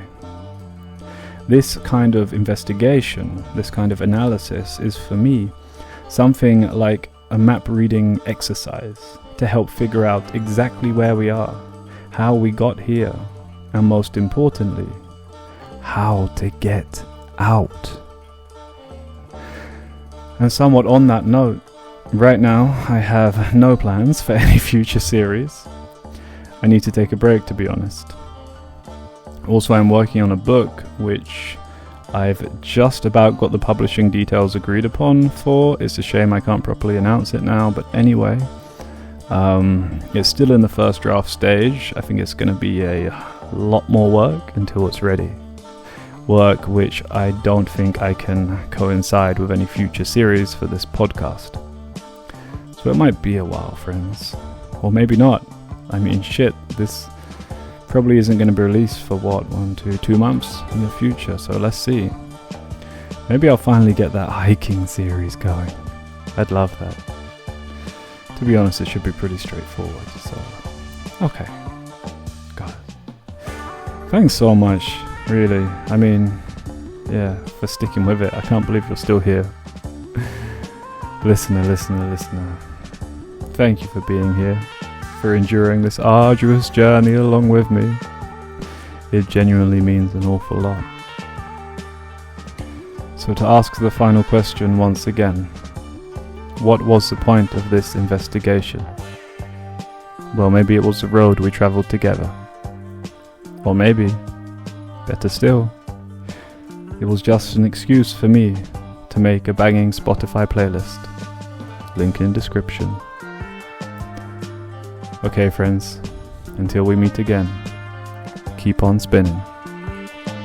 Bye bye.